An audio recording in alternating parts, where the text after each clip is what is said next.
Good morning to the panelists. Morning to the committee staff, the legal unit of Parliament, the staff from our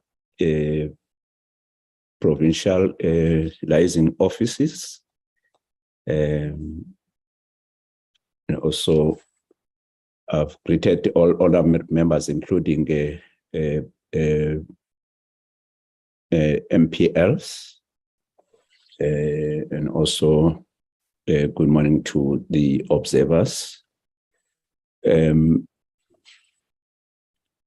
Let me then formally open the workshop and also indicate that we took a decision. Normally, when there's a bill that has been transmitted from the Recording in progress. From the National Assembly, we then invite the department. If the bill is in the name of the department, we invite the department to come and brief the committee on the bill. And we engage with the departments. And then after that, we then decide to advertise for public involvement.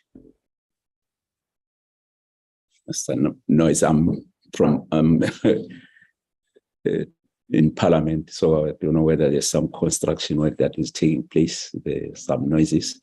So we usually then advertise for a particular period. And then we also indicate in the adverts that those who would like to,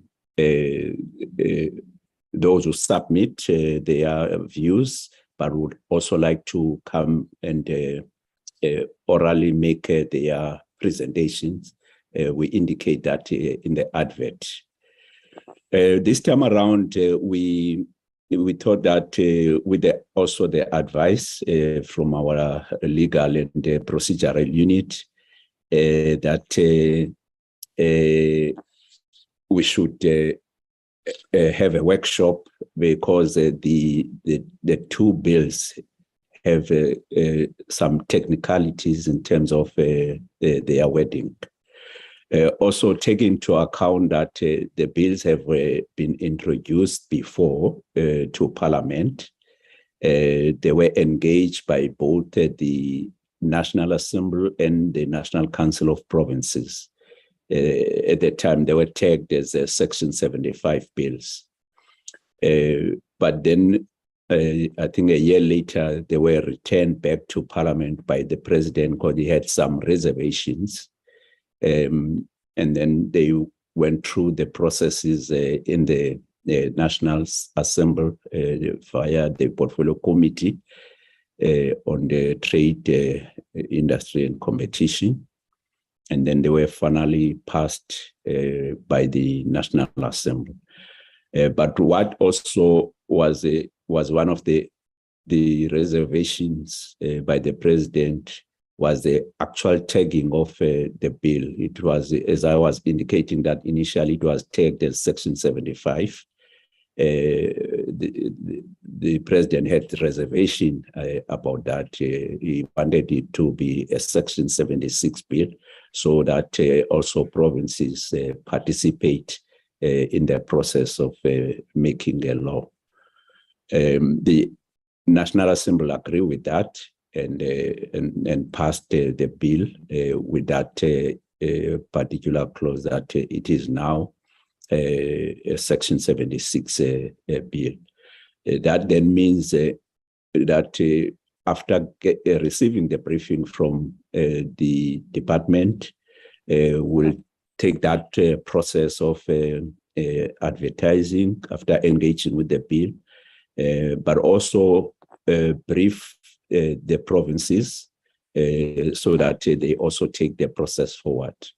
We have also been advised that now that it is a Section 76 bill, it means we're not only going to focus on the reservations, but the entire bills will then be dealt with by the provinces and the committee here in the National Council of Provinces.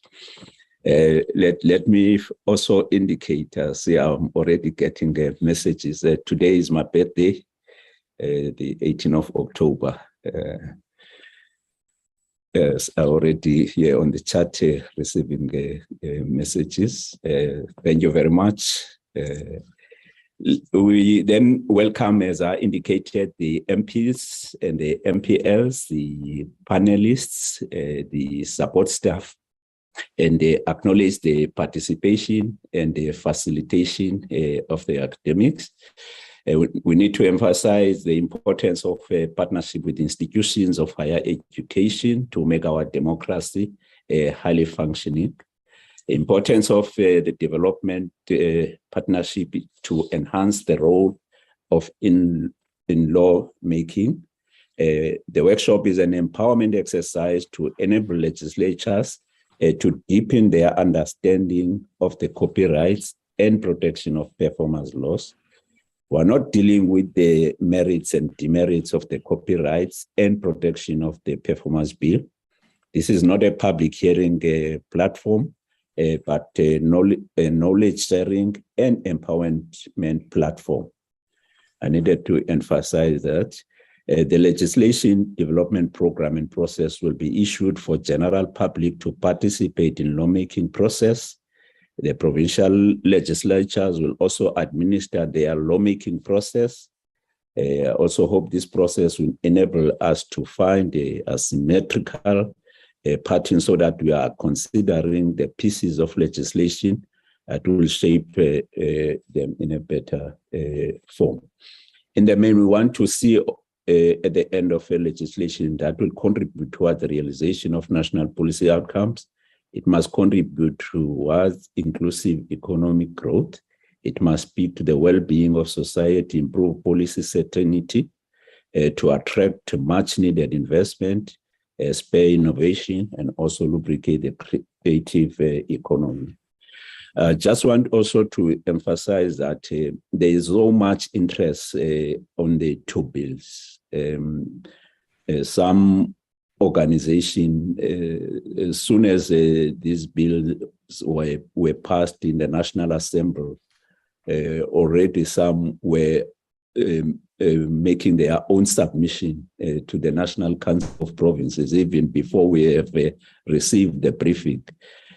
Some organizations have already sent even their submission to the national chairperson of the National Council of Provinces, and that submission was forwarded back to me.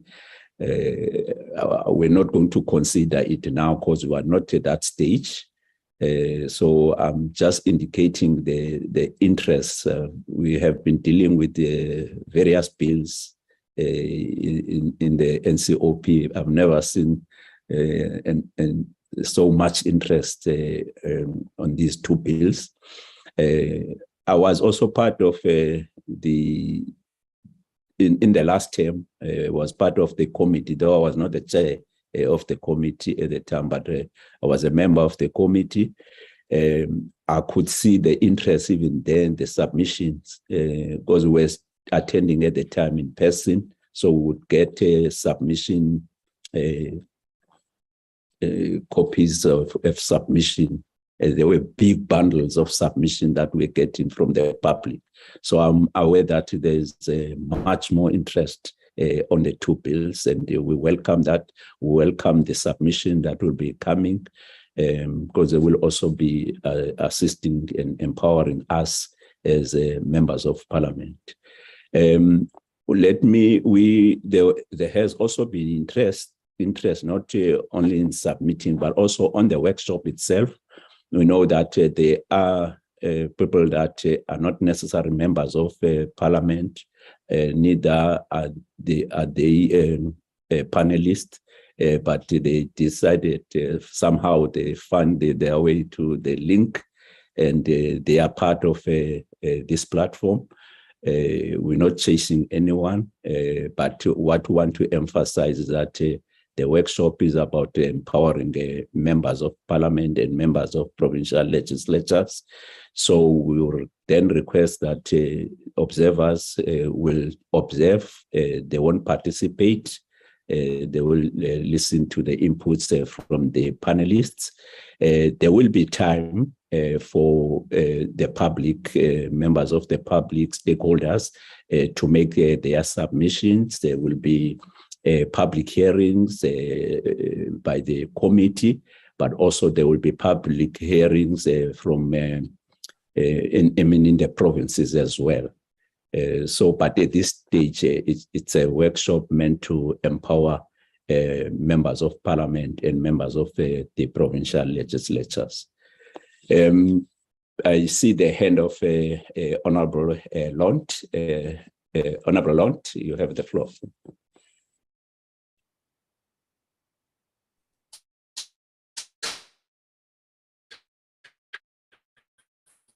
Morning, Chairperson, and may there be many more for you.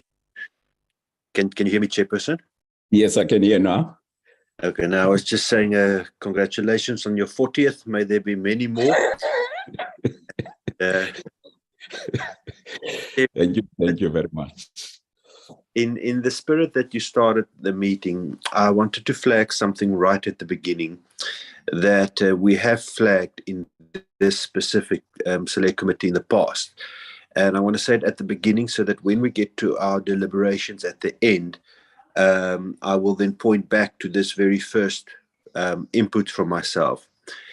I am positive that for this specific legislation, we will make sure that we consider and apply minds on the merits, because in the past there was a perception that provinces and delegates might have come with a predetermined idea on what they want to achieve. And we've had legislation that we sent back on the few occasions. I'm thinking about the gambling bill, where we stood in the interest of our provinces and what the provinces said. It was referred back. That department didn't take into consideration any of the amendments we suggested, and they submitted exactly the same bill, and it was then rejected.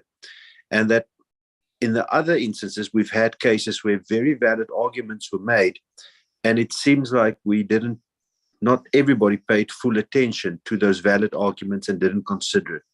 So I do hope that for this entire process, everybody that participates go in with an open mind, and that we consider the inputs that we will get, and then make sure that that gets incorporated to get the best possible outcome, because this has far-reaching consequences if we do take the wrong decisions. But that's just my remarks at the beginning, and I thank you for the spirit in which you opened it, and I'm positive that we will all go into this process and apply our minds and make sure we have the best possible outcome at the end. Thank you, Chair. Thank you very much, Honorable Lont, for the remarks. Honorable members and the panelists and the support staff, we have requested Advocate Fanameve, as she will be working together with us throughout the process, to be available and also facilitate this workshop. So at this stage, I will then hand over to her. Over to you, Advocate Fanamem. Thank you, Chairperson, and very happy birthday to you. Good morning to the members and welcome. Members, we've got two sets of panels for you to do, so to speak, one before lunch and one after lunch. The first panel consists of Dr. Dean and Dr. Sconvetter, and they will be taking you, Dr. Dean will be taking you through the basics of copyright. So we'll discuss a very broad aspect of copyright, and then Dr. Sconvetter will go a bit more into exceptions and limitations. So that having been said, I would like to introduce the first speaker to you, Dr. Dean. He has done his BA LLB at the University of Stellenbosch and then a doctorate in copyright also at Stellenbosch. He is a specialist copyright attorney and with an emphasis on litigation with the firm Spoor and Fisher, which is a leading intellectual property rights firm. And he's been there for 48 years, conducting in excess of 50 high court copyright cases. He also set up and operated the chair of intellectual property law at the Stellenbosch University as a professor. Dr. Dean is also the author of Handbook of South African Copyright Law, which is a standard textbook on the subject, and he's an authority frequently quoted by courts, principal editor of Introduction to Intellectual Property Law, which is also widely used as a textbook in South African universities. He has published in excess of 100 articles in South African and international legal journals, and he served for 20 years on the Minister's Statutory Intellectual Property Advisory Committee and as chairman of the Copyright Subcommittee. He was also a principal draftsman of 8 of the Copyright Amendment Act, and also a speaker on copyright at numerous domestic and local seminars, including on behalf of WIPO, and he's also a member of the WIPO panel of arbitrators. So I will introduce Dr. Dean then and ask him to take over. Dr. Dean, just between us, you will have an hour for your presentation.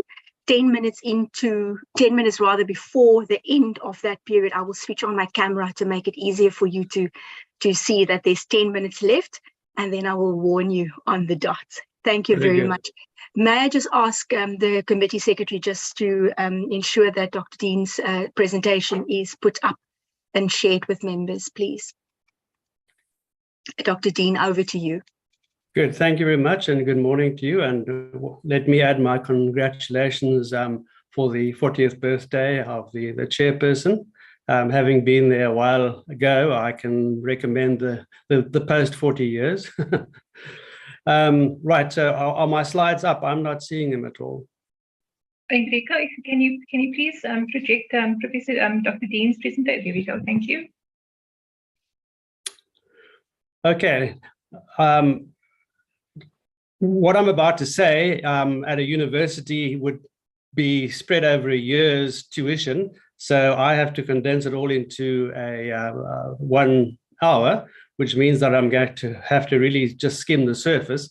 But if you do have questions, I gather there will be question time at a later stage in the day, and feel free to ask me to elaborate on any of the points that I deal with.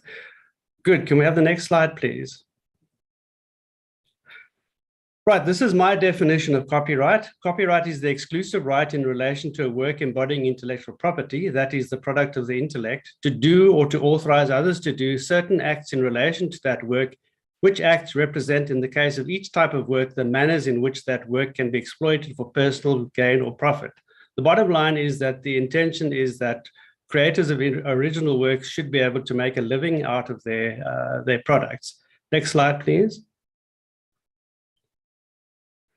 Now, the rationale for copyright is very succinctly set out in the American Constitution, dating back a couple of 100 years, to promote the progress of useful arts by securing for limited times to authors the exclusive rights to their respective writings. So the purpose of copyright is to provide a means for creative people to basically earn a living out of their creative talents.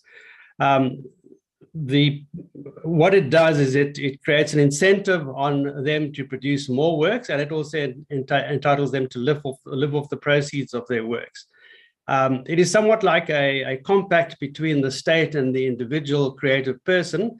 The state says that if you create works, we will give you an opportunity to get your pound of flesh out of those works, and in return for, after a certain period, donating, as it were, those works to the public domain. So you have a period, and I'll get on later to deal with that period, to get your proceeds out of your work, and thereafter it becomes in the public domain and is free for use for all. Next slide. Now, there are various categories of works available for protection by copyright. So there are, in fact, 9 different categories. I will deal with each of them briefly. Next slide. The first and probably the most commonly used is the literary work. This slide and the next one you can move to, please, set out the sort of content of what literary works entail. The list given in the Act is not exhaustive. It is simply examples of the kind of works which are literary works. The important point to emphasize is that literary quality is not a criterion. So even the most mundane, simple expressions of thought can give rise to copyright. Next slide. Next category is musical work, pretty straightforward. A work consists of music, exclusive of any words or action intended to be sung, spoken, or performed with the music. Just emphasize that the words of a song are not part of the musical work, they are a literary work. So when you talk of a song, you're talking about a combination of a musical work, that is the melody, and the lyrics, which make up the song. Next slide. Artistic work, irrespective of the artistic quality, somewhat like literary works, and then it gives a lot of examples: paintings, works of architecture, works of craftsmanship. Next slide. Cinematograph film, any fixation or storage by any means whatsoever on film or any other material of data, signals, or a sequence of images capable, when used in conjunction with any other mechanical, electronic, or other device, of being seen as a moving picture and of reproduction, and includes the sounds embodied in a soundtrack associated with the film, but shall not include a computer program. That's quite a mouthful, but what it boils down to is basically the cinema films that you go to watch in the movie houses and the videos which you see on television. The storage is an interesting feature because it doesn't matter how you store the pictures. There is a case, a South African case, where the microchip which embodied a computer game was considered to be a cinematograph film because it met that the details of that definition. Next slide. Sound recording.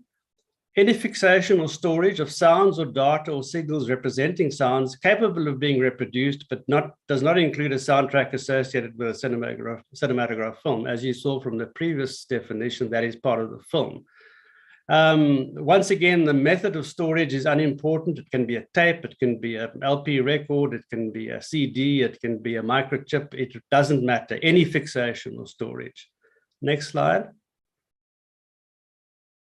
Computer program, a set of instructions fixed or stored in any manner and which, when used directly or indirectly in a computer, directs its operation to bring about a result. What you're talking about here is the software, the source code or the object code which drives the computer.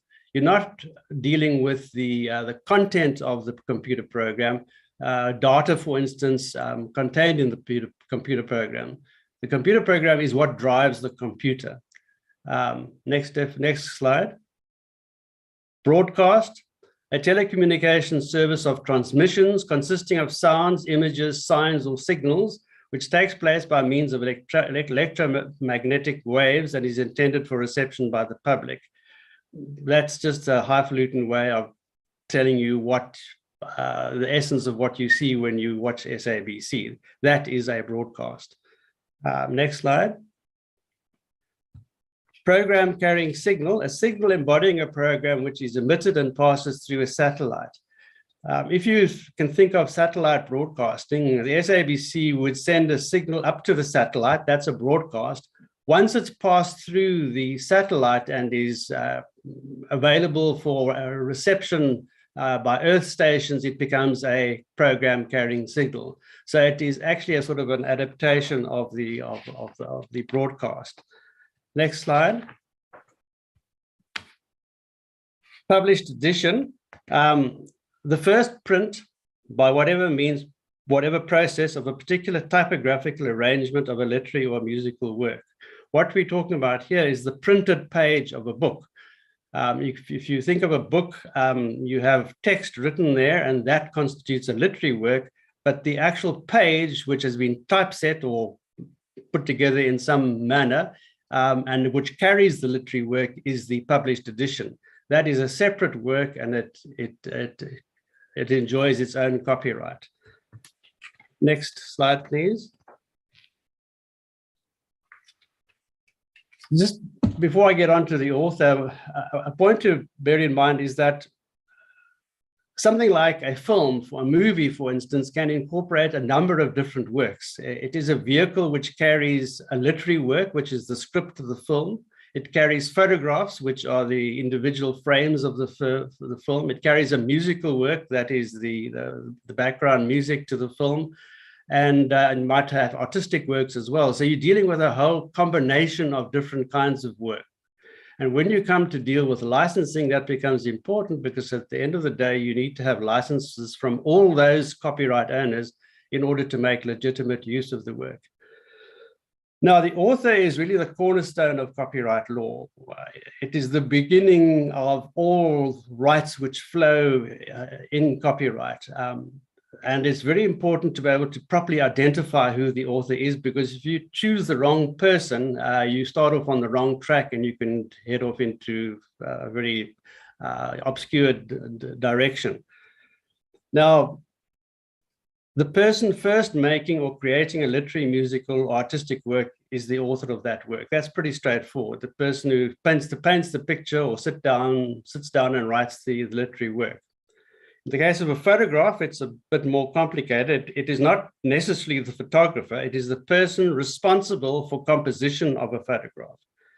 In the case of a sound recording, it's the person making the arrangements for making a sound recording. That would normally be a company, for instance, a record company. And then in the case of a broadcasting signal, the first broadcaster, and the same with a program carrying signal. So these are all authors. Some of them are not necessarily actual people. They could be companies. And it's important to be able to identify the author, as I say, of each of the different categories of work. Next slide, please. In the case of the published edition, it's the publisher who is the author. So when a published edition contains a literary work, you have the author of the literary work is the person who writes the actual text, and the author of the printed version of that literary work is the publisher. In the case of a computer program, it's the person who exercises control over the making of a computer program. Now, if you can think of Microsoft, for instance, Microsoft Word, you can imagine that there are probably a whole team, maybe even hundreds of computer programmers who work on devising the program. The author, as far as copyright law is concerned, is not the individuals who necessarily do the spade work, but rather the person who exercises control. And that would normally be the company like Microsoft. A similar provision or situation obtains in the case of a cinematograph film. It's the person making arrangements for the making of a cinematograph film. It's not necessarily the producer, it's not necessarily the director, it's certainly not the actors. In most instances, it would be the company that actually orchestrates the making of the film. So that's the author. As I said, that's the fountain of all that follows in copyright law, is the author. Next slide, please. Copyright, unlike other forms of intellectual property, is not susceptible to registration. You cannot register copyright. The right is not created by registration. The right is created when you satisfy certain conditions, and those are the work must be reduced to a material form. You can't have a copyright in an idea or a song which is revolving around in your mind. It doesn't become a work until it's reduced to a material form. It must be original. In copyright terms, that means it must be your own work. It doesn't have to be inventive. It doesn't have to be unique in any way. As long as it is your own work, it is original. And then finally, the author of the work must either be domiciled or resident in South Africa or in a member country of the Berne Convention. I'll come back to what the Berne Convention is at a later stage. And that's it. If you meet those three requirements, your work is automatically entitled to copyright. And moreover, in the light of the international conventions of which we are members, the copyright is worldwide, virtually worldwide. And it all happens automatically. You don't have to do anything. You get copyright whether you like it or not. Next slide, please.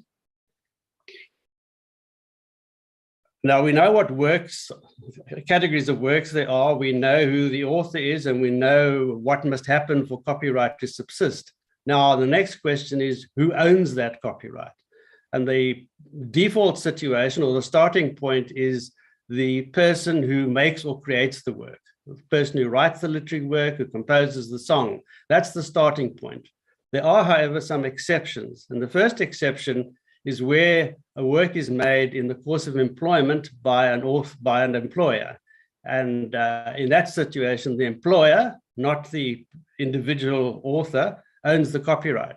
It's important to note that the employer doesn't become the author. The author is a factual situation. Who wrote the work? The employer is the first owner of the copyright. So there's a differentiation here between the authorship of the work and the ownership of the work. The same applies in a commissioned work, where you go to a photographer and say, look, please take a portrait of me.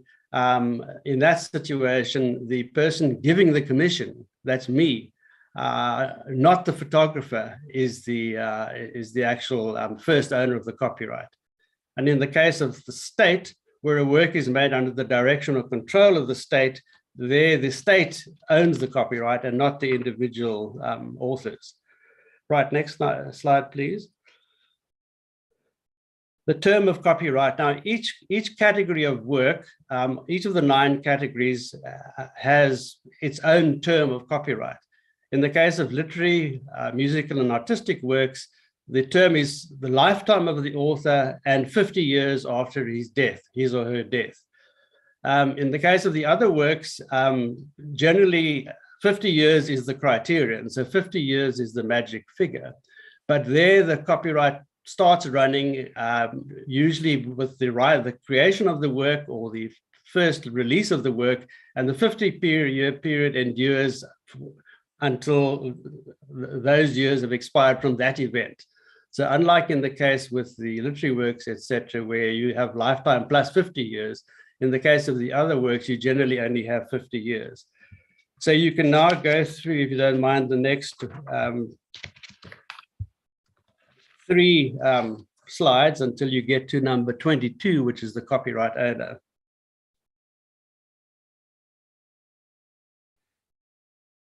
Okay, the copyright owner, now we've identified who that is, has the exclusive right inter alia to do various things. And I've depicted here in the slide the main activities which are covered by the copyright: reproduce, adapt the work in any manner or form, publish the work, broadcast the work, perform the work in public.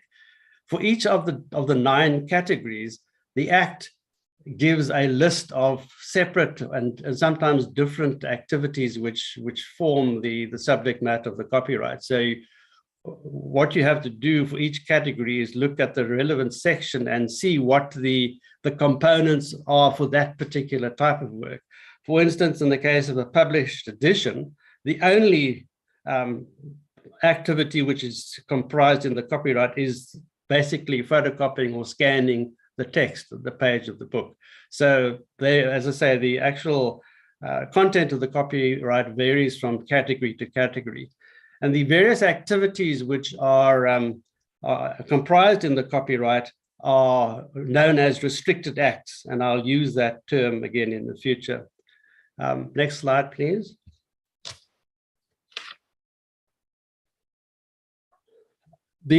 Probably the 2 most important forms of activity are reproduction and adaptation. In other words, the restricted acts of reproduction and adaptation. There's a very fine distinction between the 2. They are both copies and they're dependent on the degree of the change from the original. Where it's an exact copy, it's a reproduction. As you move further away from the original work and you get more sort of obscure versions of the work, it morphs into an adaptation. Precisely where the dividing line comes is actually quite difficult to ascertain. Generally, when it comes to an adaptation, you are still borrowing from the existing work, but you're actually creating a new work. It's a new work based on the earlier work. Translation is a good example. Next slide, please. Now, for both reproduction and adaptation, there must be a degree of similarity between what we call the parent work and the junior work. And the similarity must be caused by copying. So it's a two-stage test. The courts have said that what you have to do is you first have to compare the original and the junior work and decide objectively whether there is a similarity. If there's no similarity, then that's the end of the question. There cannot be copyright infringement. If there is an objective similarity, you then pass over to the second test, and that is whether there is a causal connection between the junior work and the parent work. And only if there's that causal connection do you have copyright infringement. So both of those two elements must be met. And that's very important, because sometimes people think if the works are similar, then there must be copyright infringement. But if they are similar and have been arrived at independently, then there's no copying and there's no copyright infringement. Next slide, please.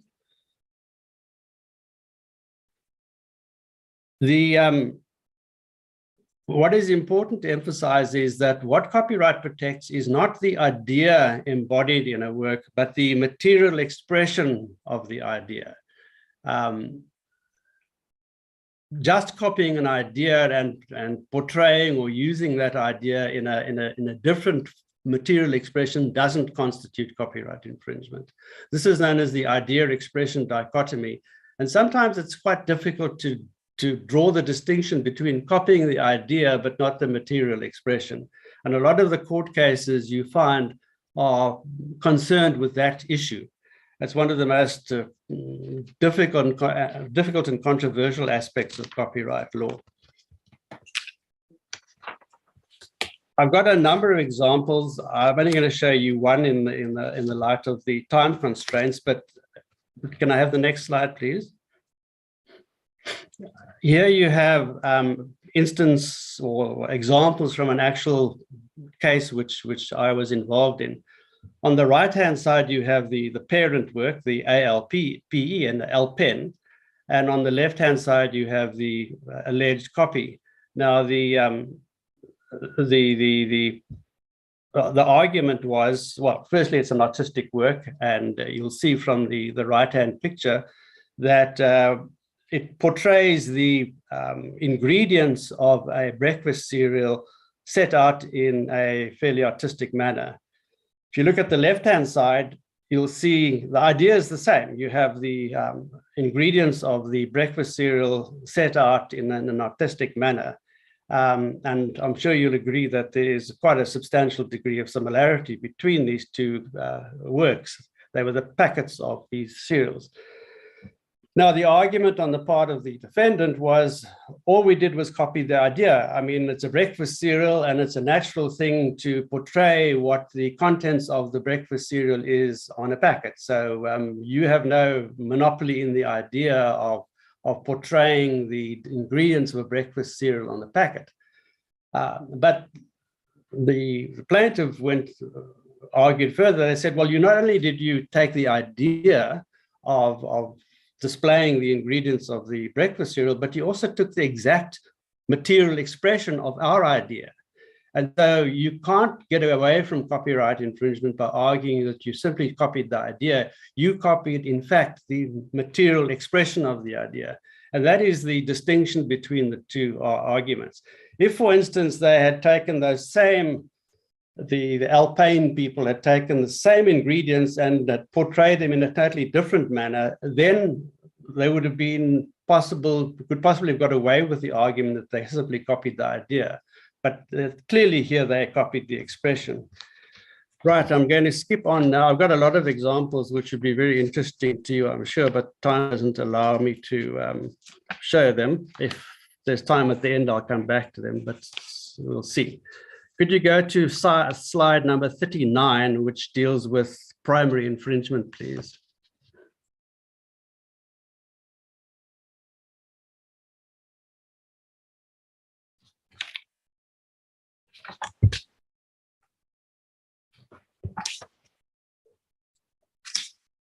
Well, before we get to primary infringement, we've got authors' moral rights.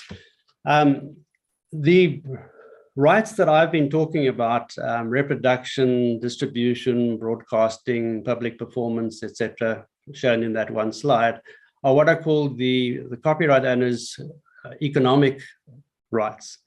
They are the ways in which he uses the work in order to derive revenue and derive an income. In addition to the economic rights, the Copyright Act also gives gives authors what is called the moral rights. They are separate. They are akin to the economic rights, but they are, in fact, totally separate. And they're always attached to the author. So no matter what might become of the ownership of the economic rights, the actual copyright, the moral rights always attached to the author. They're like, in some ways, almost like the author's personality rights. Now, there are two moral rights. The one is the right of paternity, and that means the right to always claim authorship of the work and to have your name associated with the work. The second is called the right of integrity, and what that means is that the author is entitled to object to any alteration, amendment, addition to his work which impacts adversely on his honor or reputation as an artistic person. And these moral rights are enforced as though they were restricted acts. In other words, they're enforced in exactly the same way as the copyright economic rights are enforced. Next slide, please.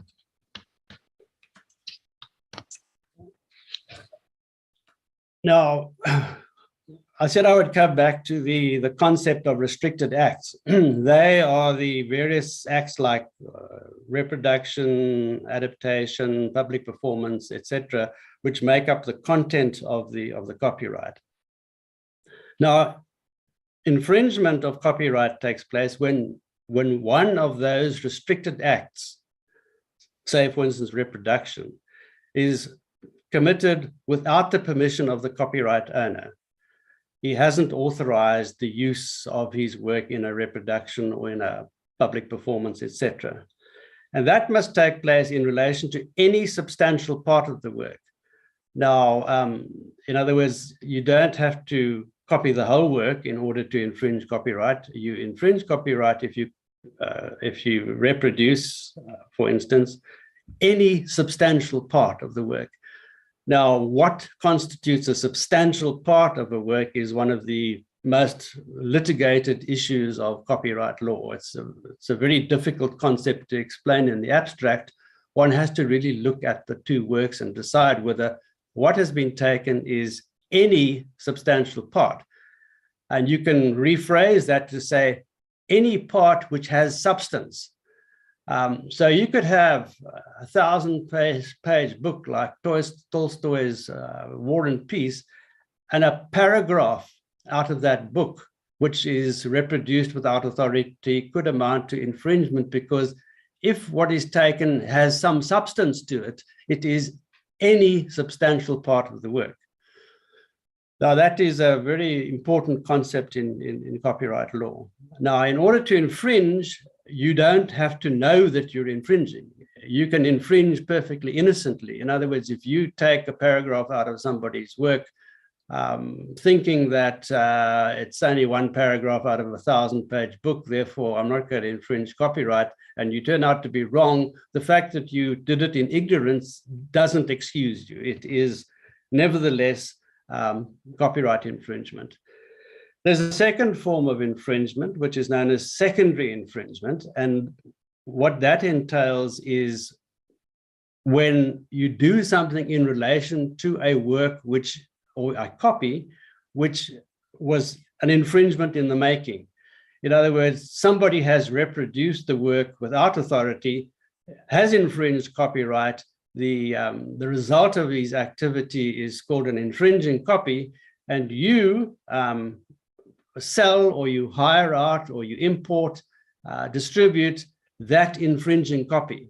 You can also infringe copyright infringement, but here you must have guilty knowledge. In other words, you must know that you are dealing with an infringing copy. So those are the two forms of infringement.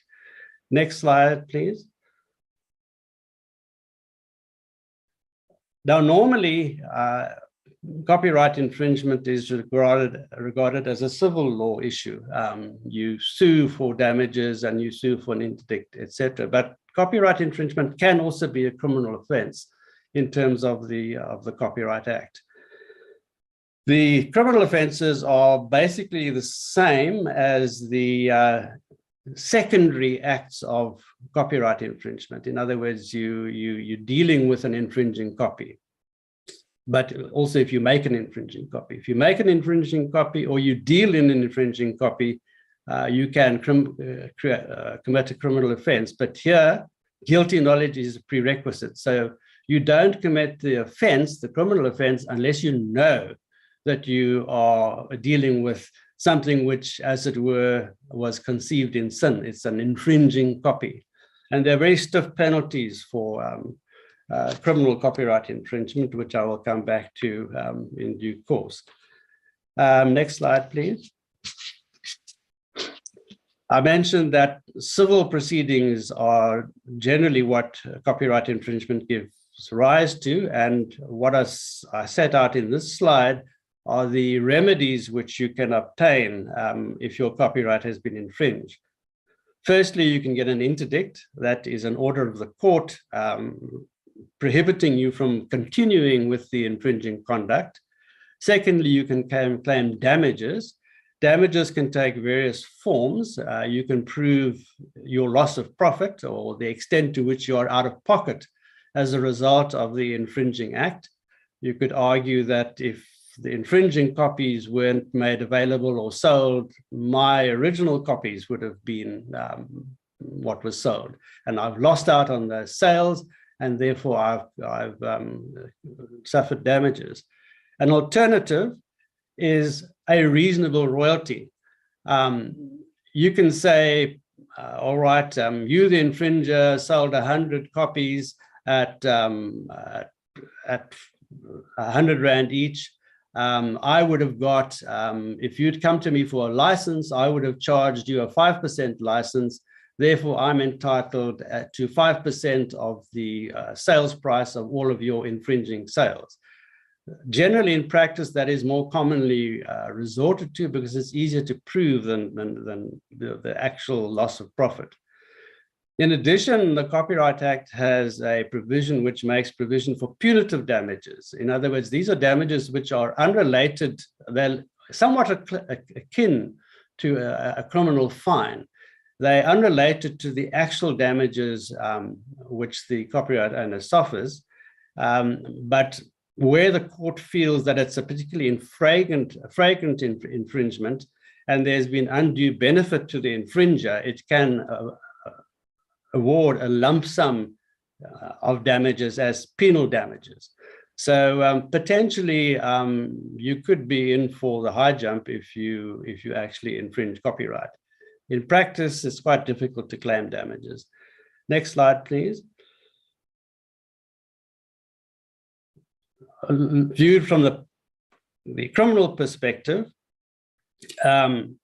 what I've set out here is the penalties. I said they were quite harsh penalties, and you can see for yourself for each article to which the offense relates. So if you've made 100 infringing copies, for each article, you can be fined 5,000 Rand in the case of a first offense, or 10,000 Rand in the case of a second offense, or for a first offense, 3 years imprisonment, for a second offense or more or further offense, 5 years imprisonment, or a combination of both.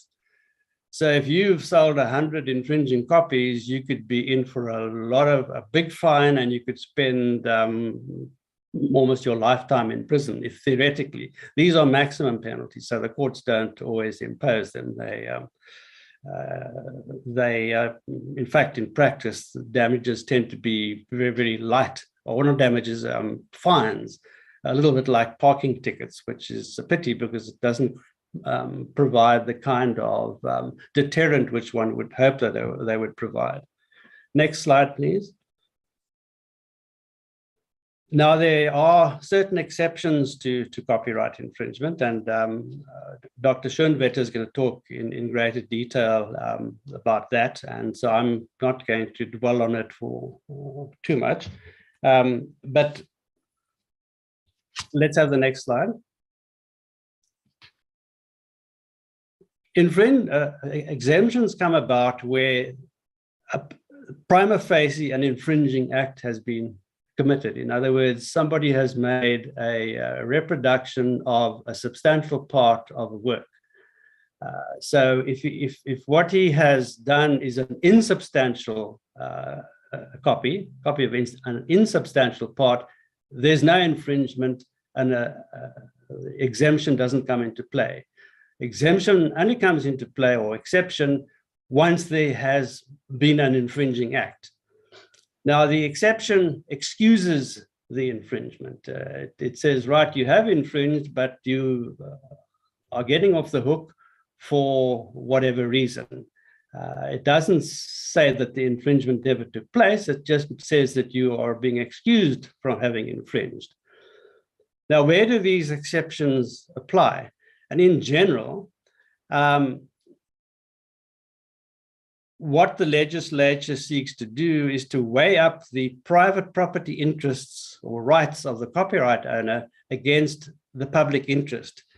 In other words, the copyright or the legislature says to itself, it's all well and good to give these rights to copyright owners, and we appreciate that we're supposed to enable them to make a living out of their creative works, and we fully endorse that whole approach. But there are circumstances where it becomes too harsh in the public interest to enforce those rights completely. So we've got to weigh up the private interests of the copyright owner, the property rights of the copyright owner, against the public interest. And where the legislature decides that the rights of the copyright owner must be mitigated, the quasi-monopolistic rights, in fact, that's what copyright creates, is a quasi-monopoly. So the quasi-monopolistic rights of the copyright owner must be weighed up against the public interest. And if the public interest outweighs in the scale of justice the property rights of the copyright owner, then we are going to grant an exception. Next slide, please. Now, in doing that weighing up exercise, what must be applied or the approach must be adopted is the so-called three-step test. Now, the three-step test derives from two conventions international conventions of which South Africa is a party, namely the Berne Convention, which I've referred to earlier, and also the so-called TRIPS agreement, the Trader-Related Agreement on Intellectual Property Rights. They both lay down this three-step test. And the three steps are set out in the slide: only in certain exceptional cases, only in certain exceptional cases. Secondly, the activity which you are weighing up to be an exception must not be in conflict with the normal exploitation of the work. Thirdly, the activity must not unreasonably be prejudicial to the legitimate interests of the copyright owner. So those are the three criteria by which this discretion on whether or not to grant an exception or how to apply an exception must be weighed up. Now, the Berne Convention dates from the late 1800s, and it is the cornerstone of international copyright throughout the world. It lays down basic minimums, measures which member countries must apply in their copyright law.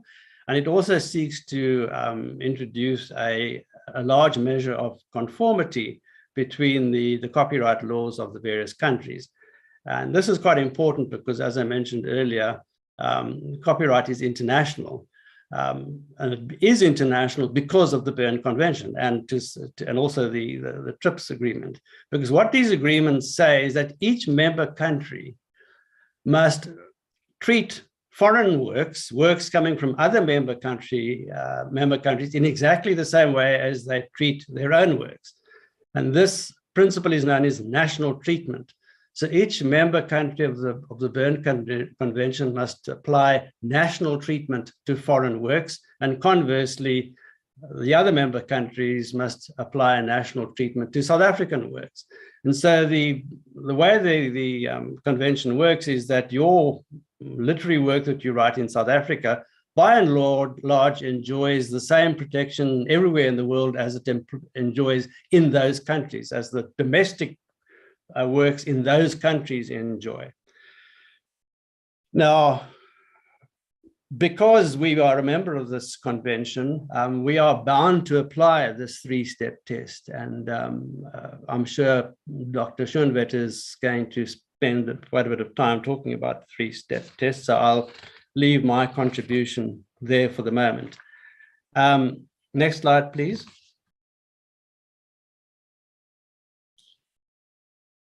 Now, there are internationally basically two approaches to granting or making provision in legislation for exception. They can broadly be termed as the fair dealing approach, fair use approach. Now, we in South Africa, our current Copyright Act subscribes to the fair dealing approach. And that involves listing in your legislation a closed number of defined exceptions. In other words, there are sections in the Copyright Act that says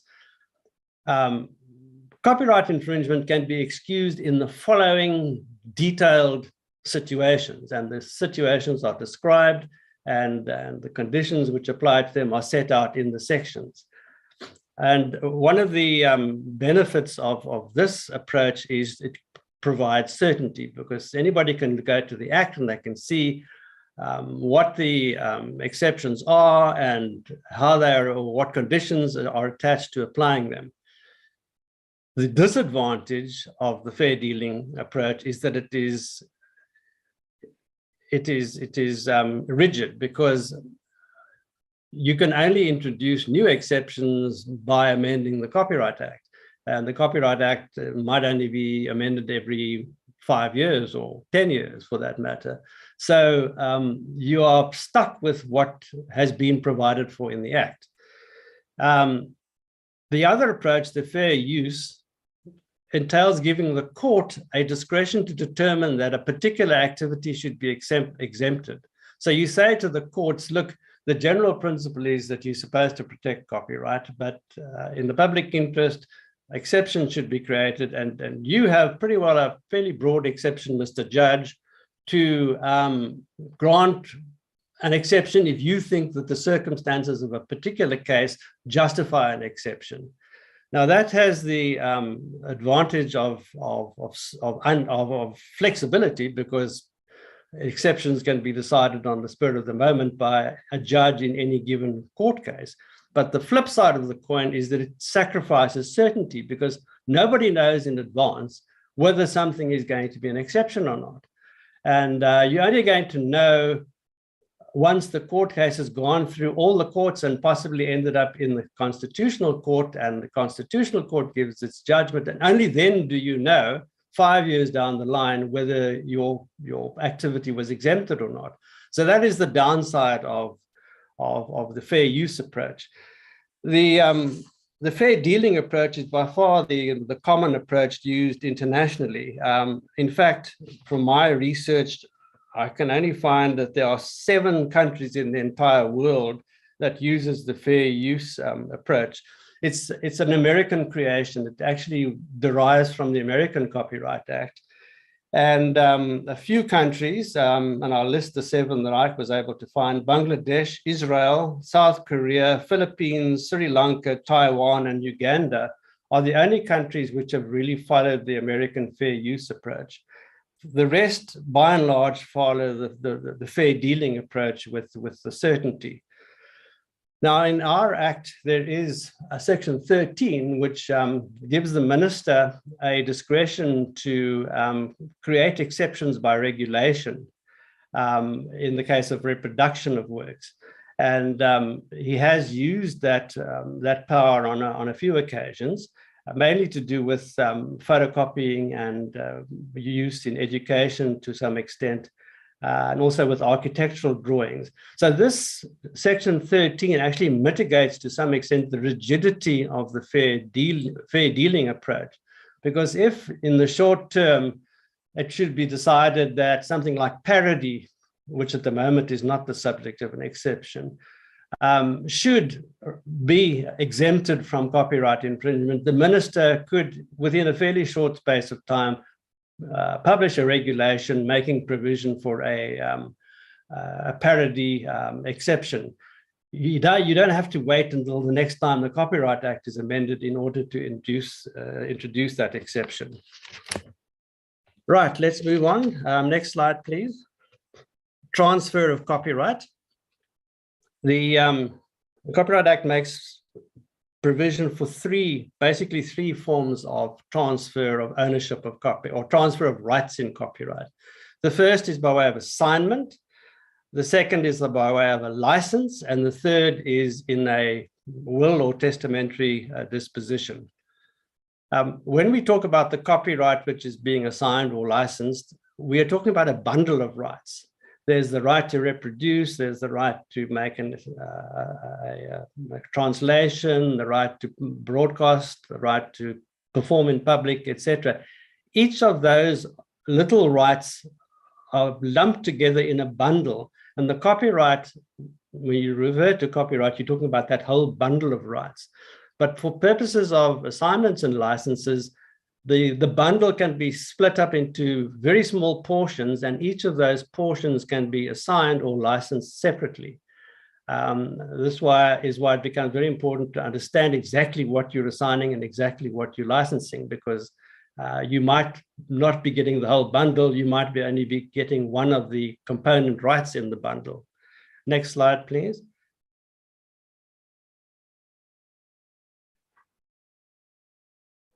Now, it's important to understand the differences between an assignment and a license. An assignment is like the sale of your house. When you sell your house, you divest yourself entirely of the ownership of the house. You pass your transfer to your purchaser and you walk away from the house, and that's it. You have no further rights whatsoever in regard to that house. And everything in future is the concern of the purchaser who has now obtained the ownership of the house.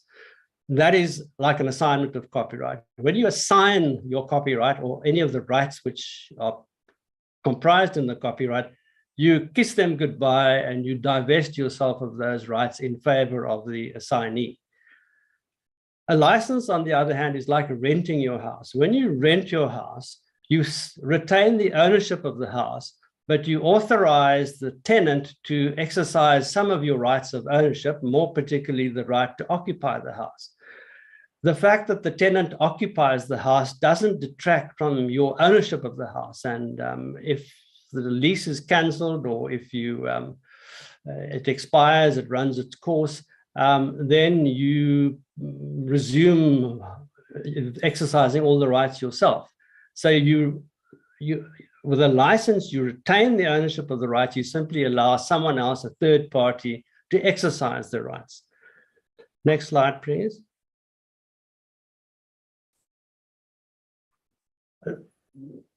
Sorry, before I move off assignments and licenses, an assignment, in order to be valid, must be in writing. So you can't have a verbal assignment of copyright.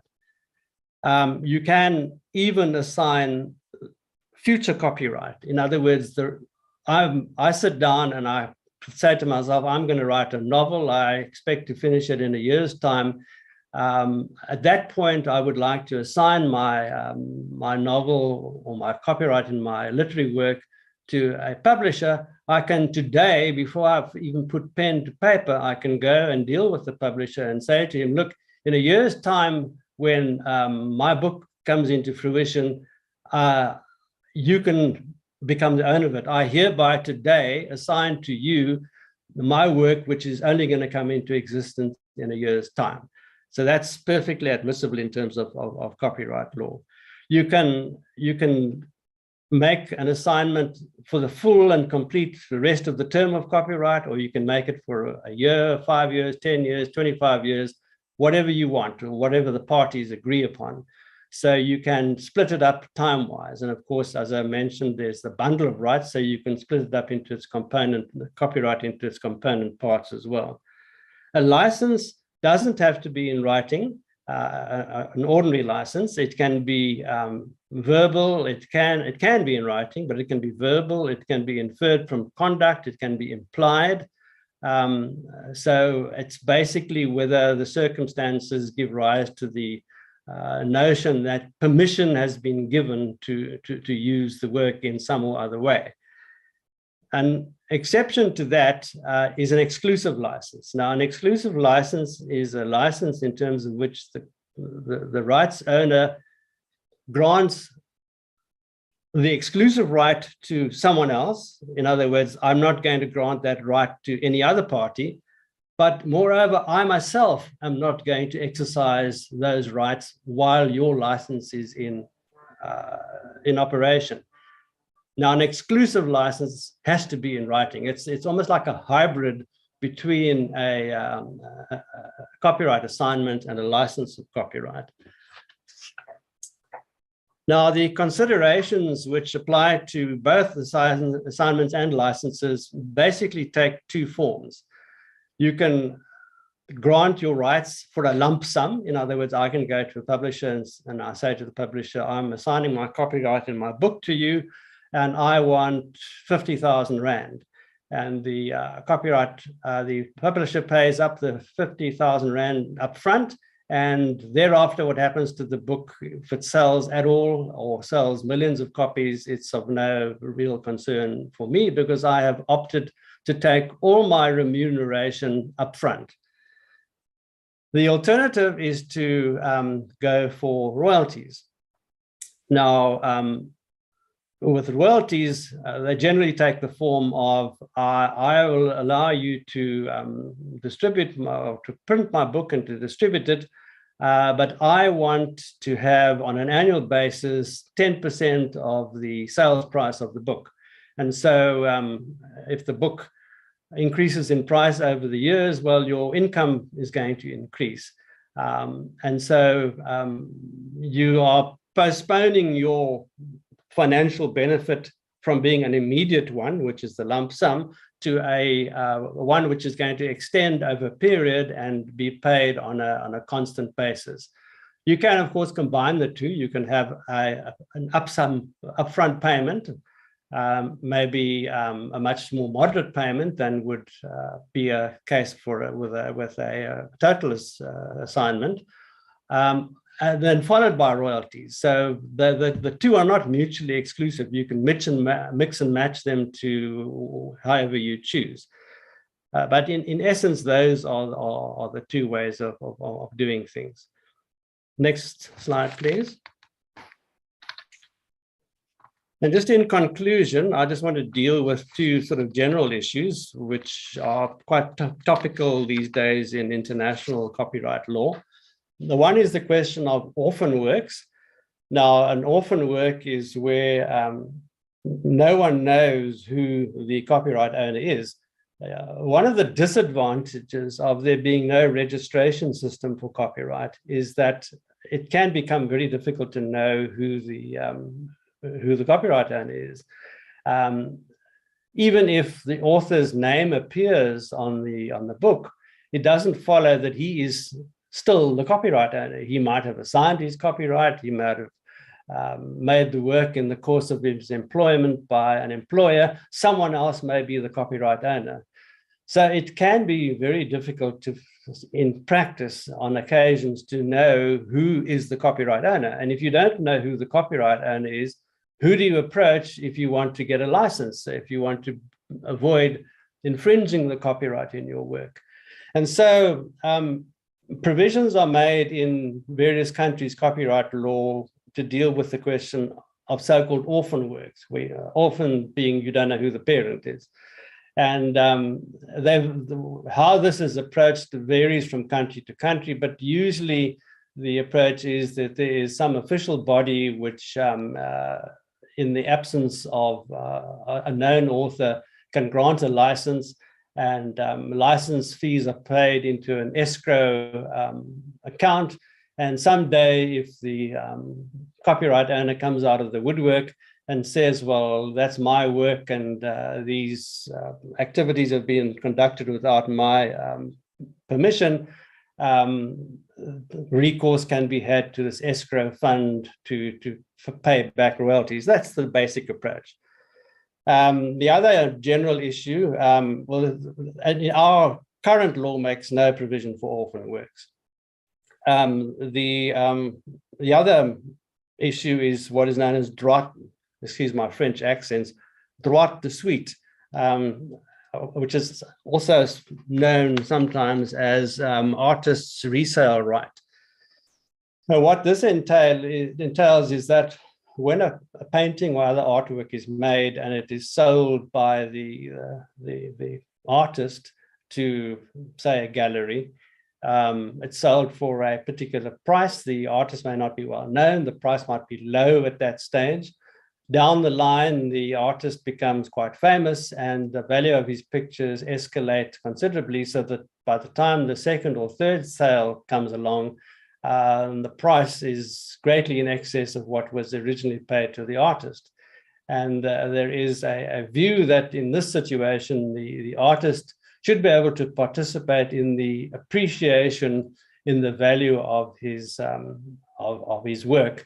And so a system or mechanism is put in place whereby the original artist, not the copyright owner, the original artist can participate in a share of the profits of future sales of the paintings. Well, I say paintings, it applies to all sort of fine artworks. Now, also, this provision is currently not a part of our law. There's nothing in our law which enables an artist to sort of have a second bite at the cherry in this respect. Next slide, please. And that brings me to the end of my presentation. As I suspected, time does not allow me to go back to any of those further examples of copyright infringements and copying of ideas and material expressions, etc., which is a pity, but so be it. Thank you very much for your attention. Thank you very much, Dr. Dean. Just to confirm with members, there will be a slot for discussion after both presenters have done their presentations. So not to waste any time, if I may introduce the next presenter, Dr. Tobias. He is an associate professor in UCT's law faculty. He's the director of the Intellectual Property Unit and the founding director of the Intaka Center for Law and Technology. He specializes in intellectual property law, cyber law, and innovation. Dr. Tobias is also an associate member of the Center of Law, Technology and Society at the University of Ottawa in Canada. He joined the Department of Science and Innovation's Open Science Advisory Board in 2019, and he serves on UCT's Press Editorial Board. He has also worked as a consultant for the World Intellectual Property Organization in Geneva, Switzerland.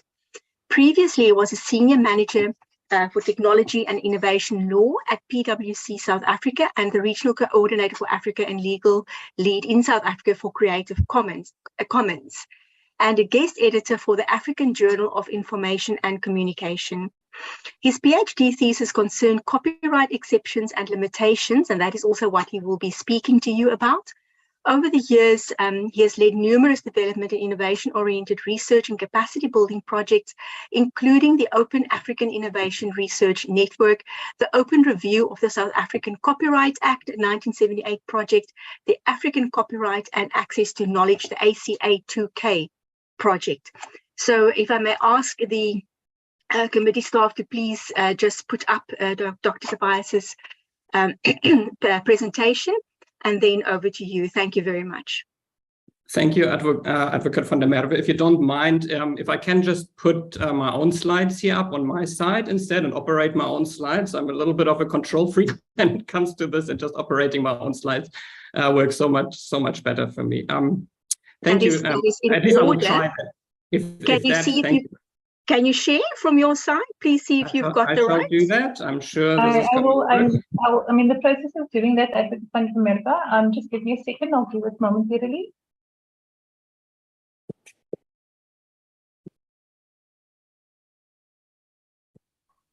Oh yeah, I can see I'm not yet enabled.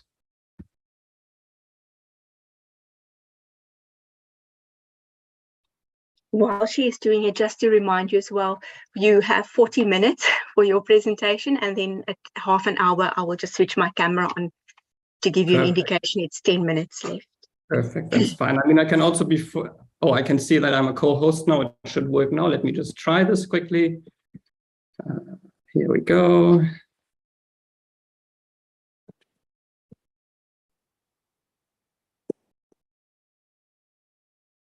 So if you can just confirm that you can see my screen with my children's paintings in the back for now, and I will quickly start the presentation, and I hope you can see the full slides rather than the annotated one that I'm seeing on my slide. Perfect. Okay, so this is great. Thank you. Just do a little bit of cleaning up here on my screen, and then we are good to go. So good morning, honorable members. Good morning, Chair. Happy birthday from my side, of course, as well.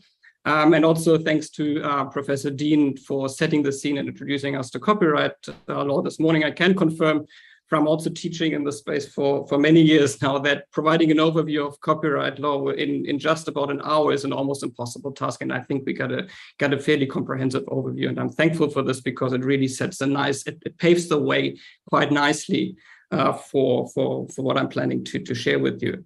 Before I start, though, perhaps two general comments from my side. The first one is that I want to thank the committee for inviting me to do this workshop. I've done a few of these workshops in the past, and they really do a highlight of my work life because we spend a lot of time here in the university. It's a time on public money, in fact, on researching the best possible on policy frameworks and approaches, but rarely do we really have an opportunity to feed our insights then into actual law and policy-making processes like these.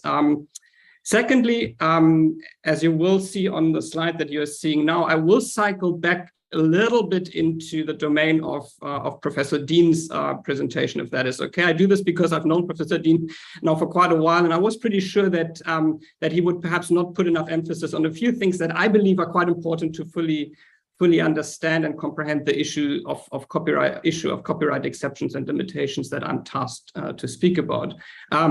His presentation was great, of course, but I think in one or two aspects, a little bit more nuance and detail is required. And for what it's worth, I think it's only fair to me to also cycle back into Professor Dean's presentation because he too spoke quite a bit about copyright exceptions and limitations already. So there is a bit of repetition between what I've prepared for today and what he already spoke about. So let's start with these kind of recap of copyright basics. I think the one thing that I've come to realize over the years, whenever I spoke to an audience like the one that I'm speaking to today, is that there's actually a lot of confusion about general terminology in this space. So I hear people conflating intellectual property and patents and design and trademarks and copyright and performance protection. So I think I just wanted to put right at the beginning one slide up that explains that the term intellectual property that is floating around quite a bit is just an umbrella term for all these types of protection that you see on the slide, including patents, including trademark protection, geographical indication protection, et cetera, and it includes also copyright and performance protection, right? The very topic of this workshop. So I wanted to get this out of the way. And then you heard in the presentation earlier that what copyright really does, he actually used the same term, a bundle of rights. So you see the bundle there.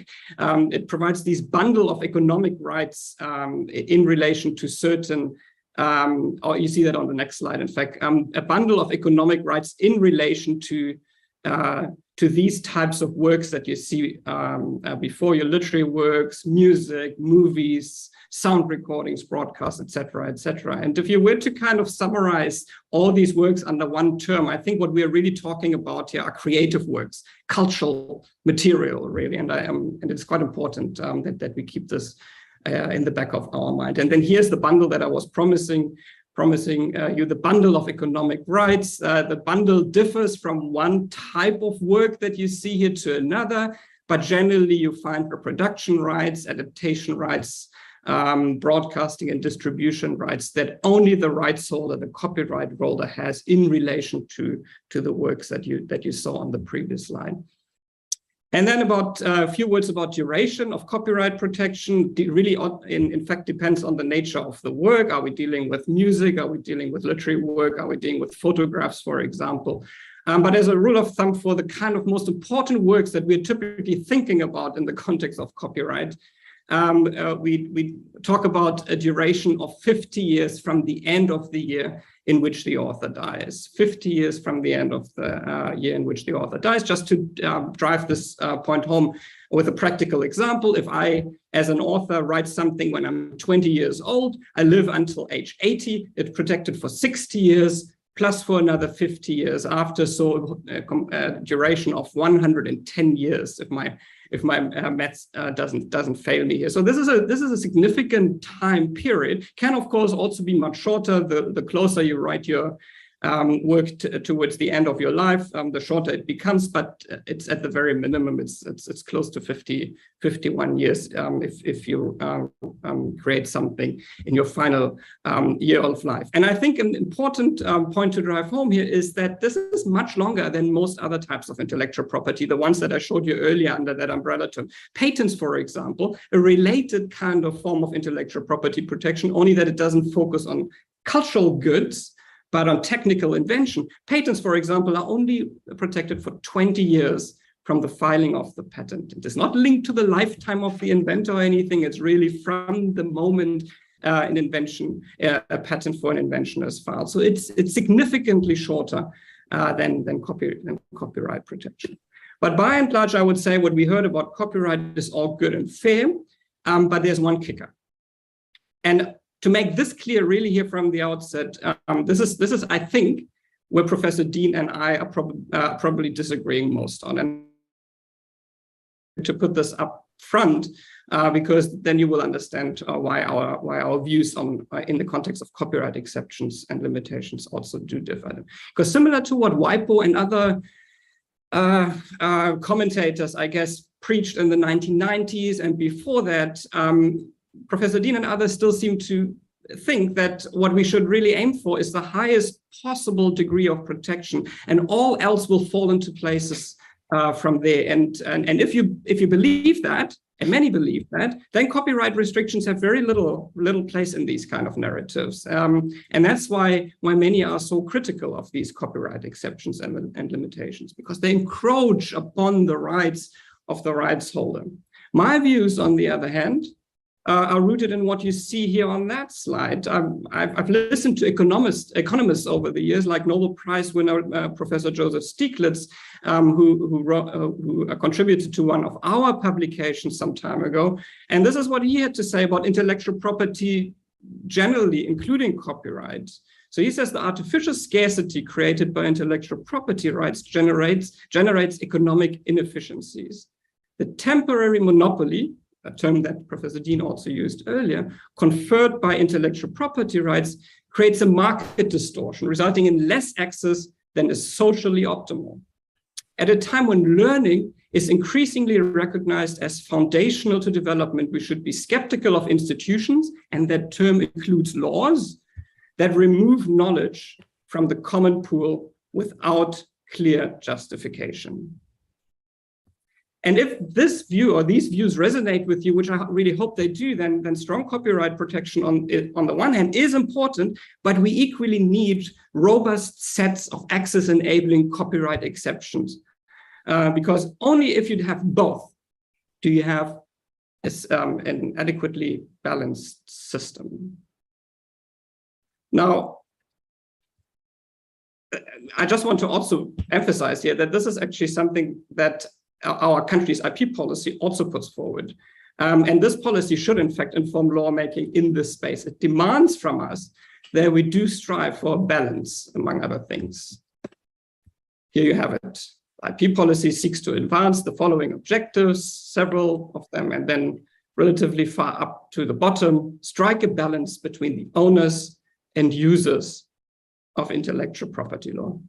Now, I could strengthen my case here that copyright law is not all about maximizing protection by giving you basically a lecture about philosophical foundations and rationales for copyright law as discussed, for example, by the gentleman that you see here on the slide, Harvard professor Terry Fisher, with whom over the years I've worked quite closely, and who has played, as far as I understand, quite an important role in copyright reform in one of our neighboring countries. But I won't do that. I have a slide in my slide deck that this one here that you see that summarizes the main reasons and theories for why we have copyright protection in the first place. And you saw the rationale slide earlier in Professor Dean's slide, and he focuses on one of those theories. The law ought to give authors what they deserve, but there are many others, probably more predominant theories that are floating around in the world as well, especially the welfare theory. Now, I promised you to not go into too much detail, so I provided you with this summary here of what these theories really kind of conclude. The first one is, yes, it is absolutely important that we create legislative frameworks that reward innovation and creativity. If you create something as an author, you must be rewarded for that innovation and creativity, because if that reward and incentive wouldn't be there, many people, not all, but many people would not start creating in the first place. It's just fair.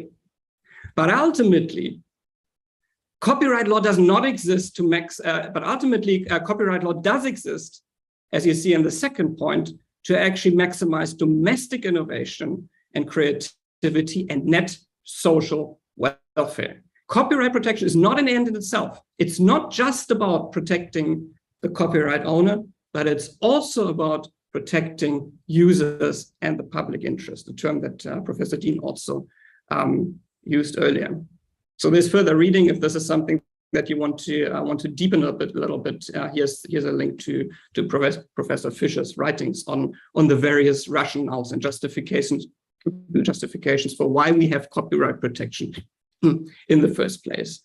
So ultimately, the aim must really be to strike that balance, optimal balance between copyrights on the one hand and copyright exceptions and limitations on the other. And the interesting part, and that is something that you also need to think about quite clearly in your work that you're now tasked with, is that balance doesn't look the same in all countries. It really depends on context of the country and needs to be adjusted also from time to time to appropriately speak to technological advances. So a system of copyright exceptions and limitations within the frame of the three-step test, which I will return very briefly at the end, looks very different for South Africa than it looks should look in other countries. As far as I'm aware, all countries have copyright exceptions and limitations. In fact, we now even have treaties that require member states to have certain exceptions and limitations in the law. And if I have interpreted the program correctly, Professor Ferreira will tell you more about it in terms of probably the Marrakesh Treaty a little bit later. So just to sum up here, exceptions and limitations as kind of a counterbalance to the exclusive rights provided by copyright exceptions and limitations. First, allow for equitable access to cultural goods. They facilitate follow-on innovation and creativity. This is important because if you talk about exceptions and limitations, you always see that as something that is to the detriment of those who create. But very often, in fact, at the beginning of a creational process, it's actually these creatives that depend on robust sets of exceptions and limitations to get the creative process started. We are all standing these days on the shoulder of giants, and hardly any one of us is actually creating something new from scratch. We build on what others have done before. This is how progress works. This is how innovation works. And making that too difficult hampers innovation and cannot be something that we should entrench in our laws. Third point, what exceptions and limitations do, they bring us forward as society. And as we just learned in a very recent constitutional court decision brought about by Blind SA, they also fulfill constitutional mandates. And quite frankly, and I asked for always, I tell my students the same thing at the beginning of my copyright teaching. All of us here in the room have made use of copyright exceptions and limitations many, many times in our life. So let me give you, for reference later, a definition of copyright exceptions and limitations. It might actually be a quote from Professor Dean's book, by the way. If not, if it is, I will put this in quotes next time and reference that more appropriately. Copyright exceptions curtail the exclusive rights assigned by copyright law to the copyright holder. They do this to promote the public interest and to respect users' legitimate interest in using copyright protected material in certain circumstances without the permission of the rights holder. Why do we need them then? Why do we need these provisions apart from what I've already told you? It's because how copyright law works, as you learned in the last hours. So under copyright law, here and elsewhere, the default situation is that works are copyright protected the moment they are created, without registration. The creator doesn't need to do anything. Unlike in patent law, where someone needs to file a patent, etc., to actually get that protection, the moment you create something, whether it is a blog entry or I guess even a tweet these days or something on Instagram, the moment you create these things, they are protected by copyright. And therefore, permission is required by default from the copyright owner to make use of such work. And that is appropriate in many cases, but inappropriate in a lot of other cases. So here's a little deviation from what we had earlier, I think, and I think it is quite important. Maybe it's a different train of thought, but I would not just cluster copyright exceptions and limitations into two categories.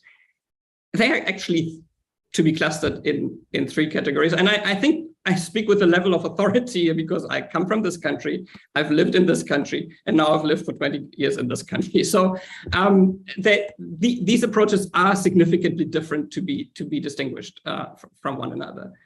So basically, I guess countries have three options if they legislate in the space of exceptions and limitations. Because if you only cluster them into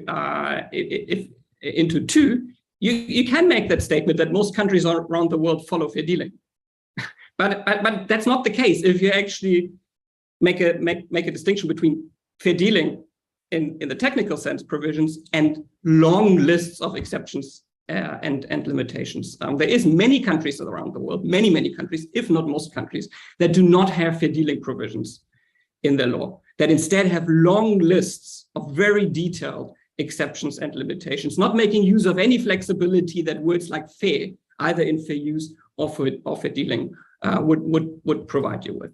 So let me unpack that a little bit more, because this is probably the most technical part of my presentation. And I apologize, and I hope you have an opportunity to go back and cycle back to my slides at some point to remind you of these different approaches. So here in Europe, and I'm using Germany as a peg for most countries in Europe with harmonized legislation in this space through European directives.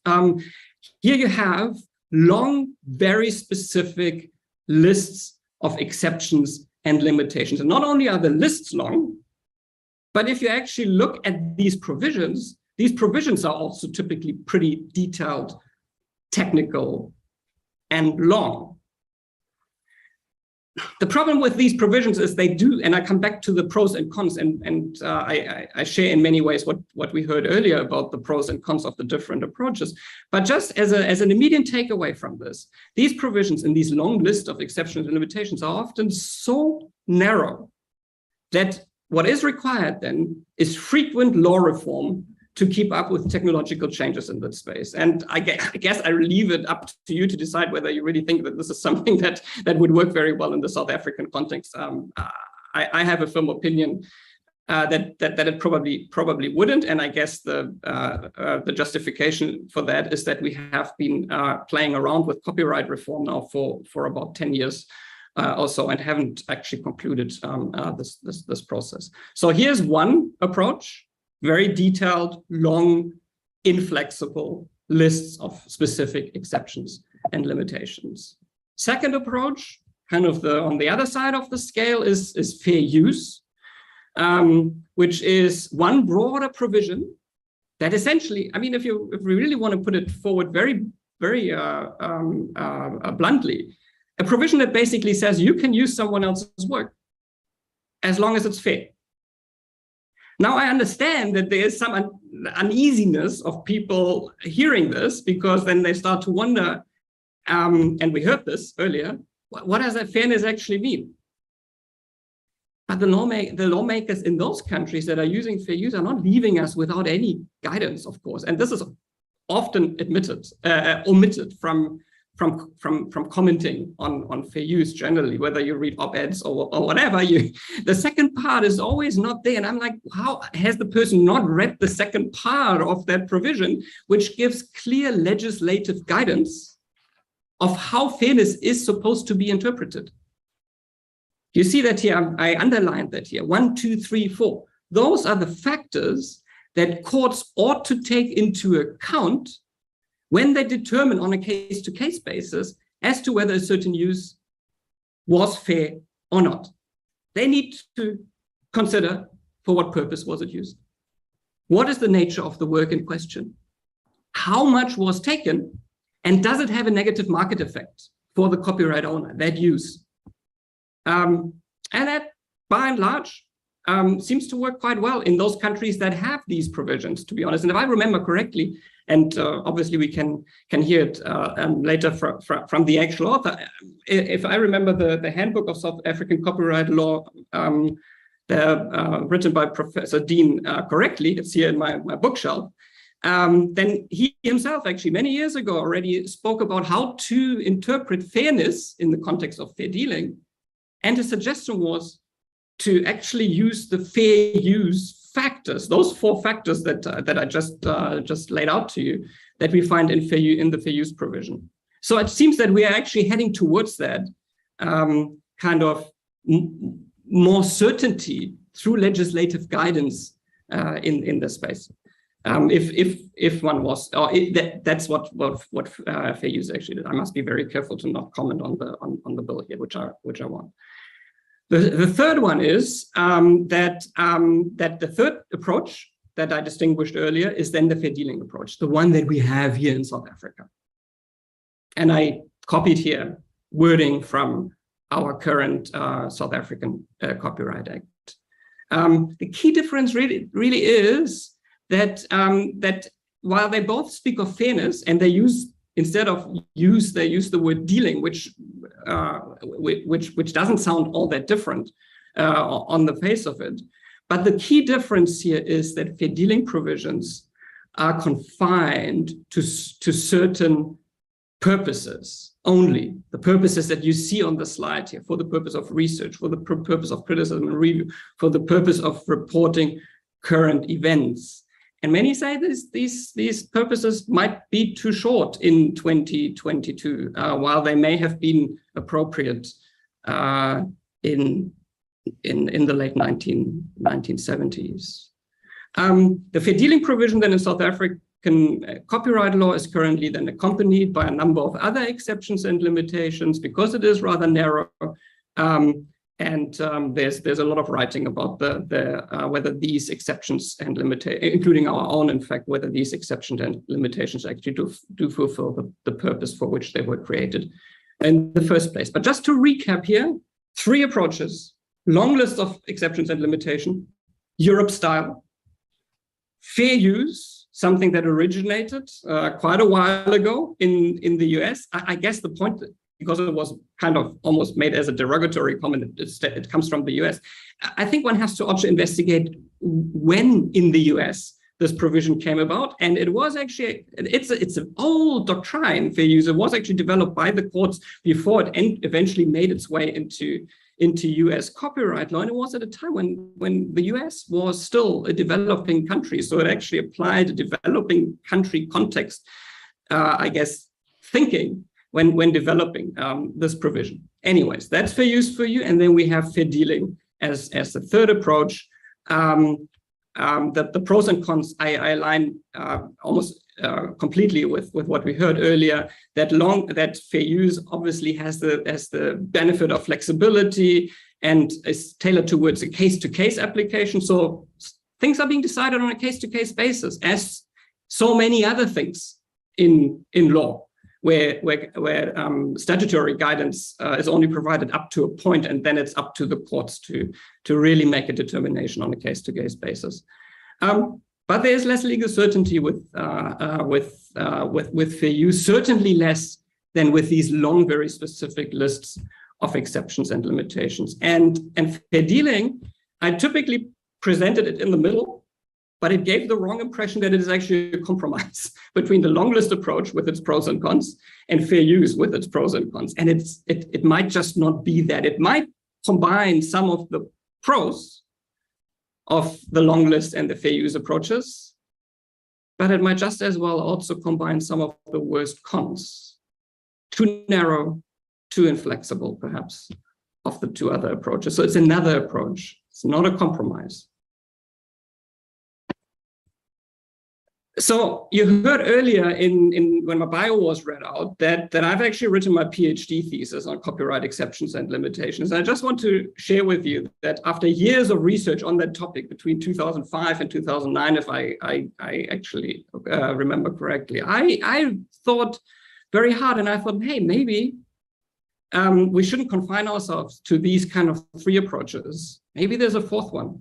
Maybe we should actually, instead of doing fair dealing as a compromise, we should see, can we not somehow combine fair use and long lists of exceptions and limitations? Fair use perhaps as a catch-all clause of sorts.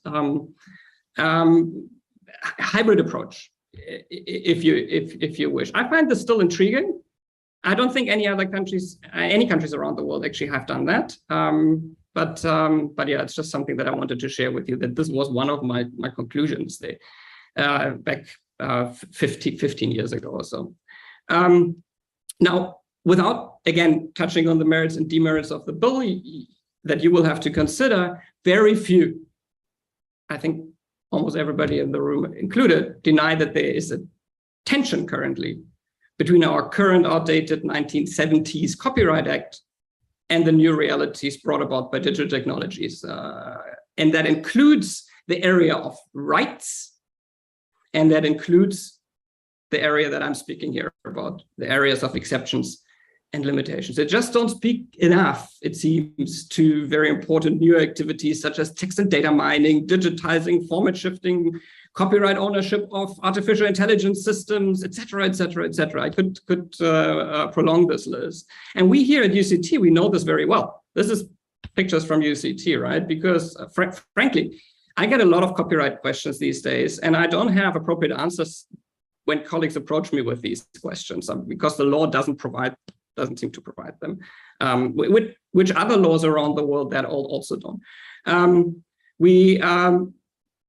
I guess at UCT, we would have also preferred clearer and up-to-date provisions when we discussed quite a few years ago whether we can and should digitize some of the material that we later lost in the UCT fire in 2021, and the material was not digitized then because of the ambiguity and uncertainty of our current copyright laws as to whether or not the law would actually allow such digitizing efforts.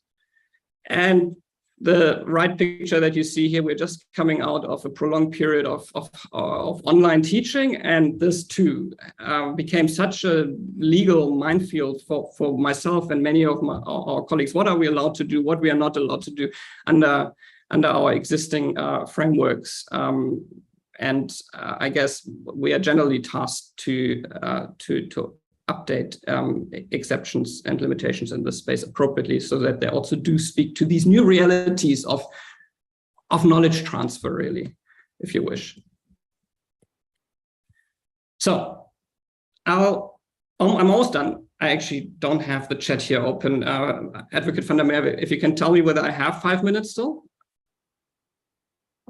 You have 11 minutes still. Perfect. Okay, I can actually speak a little bit slower than I typically do to get all the content into a relatively short period of time. But I'm going to share with you in a moment. Now, who am I to do that? But I guess at a previous workshop that was appreciated, kind of a legislator checklist of what one should do when one legislates in the space generally, again, without obviously touching on the detail of the bill before you.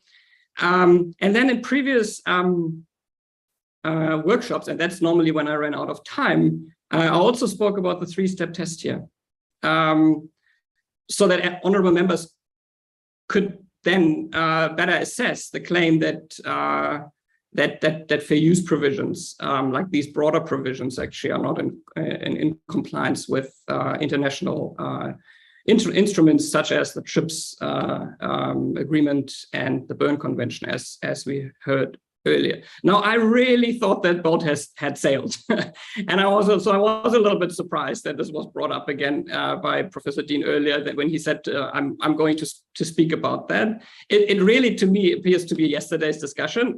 It has been discussed in other countries at length, and actually to an extent that we will probably not be able to replicate anyways. You heard that the 3-step test would require us to make sure that all exceptions and limitations that are being included in copyright law must be confined to certain special cases. They must not conflict with the normal exploitation of the copyrighted work, and then they must also not unreasonably prejudice the legitimate interests of the rights holder. So that's the 3-step test for you. But did I actually leave it out? The Australian, so I'm going into the appendix because I was triggered to speak about that, even though I didn't plan to. Just very briefly, the Australian Law Reform Commission was tasked with answering exactly that question a couple of years ago. They spent 18 months on that inquiry. They had more than 100 consultations. They dealt with more than 900 submissions. So whatever we're going to do now, we will not get anywhere close to that level of discussion. And we don't have to, because it was already considered. And I mean, I'm just quoting here the main finding from that commission. And that main finding is that the Australian Law Reform Commission considers that fair use is consistent with the 3-step test for a number of reasons, which you will find in more detail in the appendix and also in the additional readings if you wish. But I guess that's really the main point. Is it or is it not? It does, on the face of it, trigger issues. Is it really, is a broad provision like fair use really in line with that requirement to confine exceptions and limitations to certain special cases? Doesn't seem like it at first.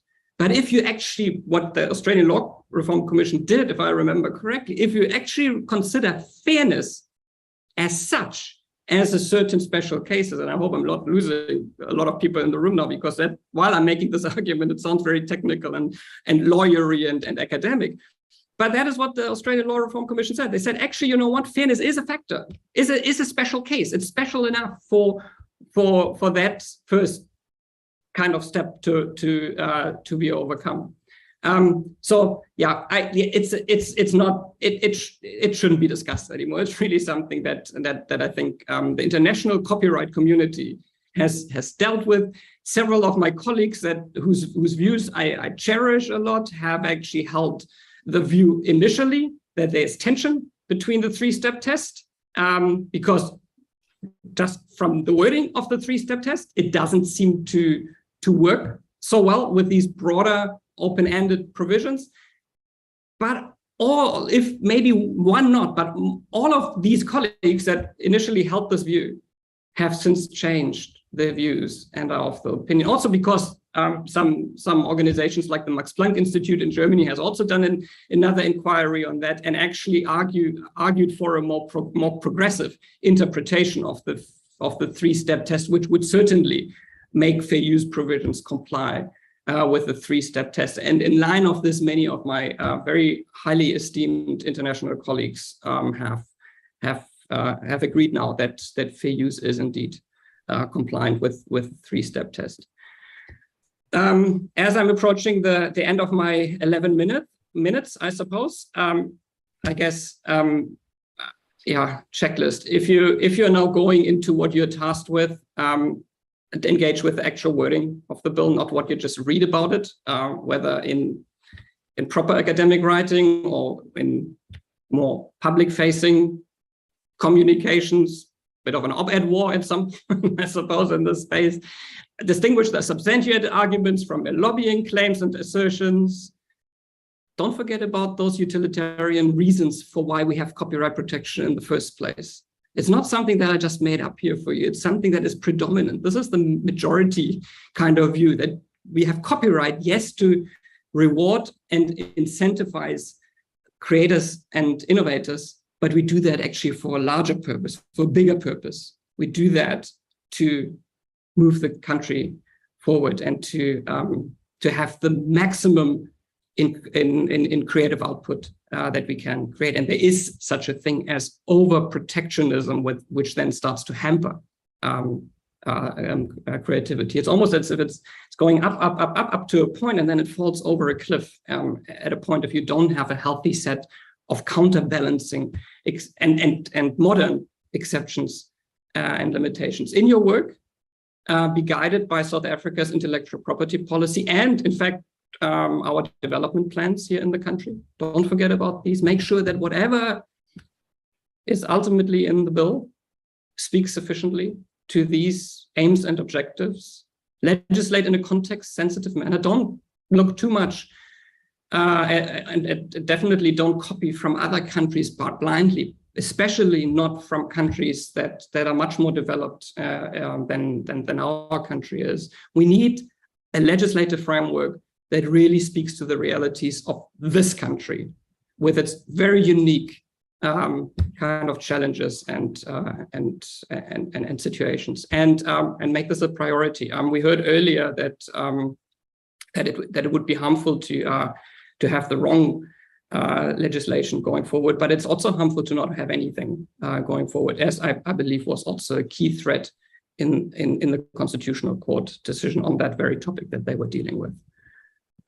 Looking forward to question and answers. I hope this kind of high-level presentation here was helpful to aid your work going forward. It's quite something. Thank you.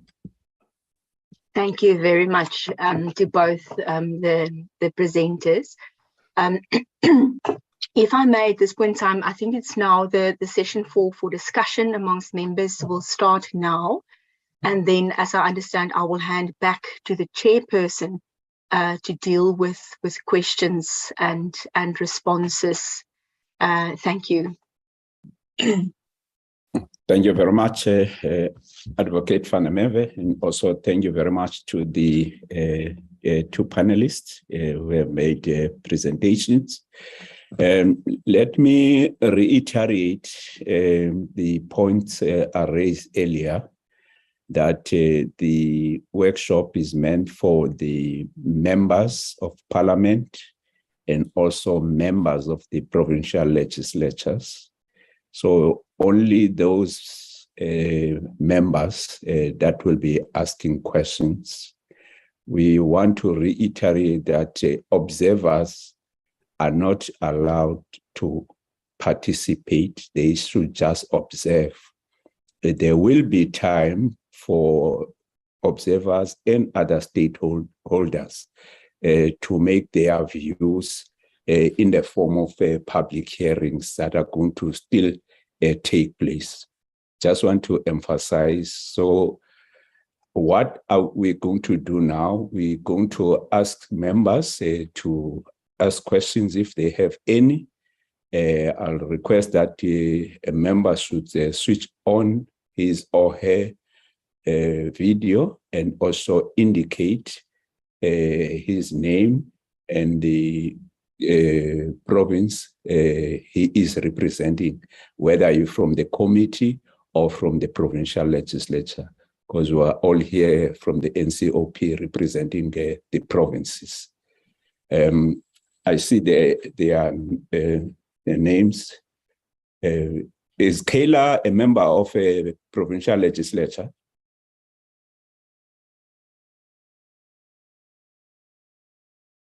Can I check? Because I see there's a hand of Kayla. Can I check if he or she is a member of a provincial legislature?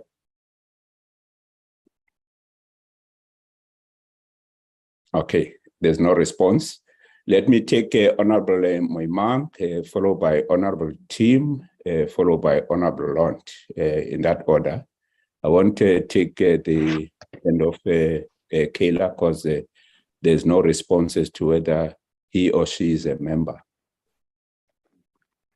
Thank you, Chair. As you have correctly pointed out, my name is Kenny Muimang. I am a permanent delegate representing the province of the Northern Cape. Let me start also by expressing appreciation from the two presenters in terms of the work that they have done. I think key to me is the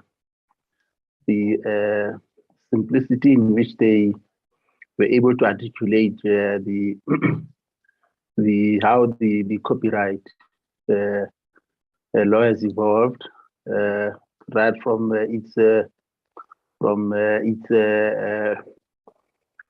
enactment in the previous years, the amendment that it went through, but also the influence of the Berner Convention and also other laws, but also the treaties that as a country we have signed to ensure that we are not found wanting in terms of the copyright law as it is practiced globally.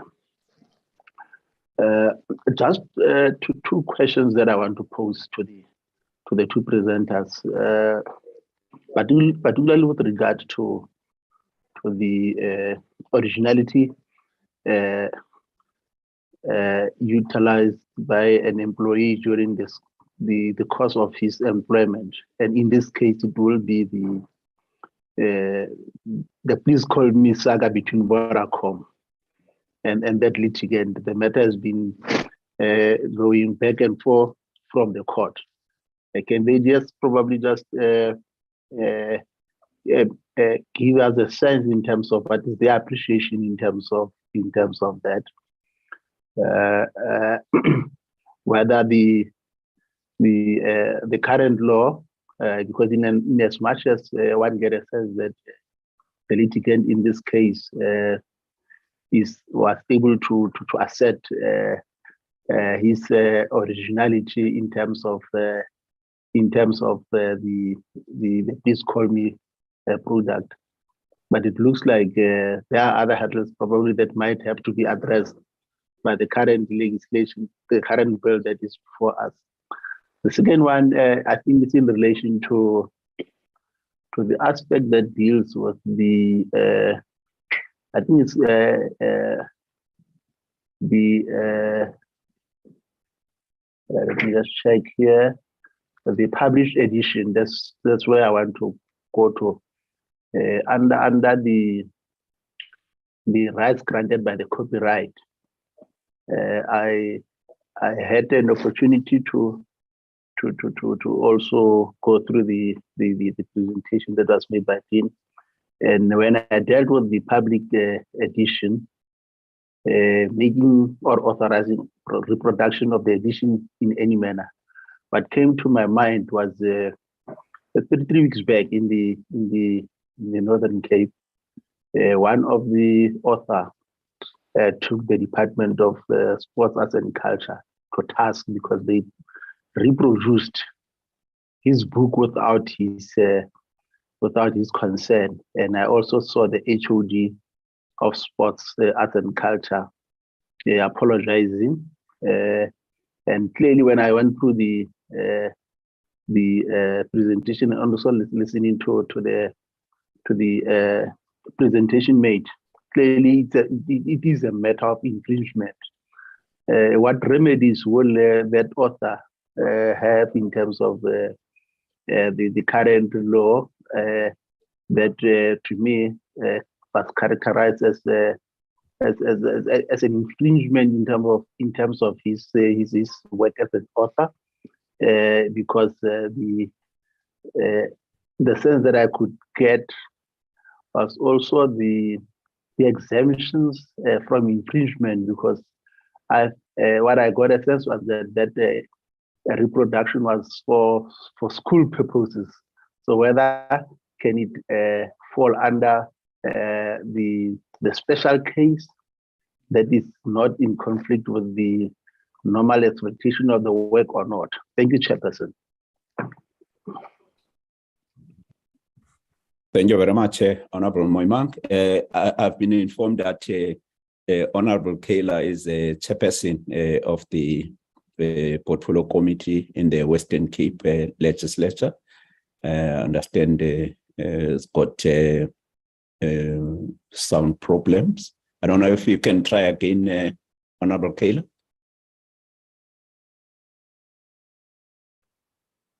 Honorable Kayla has also indicated that there are sound problems, and will write on the chat the questions.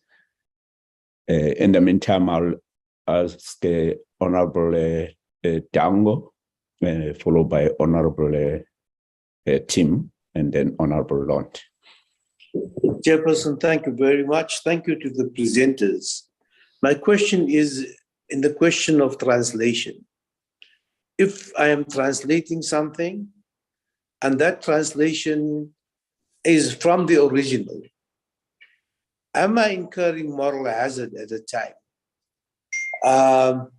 When the translation is being done, and if this translation is going to a country that is not part of the Berne Convention, what are the fallback methods then internationally? And of course, we have 11 official languages in this country. When we translate one textbook to another, does that fall under the question of copyright for that particular author? Thank you very much. Thank you very much, Honorable Ambassador Dango. I will also ask the panelists to note the questions before they respond, but also Honorable Kayla has written her questions on. If you can, the panelists can also check the chat and note the question. And notice also that I'm having some unstable internet. I've just got the indication, and I'll ask if I got disconnected. Honorable Moimang should take over the chairing. Honorable Tim. Thank you, Chairperson. Chairperson, I hope my signal holds.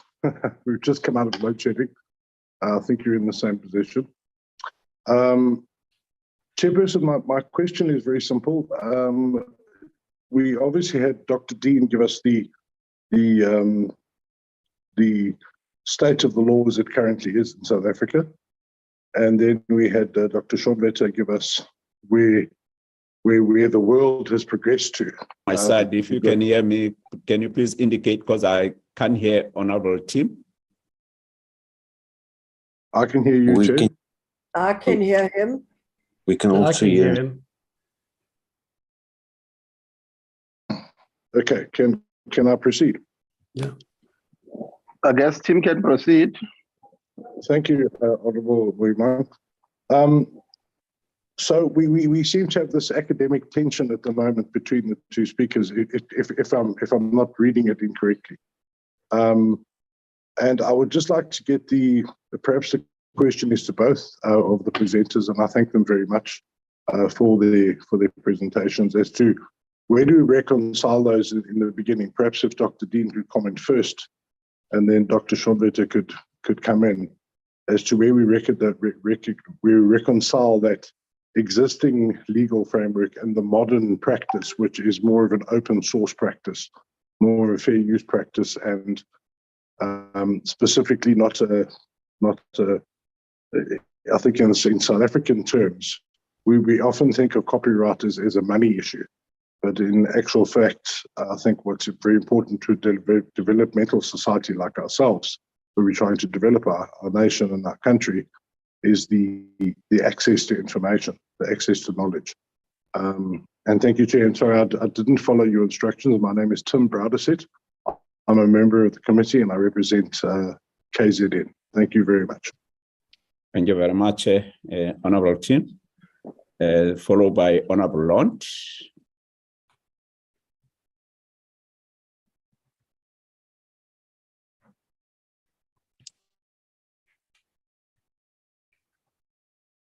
Can you hear me, Honorable Lont?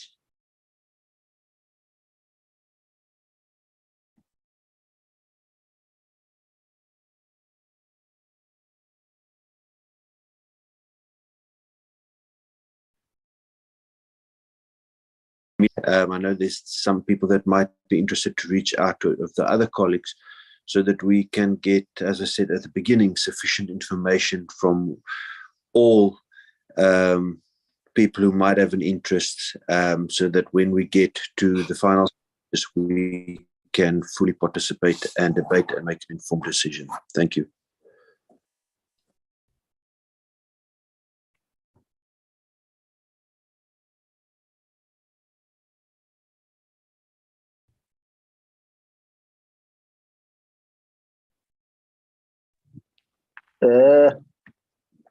Is Honorable High still there?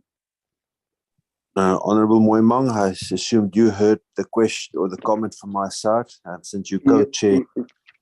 You also had a challenge. I think the first part of your input, we could not hear you. I suspect the challenge of the load shedding, I suspect. But if you don't mind, Honorable Lund, you can again reiterate your question.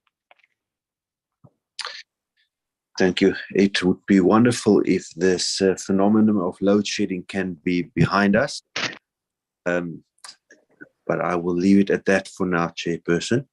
The comment that I made be helpful, that all of our contact details of members on this select committee, possibly even the members that's affected provinces, get sent to interested parties and stakeholders, so that they have easy access to us to share any additional information, comments, arguments that they might want to, so that we then have the full range of information in front of us beyond that you facilitate and get presented to us over these sessions. Thank you. Thank you, Honorable Lund. Is Honorable High still having a connectivity challenge? Can you hear me, Chair? Yeah, we can hear you. We can hear you. Oh, Chair. okay. Yes. I'm surprised I ran away from Acacia Park to come to Parliament. but thinking that the network will be much more stable here. Yeah, but if you can hear me, I see one of the panelists' hand is up, Malebang Keng Ferrere. Thank you, Honorable Rai. Indeed, I am a panelist, and I thought I should ask one or two questions that I think can benefit honorable members herein. And I think one, I would direct it to Prof. Dean, and thanks, Prof. Dean, for your presentation. It was a good introduction to IP law.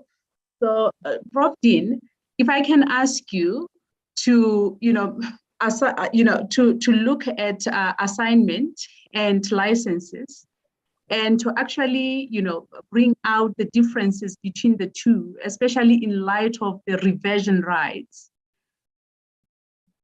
So in this question, I'm not asking us to look at the formalities that with assignment, it has to be registered, but to look at the content, like what is the difference between license and assignment in light of reversion rights in respect of assignments. And the second one, when you talked about the purpose of copyright, that was the initial slides, part of your slides.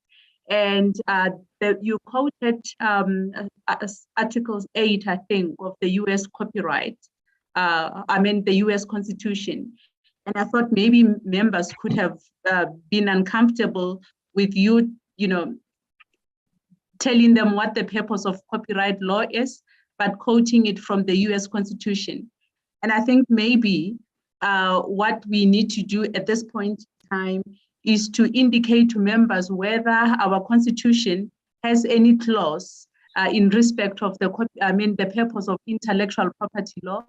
And if there is no such a clause, whether there is anything from the point of South African law that we can tend to when we want to look at the purpose of intellectual property, and in particular copyright law.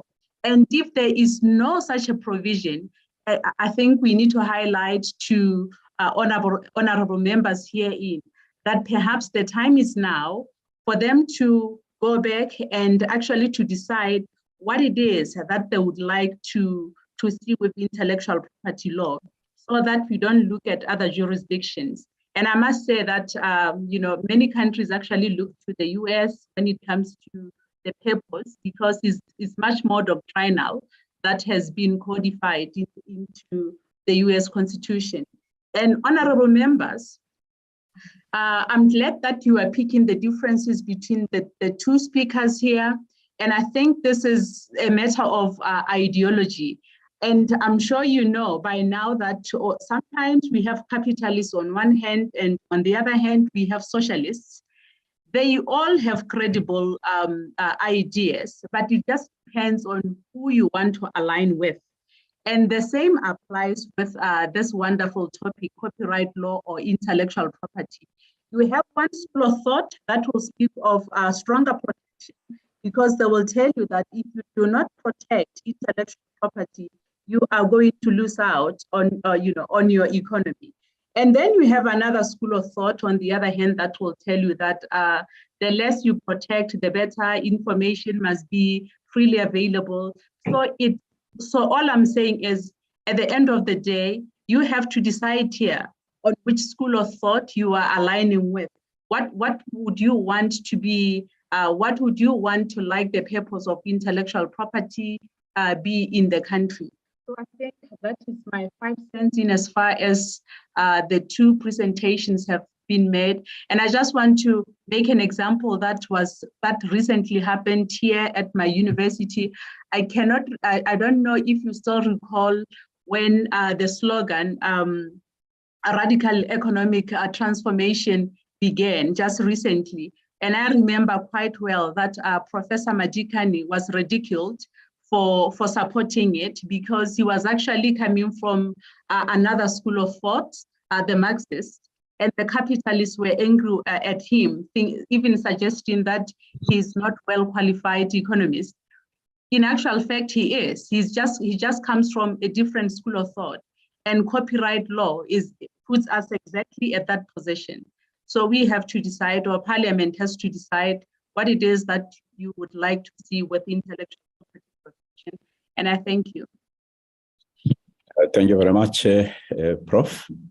Are there any members who would like to ask questions? I still see the two hands of Honorable Moimang and Honorable Dango. I don't know if these are old hands. Chair, is my old hand, but okay. I think there's one point that that I should have also raised: the issue of this testamentary disposition,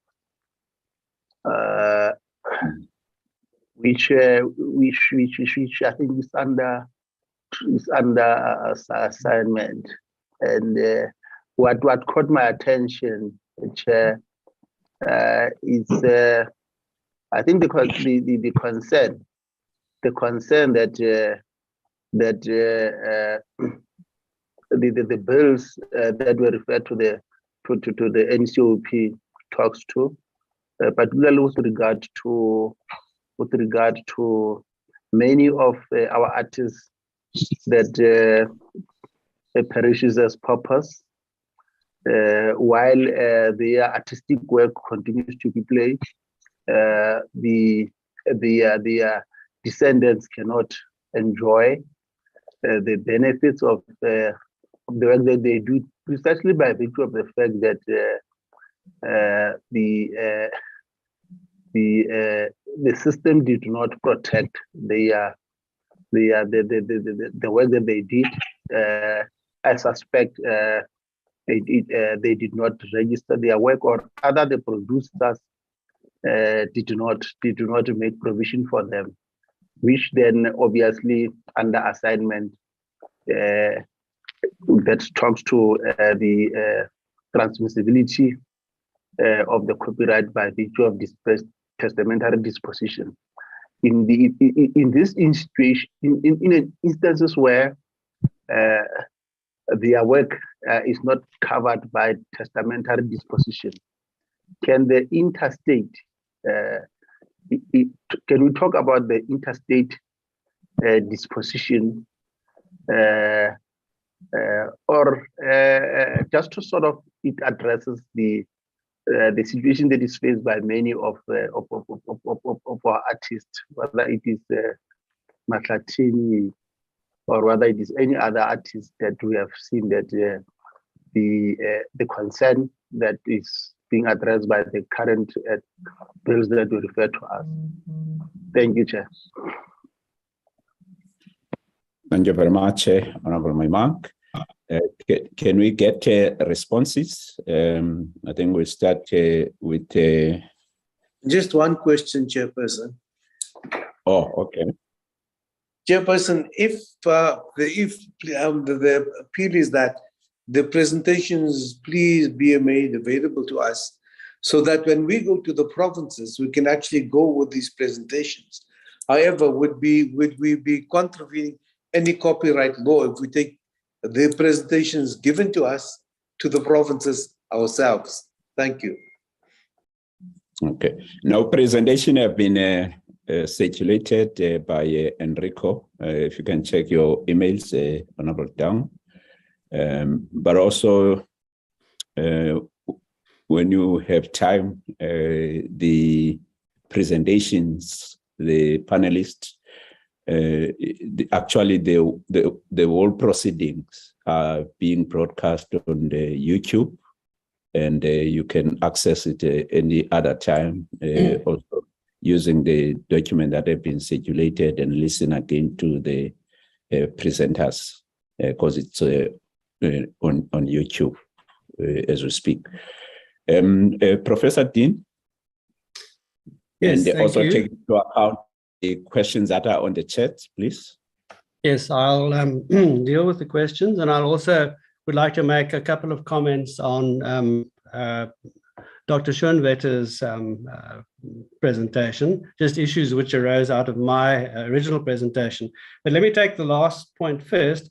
Certainly, my presentation can be distributed as far and as wide to everybody and anybody. I hereby give a unlimited license for it to be reproduced and broadcast and everything else as may be required. I also let the Secretariat have actually a sort of a written version. So there are no of my... limitations and exceptions. Well, you don't need any because I'm giving you permission. So the exceptions don't come into play, but I'm sure they would. But just to come back to what I was saying, I also did give a written version of my presentation. I don't know whether that has been circulated to the members of the committee, but I would certainly recommend that it should be if it hasn't. But I see you nodding your head, so I gather that it has. That's good. I'd like to just start with a couple of points arising out of Dr. Schoenwetter's presentation. Firstly, one must be careful in comparing copyright with other forms of intellectual property, because although they belong to the same family, there are distinct differences. Now, when you get patent protection, you get what is known as absolute protection. You get an absolute monopoly. You make a claim, and thereafter you can prevent anybody from doing what is covered by your claim. Even if they arrive at it totally independently, they might never have heard of your invention. They might have done their own independent research, but if what they come up with falls within your claim, then they infringe your patent. Copyright is different. As I said when I gave my presentation, copyright does not protect ideas or information. It only protects the material expression. I gave you the example of the breakfast cereals. So the monopoly, so-called, which copyright gives, is a qualified monopoly. It's not a monopoly on any thought process, any idea, any information, any concept. It's a monopoly on the way you express your own version of that idea or concept, etc. So it is very easy to use the information contained in somebody's work without infringing copyright. You can read, for instance, an article, digest what is said, and come up with your own version of that same information, and you don't infringe copyright. So there's a very distinct difference between the kind of protection given by a patent and the kind of protection given by copyright.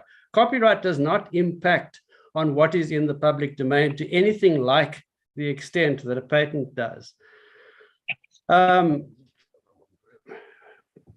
Dr. Schoenwetter said there were 3 different categories of exceptions worldwide. I said there were 2.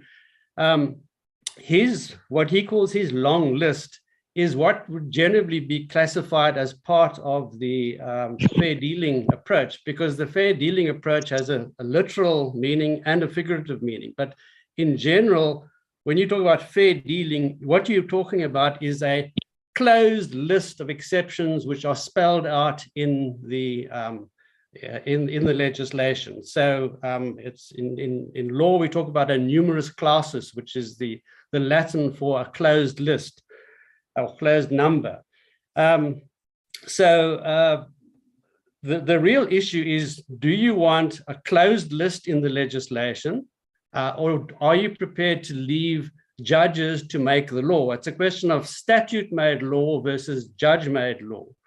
I think one must be very careful in allowing the courts to usurp the function of the legislature in making law. And this is one of the criticisms of the fair use approach.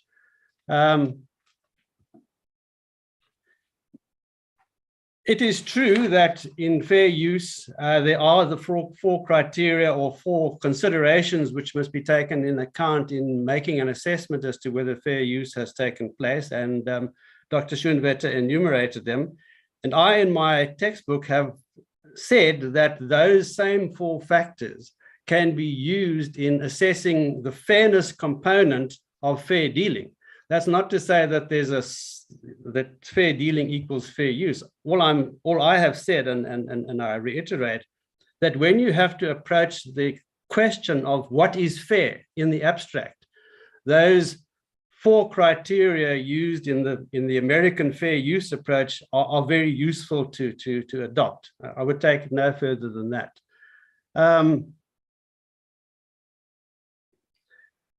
Dr. Schoenwetter mentioned the question of Australia. Now, it's interesting that the Australian Law Commission came up with the view that the fair use complies with the three-step test. There are many who disagree with that view, including my colleague at Stellenbosch University, Professor Sadulos Karjika, who wrote a very well-reasoned article which was recently published, and it was taken over in a booklet which I published myself called A Gift of Multiplication.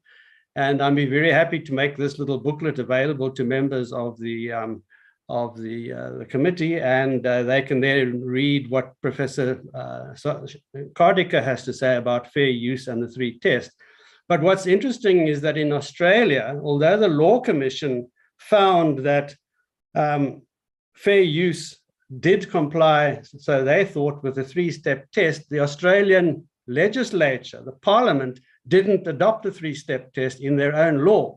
They regarded it as something which they didn't want to put into their law, not despite what their commission said. Now, turning to the questions put to me by various participants,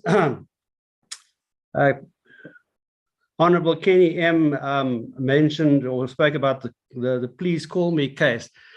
That actually was not a copyright infringement case. That dealt with a contractual issue. What happened was that the person who devised the Call Me system went to his management and said to them, look, I have dreamed up this system, which I'm prepared to convey to you, to explain to you, as long as you're prepared to give me a cut in the profits which come along.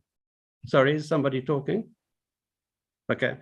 And so, although it has some affinity to the employer-employee situation, it actually is not a copyright case. It's a contractual case, whether or not the contract existed at all. And secondly, whether Vodacom, I think it was, complied with the terms of the contract. So it's a bit of confusing or a bit misleading to think of it as a copyright case.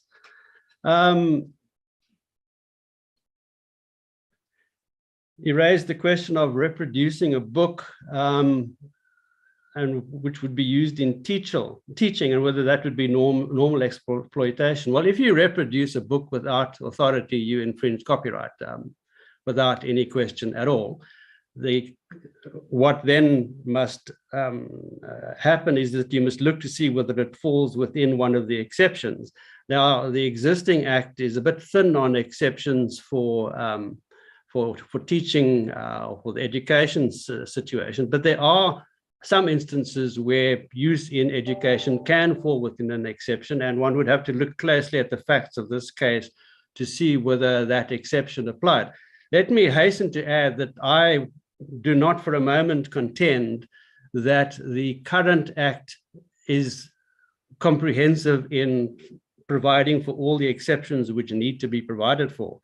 Absolutely not. There is a distinct necessity for further and better exceptions. In my view, they should be done within the legislation and not be made by judges. But the fact is, I don't know that anybody in South Africa who will contend that you don't need some more exceptions. Honorable Dangor raised the question of translations and mentioned the possibility of a translation being made in a non-Berne Convention country.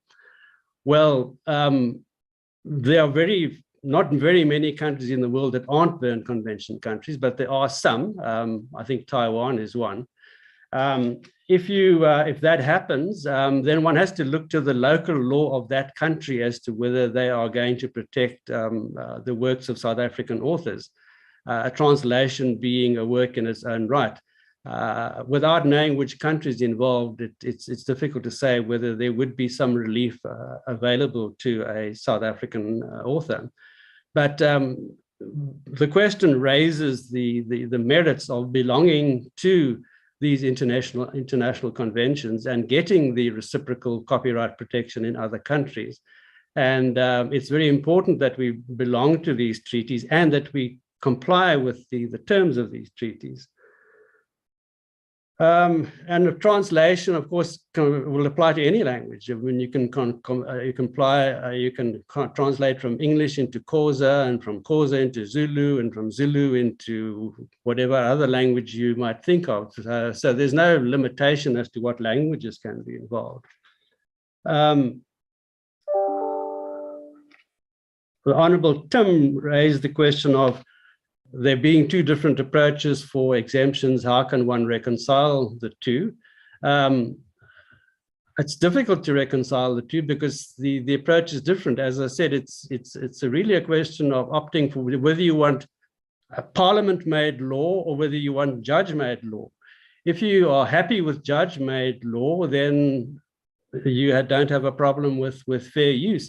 If you believe that substantive law should really be made in Parliament and not by judges, that judges' job is to interpret law, not make law, then I think you will opt for the fair dealing approach.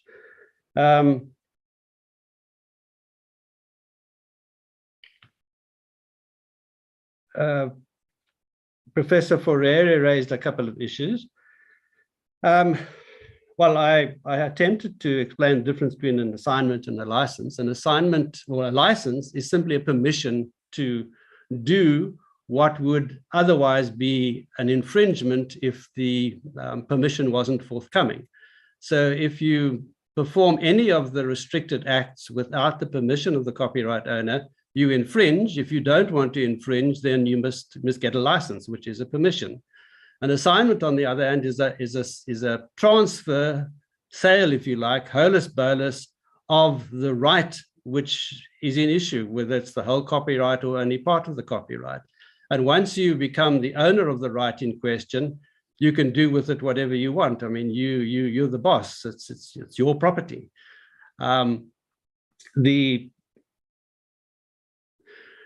She raised the question of reversionary right. Now, that in our current law, there is a very limited reversionary right. It's almost a historic relic. And it came to the fore in the Mbube Lion Sleeps Tonight case, which was my case. I handled that case for the estate of Solomon Linda. And what happened there was that through the whole historical process of the evolution of South African copyright law, there was a time, namely from 1916 to 1965, when the British Copyright Act of 1911 was South African law. This was changed when our own 1967 Copyright Act came into operation. Sorry, 1963 Copyright Act came into operation. And then we abolished the application of that British law.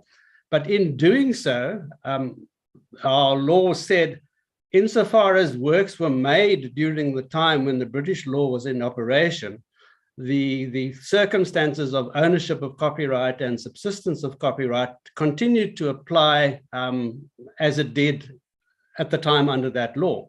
And in Solomon Linda's case, he wrote the song in 1952, I think it was, which was during that period. And he then assigned the copyright in 1953. And also during the period when that law applied. Now, that law had a very strange provision. It said that if you assign your copyright during your lifetime, then 25 years after your death, the copyright will revert to the estate of the author. It obviously can't revert to the author because he's been dead for 25 years, but it reverts to his estate.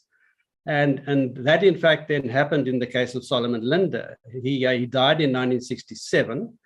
And so the copyright in Mbube, despite the fact that it had been assigned by him to Gallo Records initially, and then they had assigned to various other people, the copyright reverted to his estate, not to his heirs, because that's not what the law said.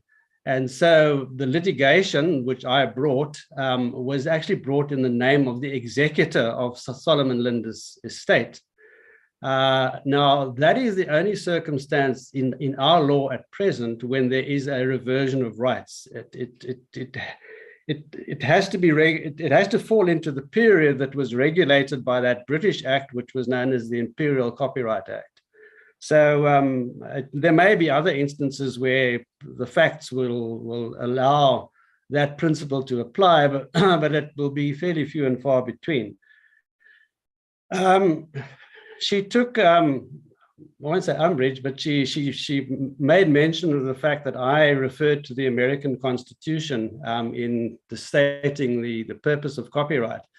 Now, let me say that, frankly, I am not a supporter of American copyright at all. I think that the American approach is not a good approach. It is at variance with the approach used in most countries in the world.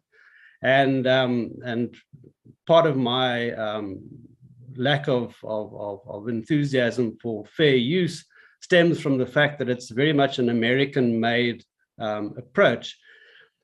The only reason why I referred to the American Constitution is that it succinctly states the proposition. I was using it as a quotation, as one would use it for a quotation from a major writer like Charles Dickens or somebody like that. I wasn't identifying myself in any way with the American approach or suggesting that we should follow this approach because it's American. Quite the contrary. I simply use it as a succinct formulation of the principle. Our Constitution doesn't specifically refer to intellectual property. At the time when the Constitution was confirmed by the Constitutional Court, I won't go into that whole complicated process. A hearing was conducted in order to test whether the new Constitution complied with certain principles which it was required to comply with. And that was a hearing before the Constitutional Court.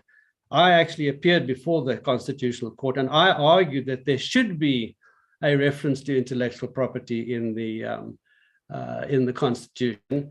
My argument didn't carry the day because the court decided that Clause 25, which deals with property, adequately dealt with intellectual property because intellectual property, as copyright being a part of intellectual property, is a form of property.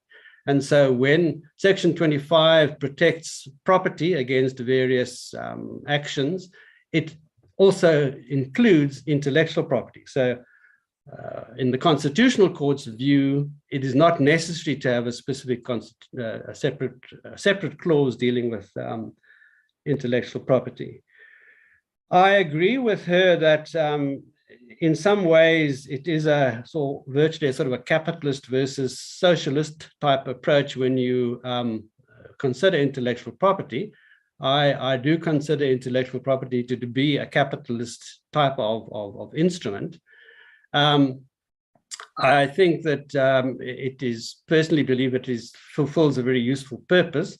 And when one talks about exceptions to copyright and how freely they should be granted, you must bear in mind the old proverb, don't kill the goose that lays the golden egg.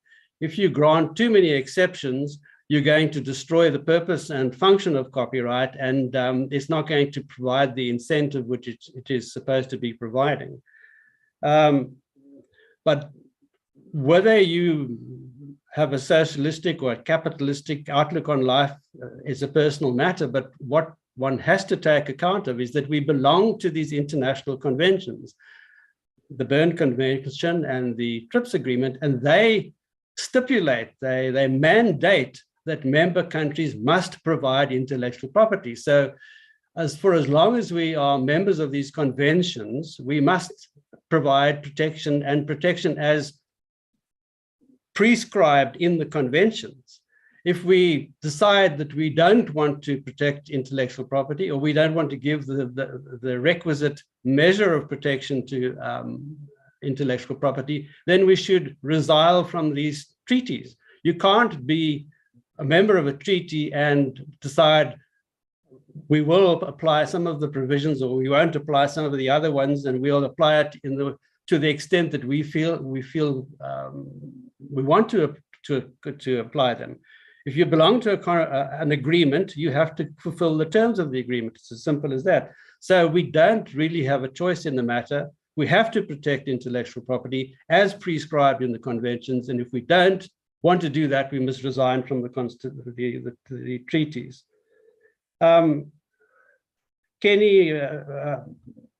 Honorable Kenny M also raised the question of testamentary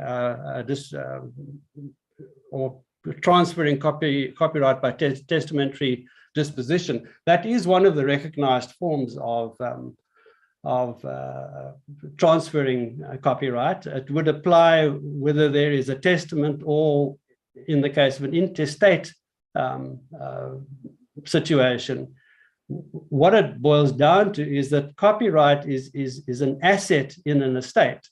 It's in the same way as a house or any other form of property is an asset in the estate. When the deceased passes away, his estate passes to his heirs via an executor, and that process follows. And it's nothing to do with copyright law. It's just a factor of the normal law of property and of testamentary dispositions. I think he probably had in mind the Mbubi Lion Sleeps Tonight case, but I think I've dealt with that. I've explained how the passing of the rights to the copyright to the estate of Solomon Linder came about, and that was just an example of what can happen. But I reiterate that was a peculiar set of facts which fitted into the law, the British Imperial Copyright Act, as it applied in South Africa between 1916 and 1965. I believe I've dealt with all the questions, but if I have omitted to do so, please point it out to me. Thank you. Thank you very much. Can we get Dr. Sowe to respond? Yes, of course. Thank you. So these were great questions and good answers too. Before I deal with the specifics of the questions, I just want to really caution us to not make copyright law a battlefield for ideology. It really isn't, and it really shouldn't. It's not about socialism versus capitalism. I also don't want anyone to put me in either of these two categories, please. It's about, all I'm trying to put forward here is that we are trying to achieve a balance between the rights on the one side. I'm not arguing for doing away with these rights. That would be a socialist approach. And I'm not putting forward maximalist opinions in as far as the exceptions and limitations are concerned either. If anything, it's about where on that scale you're sitting in between the opposite opinions. And it's, I guess, the more digestible terminology for me in that context would be about foregrounding individual interests or foregrounding utilitarian interests. This makes it a little bit less kind of political, I suppose. It's important for me to drive this point forward here.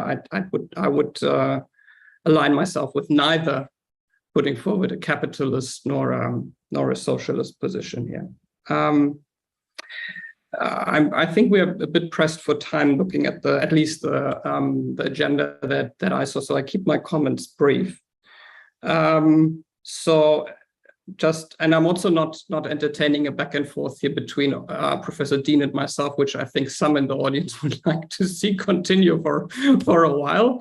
Very brief comments. However, in response to his remarks, I was not comparing patent law and copyright law. I was just pointing out that there is a very different duration in those. There was no substantive comparison otherwise. I think we just have to respectfully agree to disagree that there is, whether there's 2 or 3 categories. I think the discussion just is not detailed or nuanced enough if you cobble together and conflate 2, in my opinion, distinct categories into one. It just changes the discussion in a way that, in my opinion, is not helpful. The continued argument that we shouldn't let courts make law confuses me, because first it shows problematic distrust in our court system, where we have always charged our judges with developing our law further. I think the very essence, some of the very aspects of how law making in this country works depends on judges executing part of that responsibility. I almost want to venture so far to say that it's rather patronizing to believe that our judges are not able to do that. And ultimately, the last point was that we should let judges rather interpret the law rather than make it. And this is, in fact, actually just what's being proposed. Let's put a statute in that has certain requirements in the law if we were to choose to opt for fair use, and then we leave it to the courts to interpret what these provisions, what these terms used in the provisions actually mean. I don't think I did say that by putting into your book, by quoting your book and saying that you previously mentioned that the fair use factors were useful. You made a claim that fair use as such is useful. I brought it up in the context of interpreting fairness. And I was just reiterating and in fact agreeing with you on that. And as far as Professor Kajika's writings are concerned, I'm aware of this. And I would put him into the category of one of the very few remaining academics that puts forward that there is 3-step non-compliance with fair use. Now, turning to the comments made earlier by the honorable members, I took honorable members' Lond intervention as a comment.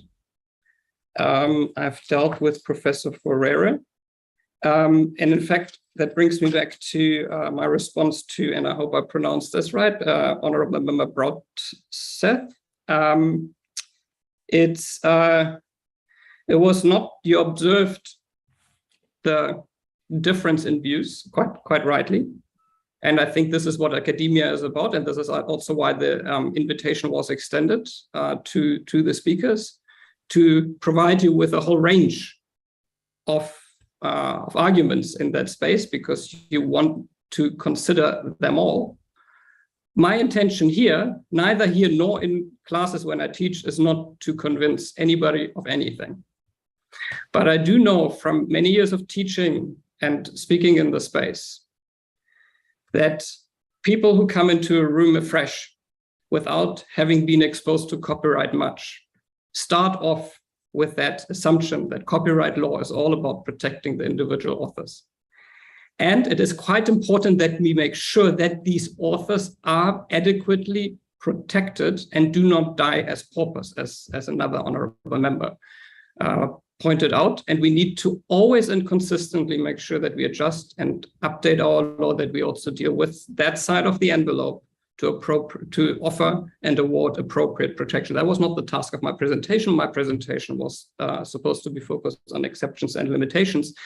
And the richest discussions, especially in my master classes, unfold once I've put the room into the know that the discussion is a little bit more nuanced, that there is other views, that there is a counter narrative to foregrounding the protection of the individual creator only, that public interest considerations need to be duly and in a balanced kind of a fashion taken into account.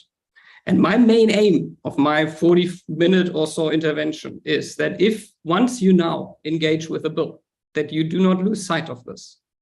By all means, engage in thought processes that do make sure that going forward, we confirm and, if necessary, increase the protection of those who create, so that we have and continue to have adequate incentives in this space, but do never lose sight of the fact that the way that innovation works requires that we also make sure that adequate access mechanisms are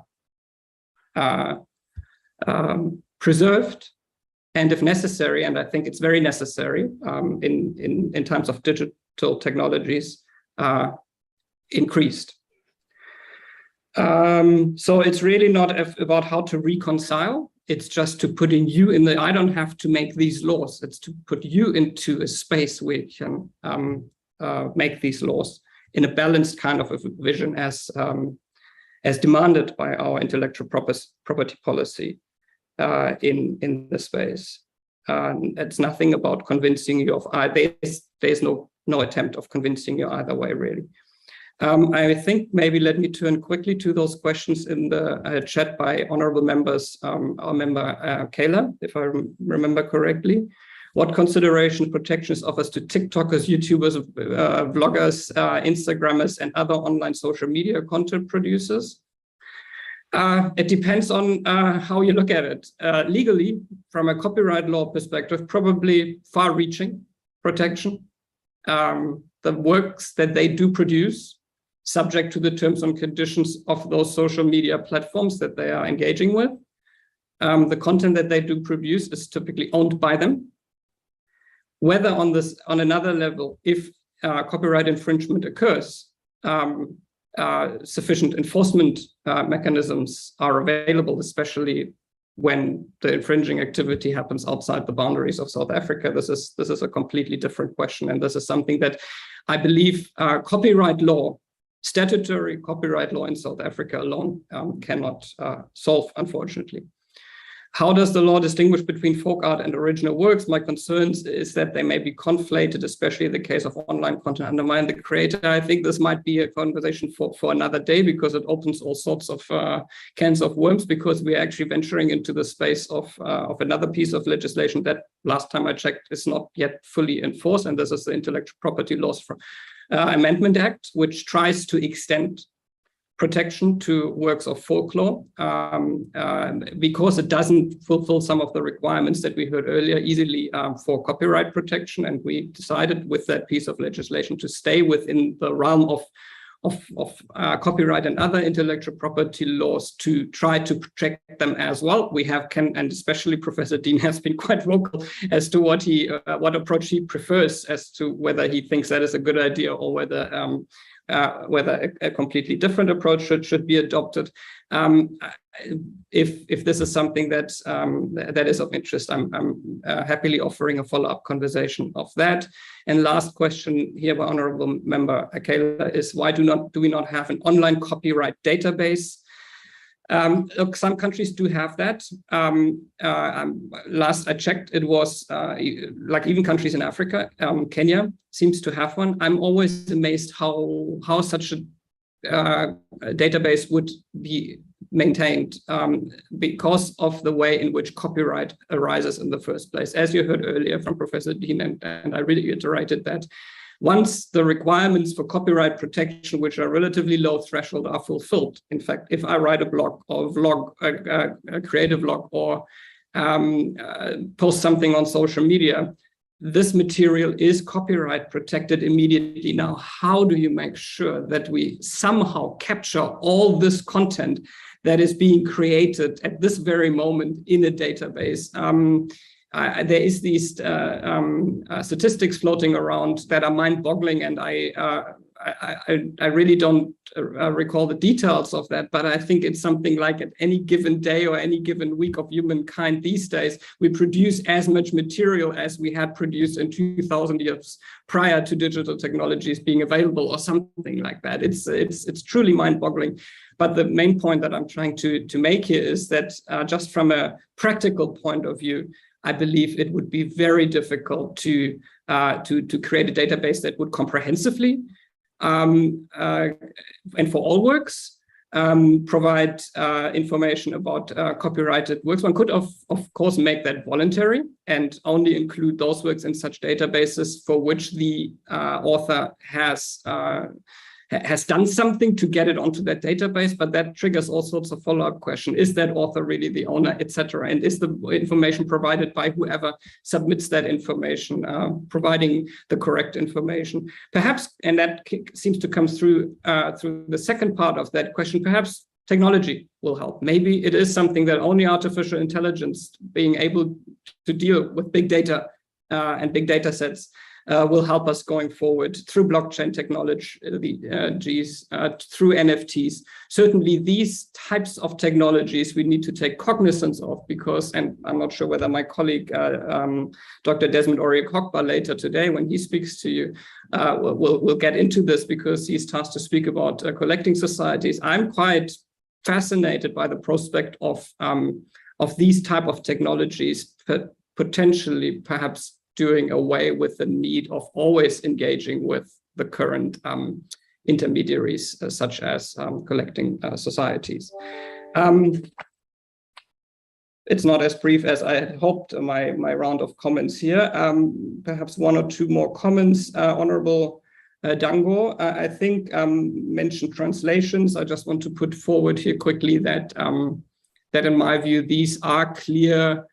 These are adaptations of the original work, and therefore one of these activities that only the rights holder has the exclusive right to do. So making an adaptation on the face of it, or making a translation and therefore an adaptation of a work on the face of it without the permission of the rights holder would be an infringement of copyright law. Again, the case that was then presented, I'm not sure I fully got the core of it. It was about what happens if we send something then later to another country. This triggers two kind of comments from my side, I guess, in terms of whether infringement took place or not. It doesn't matter so much, or at least not exclusively, as to whether subsequently you send it overseas. It matters equally much as to whether something, where something was created, which from the case that you presented was still within South Africa and therefore would be a copyright infringement. It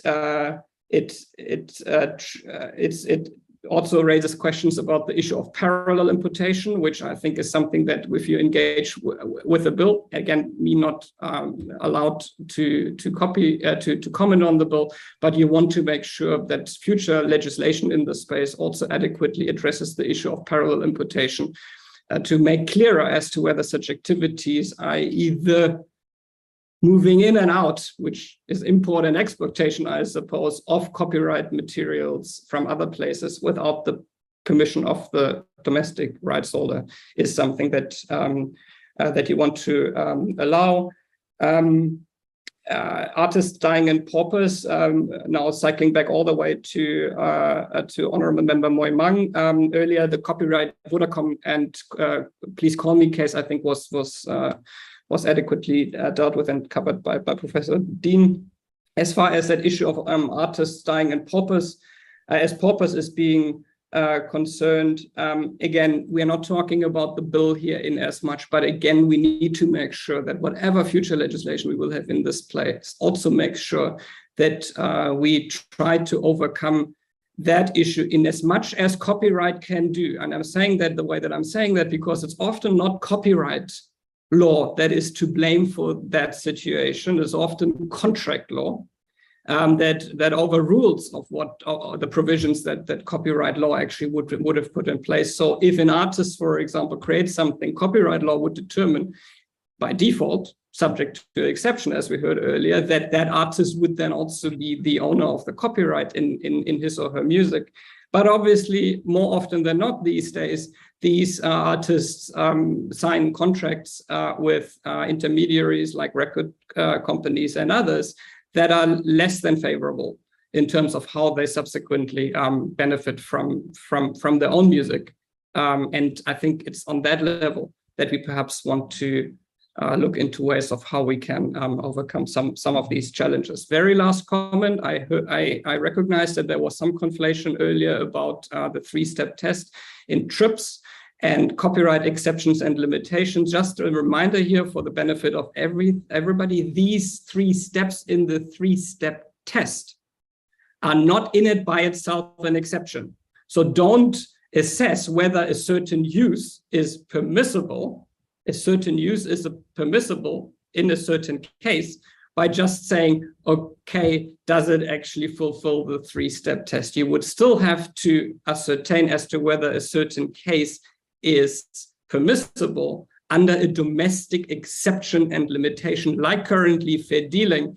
The issue where the 3-step test comes in, when you want to actually confirm or not whether a domestic legislation in your law or a proposed one is in fact compliant with international law. I hope this is not too technical, and I hope I address the questions that were raised here by all participants sufficiently. Thank you.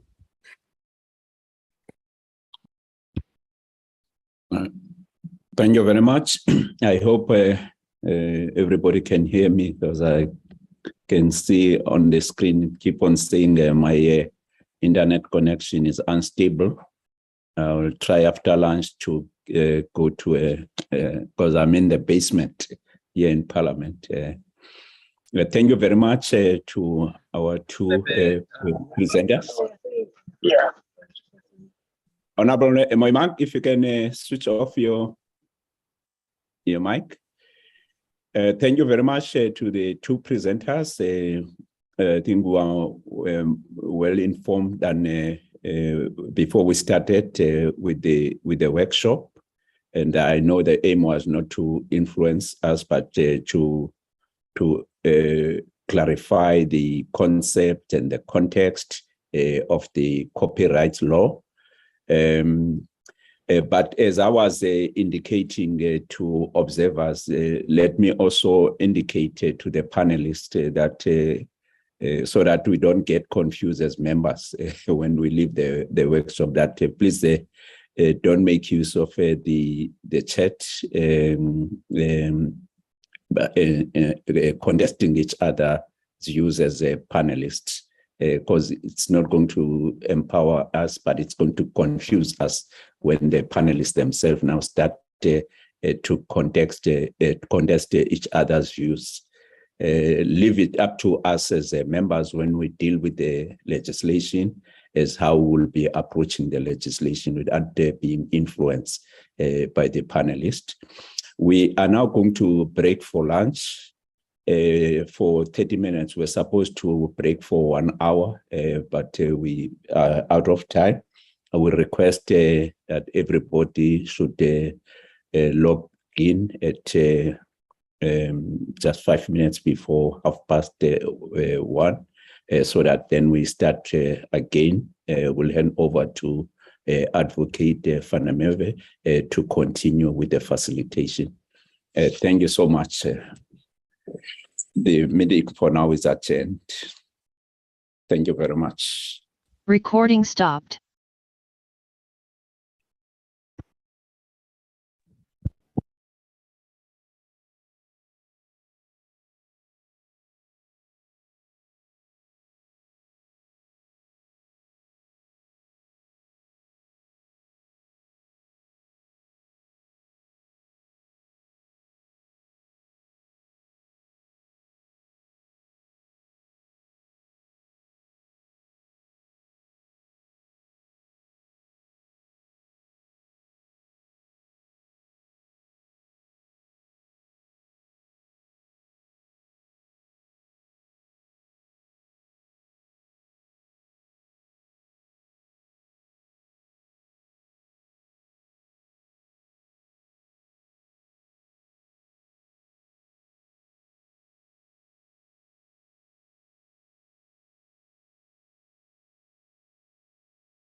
Chairperson.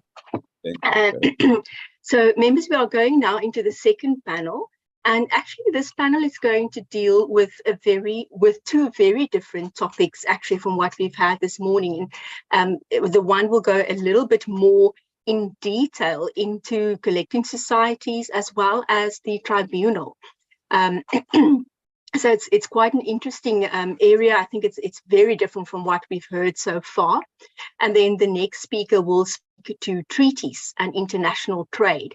So going a bit more into the international arena and South Africa's obligations. So the first speaker is Dr. Oria Korpa, and he is a senior lecturer at the Department of Mercantile and Private Law, School of Law, University of Venda. He is also an independent consultant for the World Intellectual Property Organization. He tutors in the WIPO distance learning program as well. He's associate editor in the South African Intellectual Property Law Journal, and he's also the author of the book called Copyright, Collective Management Organizations and Competition in Africa, Regulatory Perspectives from Nigeria, South Africa, and Kenya. And it's, of course, this collective management organizations that he will also speak to the committee about. If I may just ask that the Secretariat just put his slides up for us, and just note to put on the most recent slides that I've just sent. And then Dr. Desmond, just between us, you've got an hour. And when there's 10 minutes left, I will turn my camera on so that you can see that there's 10 minutes left. Thank you. I hand over to you. Okay, thank you very much, Advocate van der Merwe. Is it possible that I share my screen from my end myself? It's easier for me to present that way. Is it possible? It is possible. They will give you sharing rights now. So let's just see if you can go to the share screen button and just see when it comes through, that permission. Thank you. Thank you. And also, let me please apologize ahead of, to the honorable members and the chair that unfortunately load shedding just was struck by load shedding some 20 minutes ago, so you can see that my video is dark. I'm going to turn off the video now when I start sharing my screen, but please, I'm sorry for the that you can't see my face clearly. I'm a very dark, very black person, and the room now is relatively not lit up, so I'm sure you're just seeing something like a shadow. Please please pardon me. I'll turn off my video now, and once I have sharing right, I'll share and then kick off my presentation. Please just check. Do you have sharing rights? Only hosts can. Given it, the fundamental has been granted. Okay, please maybe just go out from that share screen button and click on it again. It might just have to reload. Okay, yes, thank you very much. I can share my screen now. I can share my screen.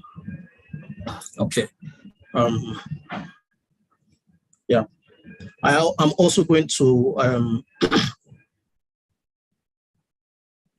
also apologize ahead of time that since I'm using my mobile data, there may be issues with network, but I hope that I won't suffer so much each, so that you are able to follow my presentation. So as Advocate van der Merwe said, honorable members, I'll be presenting on collecting societies and the Copyright Tribunal in South Africa. To do justice to my presentation, I will try to first attempt some definition, what we mean by collecting societies. Then we'll look at the functions and roles of collecting societies. Why do we need collecting societies in any case in these modern days? We would also look at the importance of collecting societies. Then we'll try to classify collecting societies into different classifications, and then we'll focus on the collecting societies that operate within South Africa.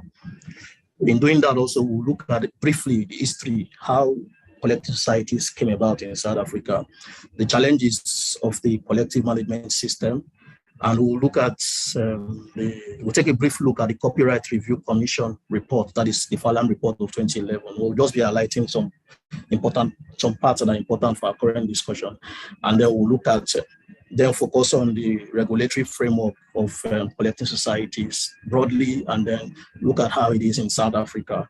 And we'll conclude with the Copyright Tribunal. Just to state also ahead of time that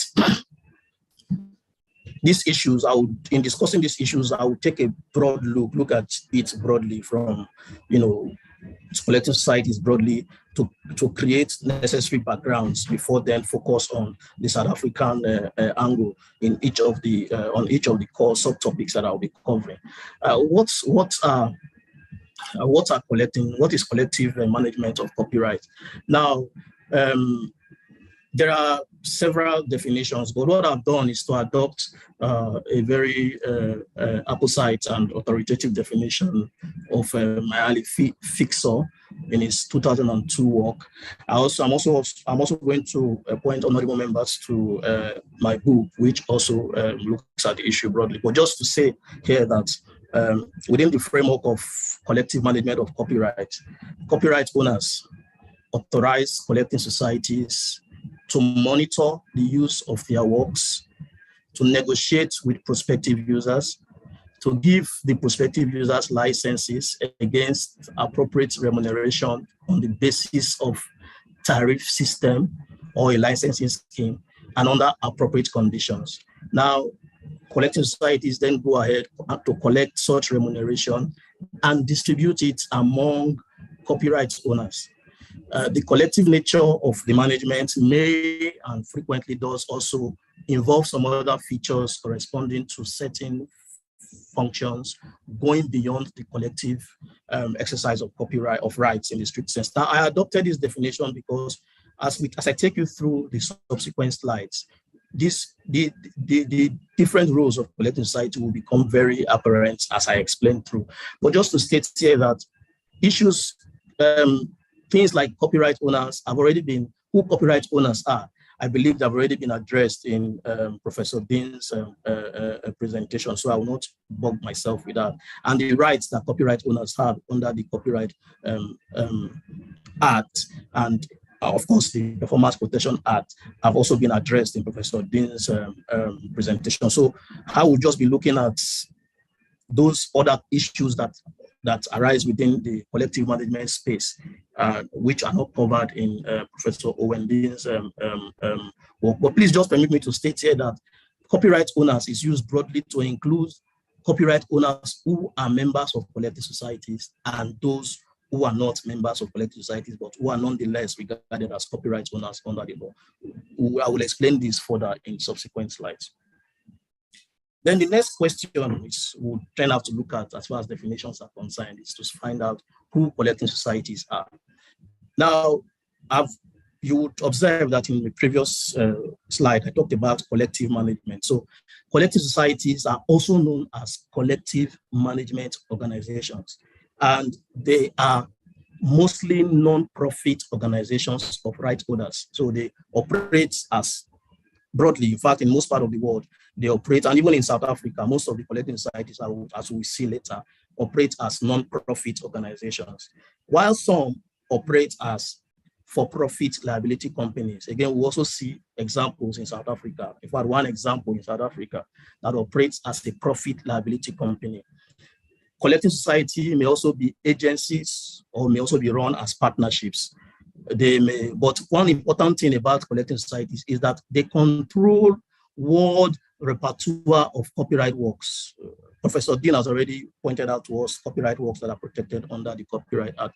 But what do I mean by collecting societies controlling world repertoire of copyright works? So within the space, the system of collective management, you find that a national collecting society would have what we call reciprocal representation agreements with collecting societies abroad. Say, for instance, the US, or if we look at within Africa, we take Nigeria. Now, that reciprocal representation agreement enables the collecting society in South Africa to represent copyright owners in Nigeria. That is the country where the foreign collecting society exists. The whole essence is for the South African collecting society to collect royalties on their behalf and then repatriate to Nigeria for the copyright owners in Nigeria. Of course, the collecting society will be allowed to retain certain amount. So when I say a collecting society control world repertoire of copyright works, that is, the point I'm trying to make. And this is made possible through that network that they have, the network that joins foreign and local collecting societies through representation, reciprocal representation agreements. These issues, we'll discuss them further as we get along in the presentation. Then what are the functions, the roles of collecting societies? If you take your mind back to the definition, collecting societies their functions can be grouped into two. The core one that I regard as the core or the legal economic functions, and the second class of function is the ancillary function. Now, all collecting societies play these key roles, and that's why they are regarded as their core roles. Okay, the other one, the ancillary functions are actually, they are actually voluntary and not, mandatory. So, how a collecting society is that the collecting society monitor use of copyright works for rights holders, including those who are their members and those who are not their members. They negotiate licenses with and collect royalties from users. The users now will be members of the public who want to use these works, okay? They distribute royalties among rights holders. So after collecting the royalties are obviously monies, which are either lump sum, which are mostly royalties are paid lump sum. They distribute, after collecting from the users, they are expected to distribute these royalties among rights holders. And of course, most of the collecting society enforce copyright infringement, on behalf of the copyright owners, their members. This is possible because copyright owners will usually mandate the collecting societies through exclusive licenses or assignments in some cases. We will discuss this further, but based on these assignments and or exclusive licenses, the collecting societies are able to then enforce infringement cases, against third parties on behalf of the copyright owners. But I just need to make a point here before I go on, that copyright collecting societies largely, grant licenses that are regarded as blanket licenses. So what the blanket licenses do is that it's just take your mind to a blank check, or if you like, a dragnet. So the blanket licenses enables users, once a collecting society issues, let's say a collecting society in the music industry issues a blanket license to a user, it enables that user to then use all the works that fall within the control of the collecting society without exposing themselves, without the users exposing themselves to copyright infringement claims. For these core functions, collecting societies are enabled by respective regulations, depending on the country in question, to deduct certain percentages from royalties collected before they distribute to copyright owners. Now, these deductions are made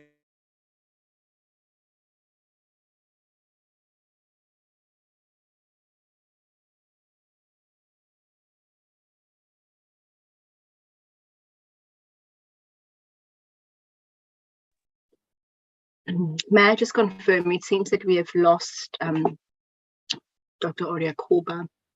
I am back, please. Are you back? So sorry. Okay, yes. You can just share again and continue. Thank you. Please tell me where did you lose me? It was very short about yes. Okay, where I was talking about the deductions. Yes. All right, thank you very much. So for these core functions that collecting societies perform, laws, regulations around the world enable them to deduct certain percentages from collected royalties before they distribute to copyright owners. And this deduction is meant for administrative costs. From the literature, the ideal situation, depending on how established the collective society in the country is 30%. But as we see from the Collective Societies Regulation 2006, it allows deduction of 20%, from collected royalties before the other 80% is distributed to copyright owners. We will discuss the collecting societies regulation further in some slides below, but I just pointed this out as an example of deductions for administrative costs. Now, the ancillary functions that collecting societies perform include promoting rights holders' welfare. Now, some collecting societies, through the mandate of their members or by virtue of their constitutive document, are empowered to, in addition to deducting administrative costs, are empowered to set out certain percentage for members' welfare. And this members' welfare come in form of annuity, setting up of annuity funds for the members, and also taking care of some of the social needs of members, especially those who are indigent, who are very poor, who are suffering. So they're able to take from these funds, to take care of the welfare of their members. Of course, now you have to be a member of a collective society to enjoy these benefits. No, it's not something, it's not a benefit that accrues to every copyright owner. It only accrues to members of the collecting society. And of course, another ancillary role is that collecting societies promote creativity through talent development and anti-piracy advocacy. In the music industry, for instance, there are some music awards, and I'm aware that some of the collecting societies operating within the music industry in South Africa play one or two major roles in these music awards. These are ways of developing talent. They also have, I think, SAMRO, I'll talk about SAMRO, but further, also has something like a scholarship for upcoming music talent scholarship for upcoming performers, upcoming musicians. But then we need to pause here and practicalize, give some practical importance of collecting societies. And I asked the question here, why do we need collecting societies? Now, to explain this, to answer this question, I just want honorable members and the chair to have in mind recently, the sensation, international sensation, Jerusalem and Master KG's song during the COVID, and we saw how several persons all around the world, I think it was a speech or so, or a dance inspired by the president, and we saw that all around the globe there were different dance videos that were done, that were shared on the internet, based on Master KG's song. Now imagine if all these persons from the different parts of the world who wanted to use the work need to approach Master KG or his record label that owns the copyright to get a license for the use of that work. Imagine the inconvenience, imagine the difficulty. Also imagine, again, the difficulty that the copyright owners in that sound recording would face when they try to monitor the use of that work around the globe. Now, this same thing applies, for instance, imagine a student in a rural-based university like the University of Venda trying to get a copy of a book, or trying to get a license to reproduce parts of a book, and the author of the book is somewhere far away in Siberia or in India. So the difficulty that such learners in this part of the world will face, and also the difficulty that the author of that book in Siberia or India will face in monitoring the uses of those who use their book, those who reproduce their book. Now, what collective society does in this situation is that they step in as intermediaries. And like I said, through their network enabled by reciprocal representation agreements, a collective society in South Africa will be able to issue a license for the use of Master KG's work in the whole of the world. So a user, somebody who wants to play, who wants to perform that music, in India, in Siberia, will simply obtain a license from a collective society in India, okay? From a collective society in India. Of course, that collective society must have had a representation, a reciprocal representation agreement with a collective society in South Africa. And so that makes it possible. That network, that takes away the difficulty of obtaining licenses, the difficulty of monitoring uses of copyright work. And that is why we need collecting societies. And of course, people have argued that in the internet age, now with the fourth industrial revolution, which saw the development of online intermediaries like YouTube, like Spotify, like a lot of them, that we don't need collecting societies anymore. my simple answer to that is that we still need collecting societies, because those internet intermediaries, one, do not have the repertoire, do not have the content of their copyright repertoire is small compared to what collecting society hold. That's one. Two, collecting societies have built up an international network that no internet online intermediary has at the moment. And so even these online intermediaries still rely on collecting societies to be able to then, issue out licenses to users of their platform. I'll give you an example. Recently in 2020, 2021, the music industry in Africa came together, to form a multi-territorial licensing hub, a central licensing hub, for them to be issuing digital licenses to these online intermediaries so that they can use the works, musical works, online within Africa. And that's centralized multi-territorial digital licensing hub has its base in South Africa. It is being coordinated by the Composers, Authors, and Publishers Society of South Africa, CAPASO.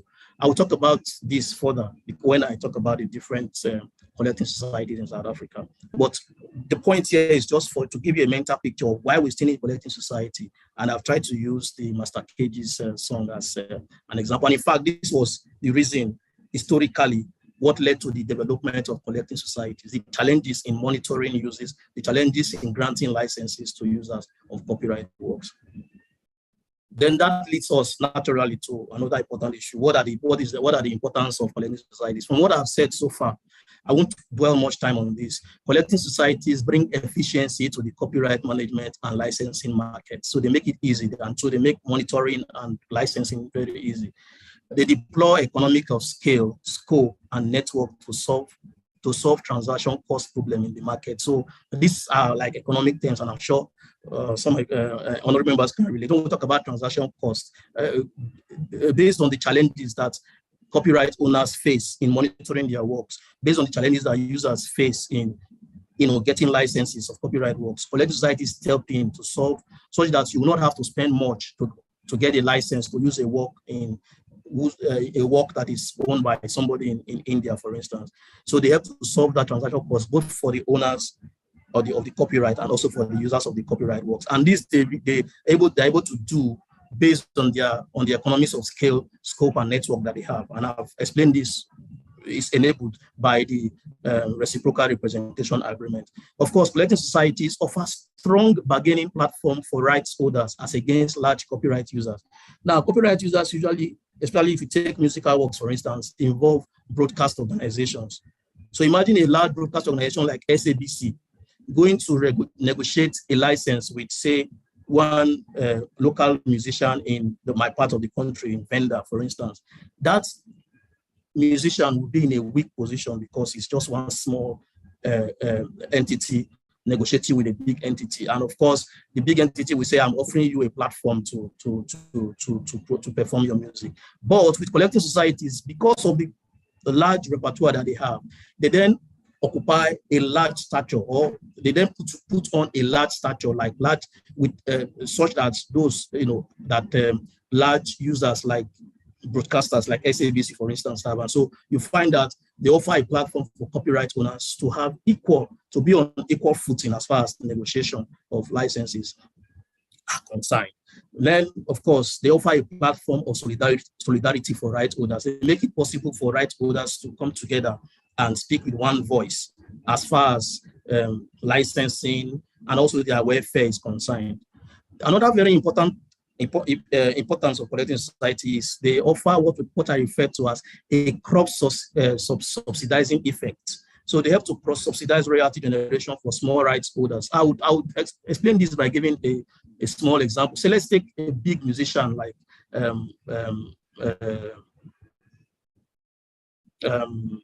just think of any big musician that you know in South Africa.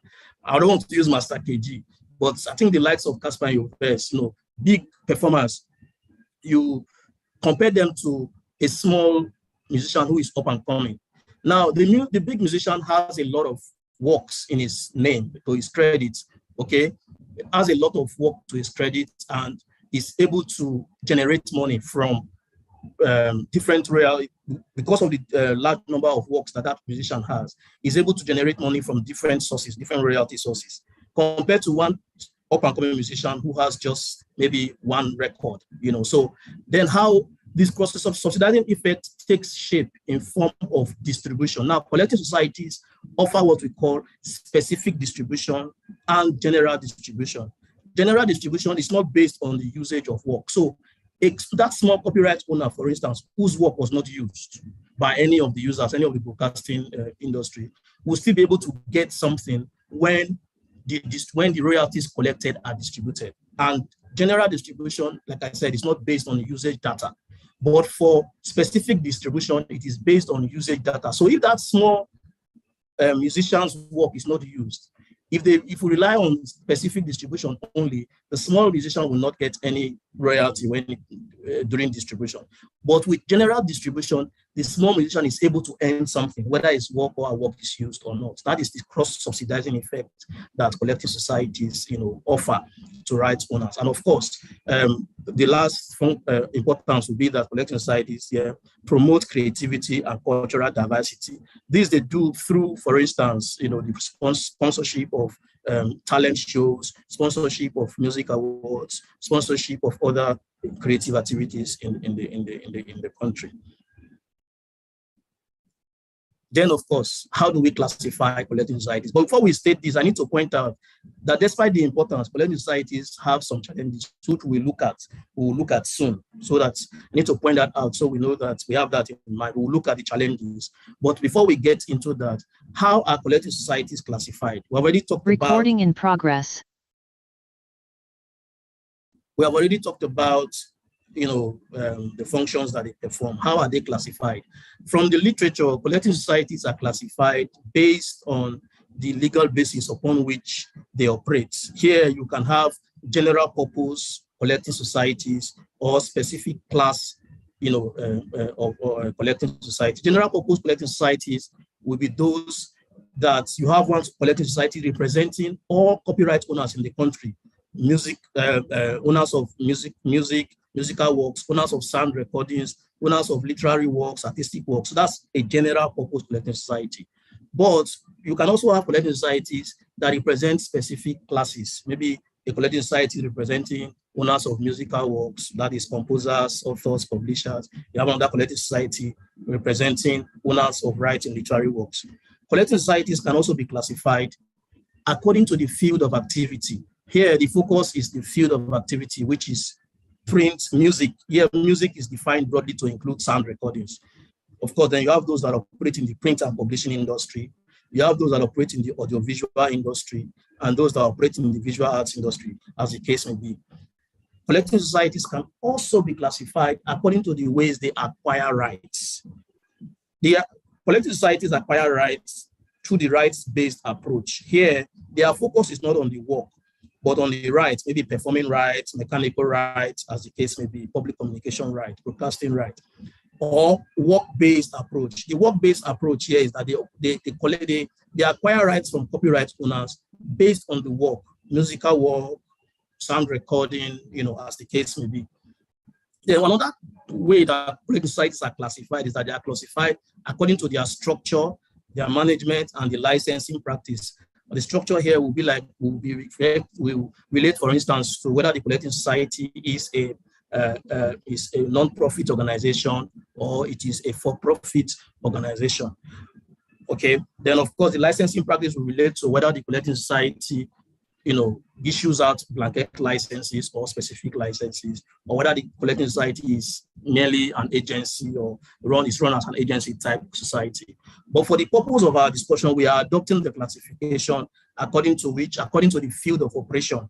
That is what we'll be adopting here. So when we now narrow it down to the discussion of collective societies in South Africa, we'll be looking at them through the lens of field of operation. That is those operating in the musical field, those operating in the publishing field, print and publishing field, and audiovisual field, as the case may be.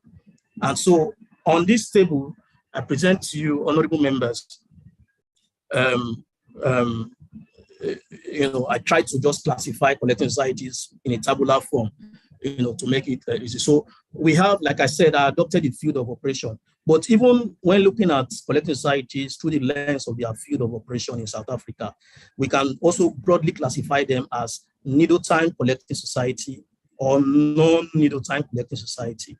Now, needle time rights here, needle time refers to the rights of performers, songwriters, and music producers to the remuneration when their sound recording, embodying performances or music is broadcast, communicated to the public, or transmitted through diffusion services. This right was introduced by Section 9A of the Copyright Act and, of course, Section 5 of the Performance Protection Act.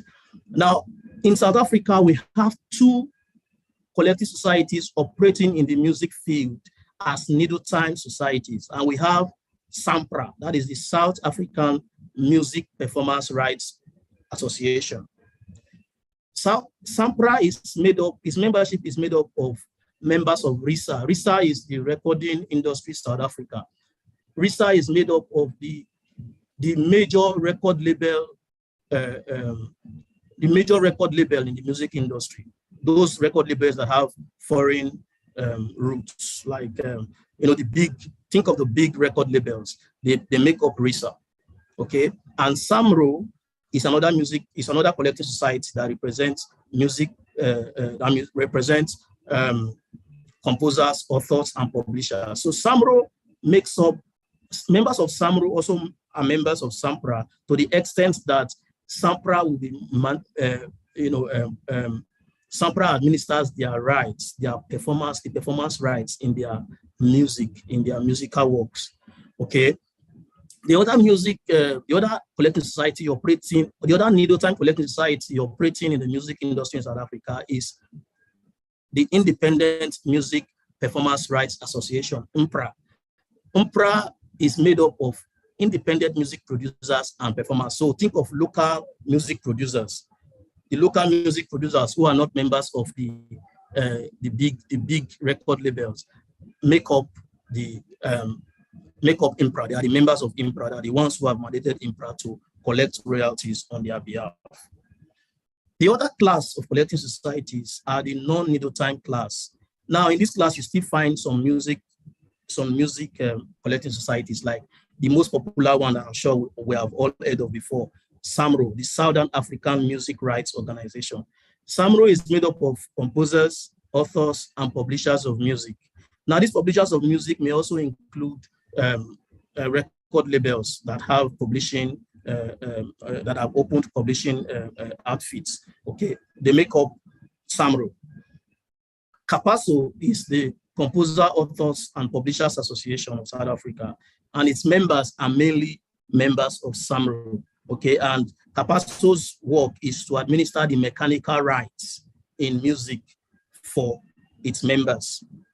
We have also collective societies operating in the print and publishing and visual art industry. Now, in South Africa, we will have just one collective society in this class, and it is the Dramatic, Artistic, and Literary Rights Organization.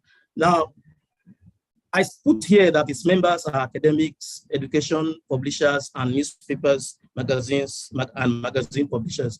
I need to explain this further. Actually, DARO does not have, DARO is a for-profit limited liability company. And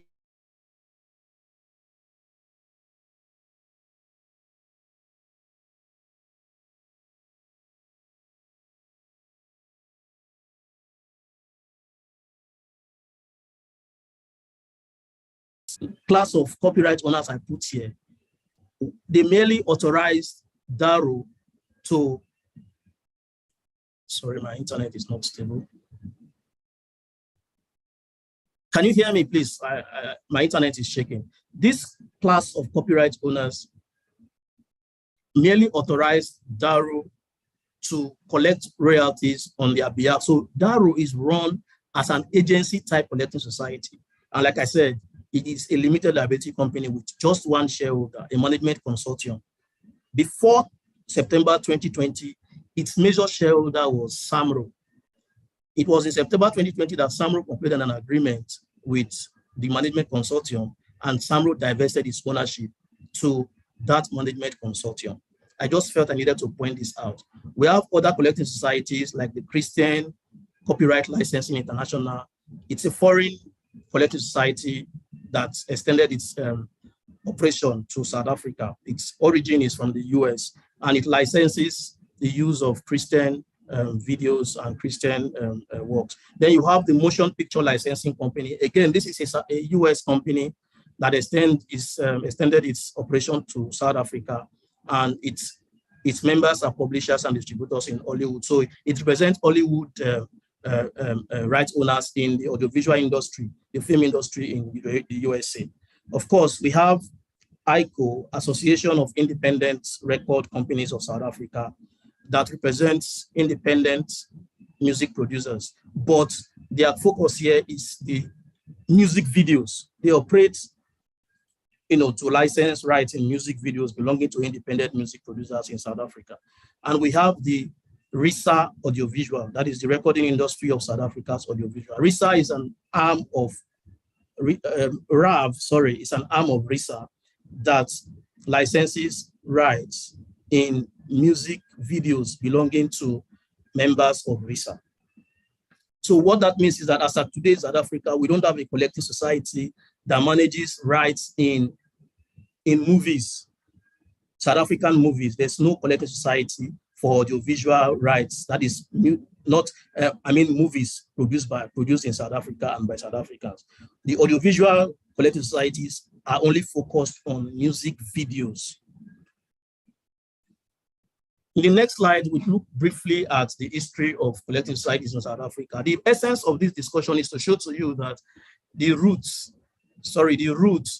of collective societies in South Africa is actually foreign. It's from the UK. The first, in 1925, Ivan Christian Cyberboa was appointed by Performing Rights Society, the UK society, as their agent to administer their works in UK's SADC. I used UK's SADC to represent countries that were at some point under UK's colonies of UK in Southern Africa. But in 1961, with the help of Performing Rights Society, PRS, SAMRO was established by Dr. Gideon Rose Sr. to administer the performance rights of music producers, authors, and publishers in the whole of Southern Africa. But of course, later on, its activities were limited to South Africa, and I think Lesotho and Eswatini. So we can say that SAMRO is the oldest collective society in South Africa, and even largely among the oldest collective societies in Africa. In 1967, SAMRO established DARO to administer rights in literary, artistic, and dramatic works. And like I said before, in September 2020, SAMRO transferred its interest in DARO to a management consortium led by Lazarus Serobe, who is, of course, like I said, the MD of DARO. Then we have in 1963, the South African Recording Rights Association Limited was formed by George Addy as a mechanical rights collecting society with support from the UK Mechanical Copyright Protection Society. Now, SARA again has roots because its formation was done through the support of a UK collecting society. But I just need to point out that in 2009, so SARA was wound up, and the issues around its winding up will be discussed further. So that is to say, I refer to it as it's now defunct. SARA does no longer exist. In 1971, the National Organization for Reproduction Rights in Music was created to administer mechanical rights of record label aligned publishers. However, as stated in the next slide, in 2014, SAMRO merged its mechanical rights administration with the National Organization of Reproduction Rights in Music to form CAPASO. So as of 2014, NORM no longer exists. It has now been replaced by CAPASO, which, like I said before, is the Composers, Authors, and Publishers Association of South Africa. In 2008, SAMPRA, SAMPRA is, like I said before, is one of the leading needle time rights collecting society.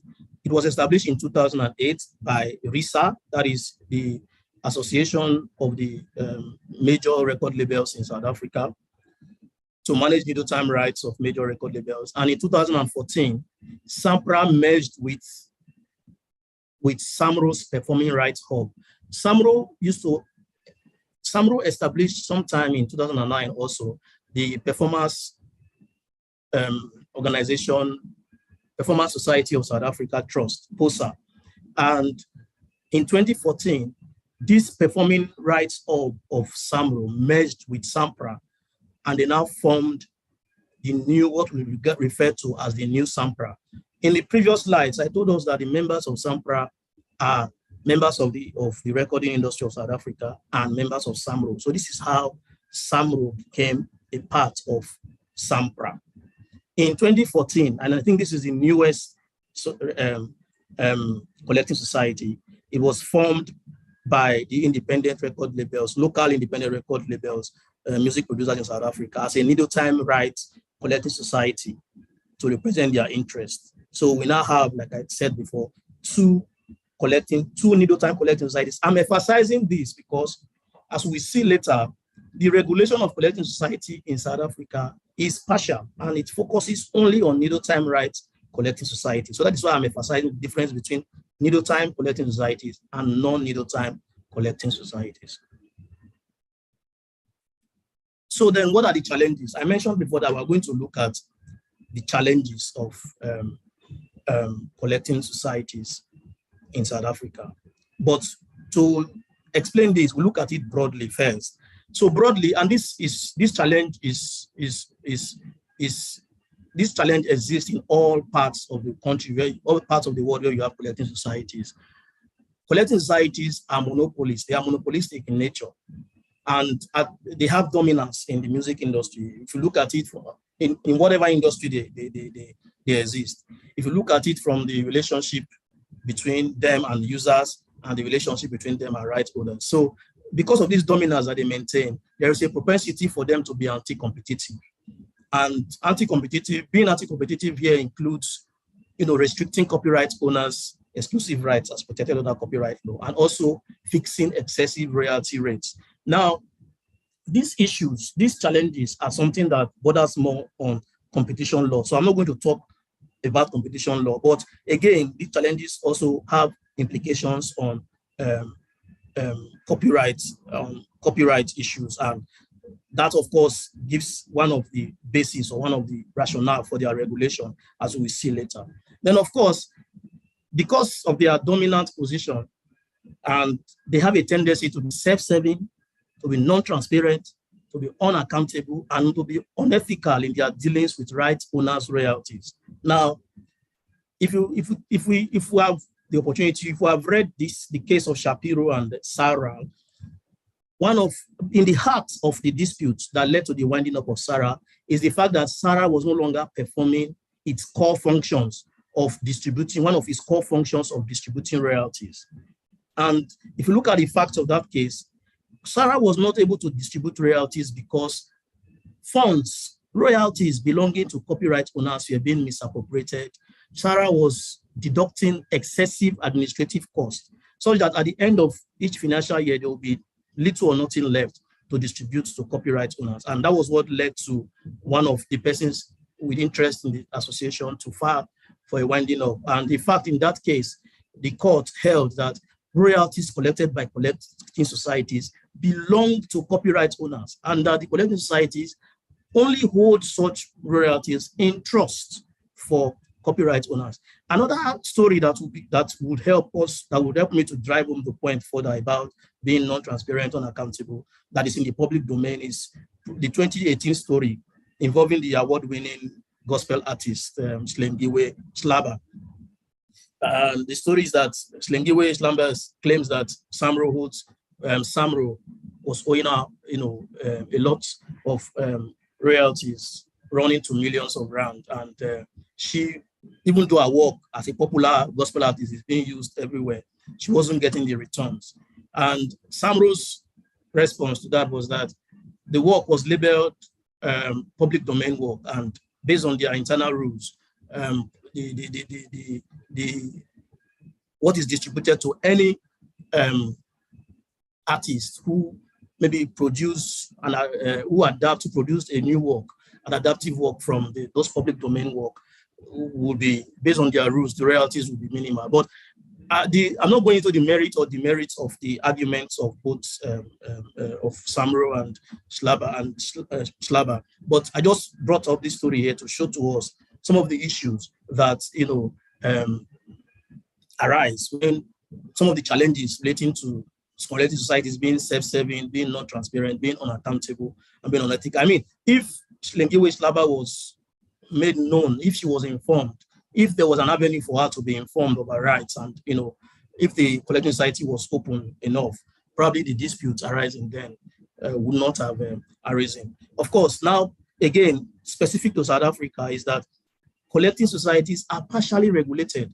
At the moment, only the regulation, the Collective Societies Regulation of 2006, only applies to needle time collecting societies. That is to say, only 2 collecting societies are under the regulation of the Companies and Intellectual Property Commission, CIPC. That is SAMPRA and IMPRA.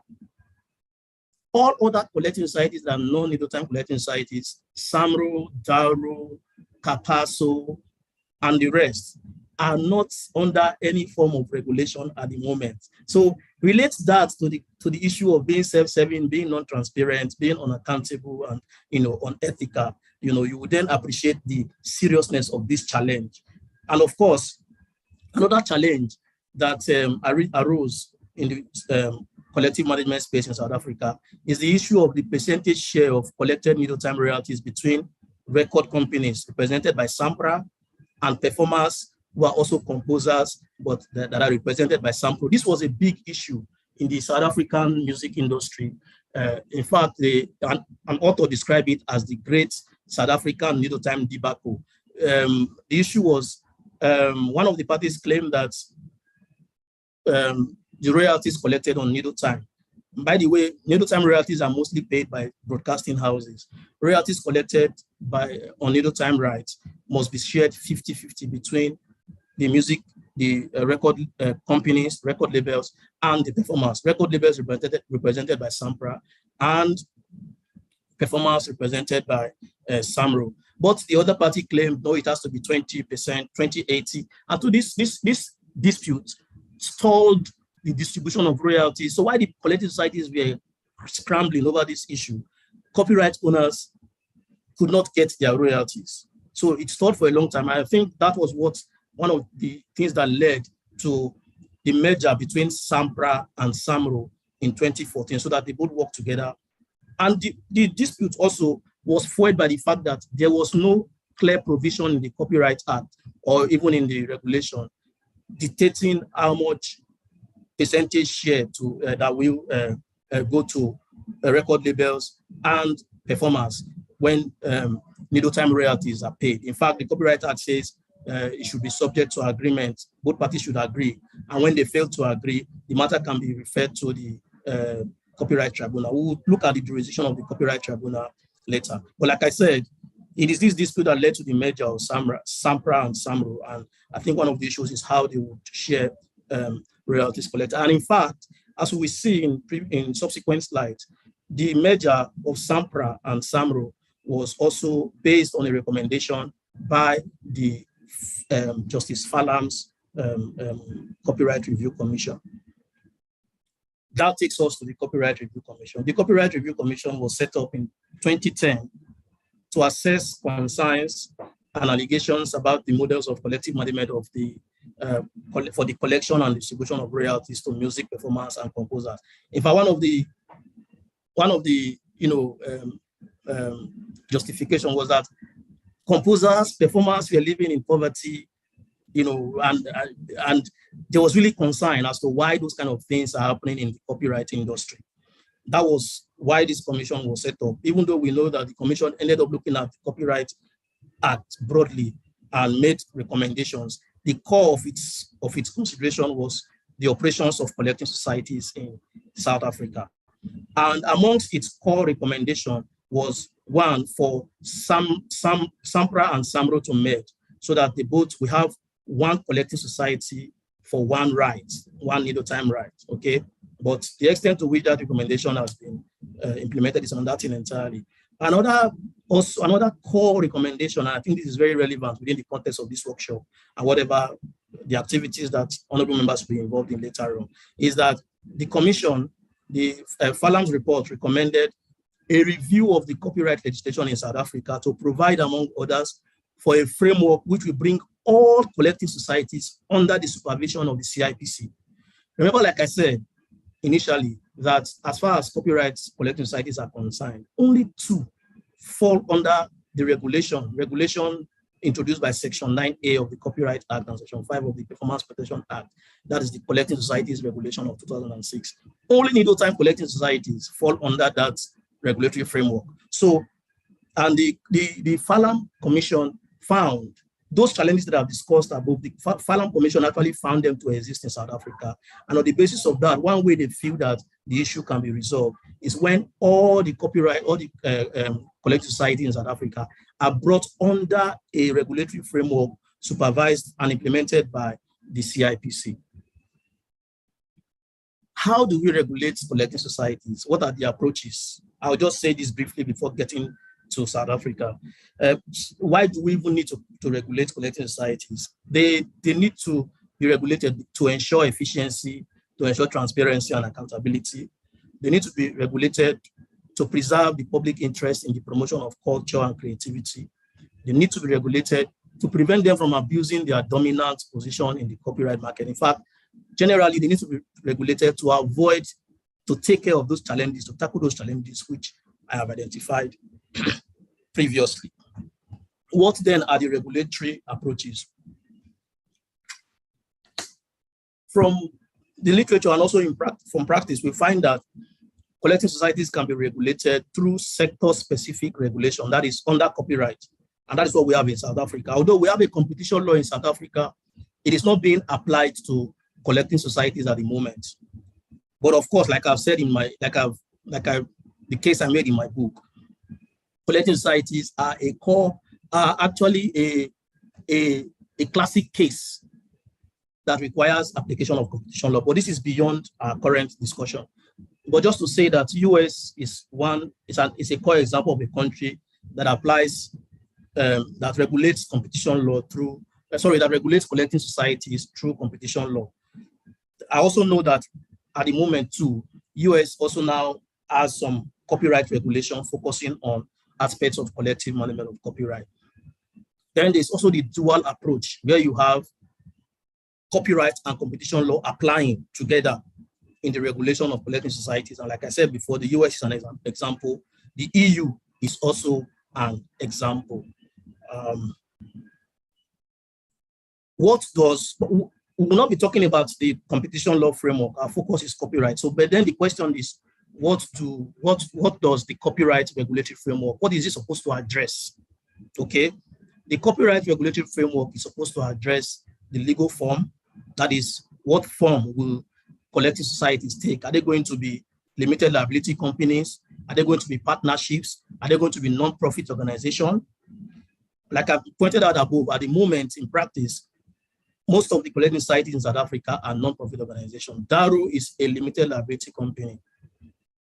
What structure is it going to take? Is it going to be a limited liability company, a public company, an unlimited company? And what form of internal governance? I mean, what structure would the internal governance mechanism have? Are we going to have a situation whereby the MD or the director, the executive director of the collective society is a member of the board of directors? Or are we going to have a situation whereby the MD is the only shareholder of the company? So these are some of the issues that, okay, so I'll be very brief. Then also collective societies, the copyright regulation also has to look at membership conditions, mandate authorization of collective societies, tariff setting and licensing practice, royalties, collection and distribution, and also issues around dispute resolution. I've put here to us, I've been making this point, but this table shows to us the current regulatory framework of collecting societies in South Africa. Only 2 needle-time collecting societies are regulated by the Collecting Societies regulations. These other non-needle-time collecting societies, the Copyright Act and the Performance Protection Act only relate to questions of licensing and others, but they are not under regulation properly so-called.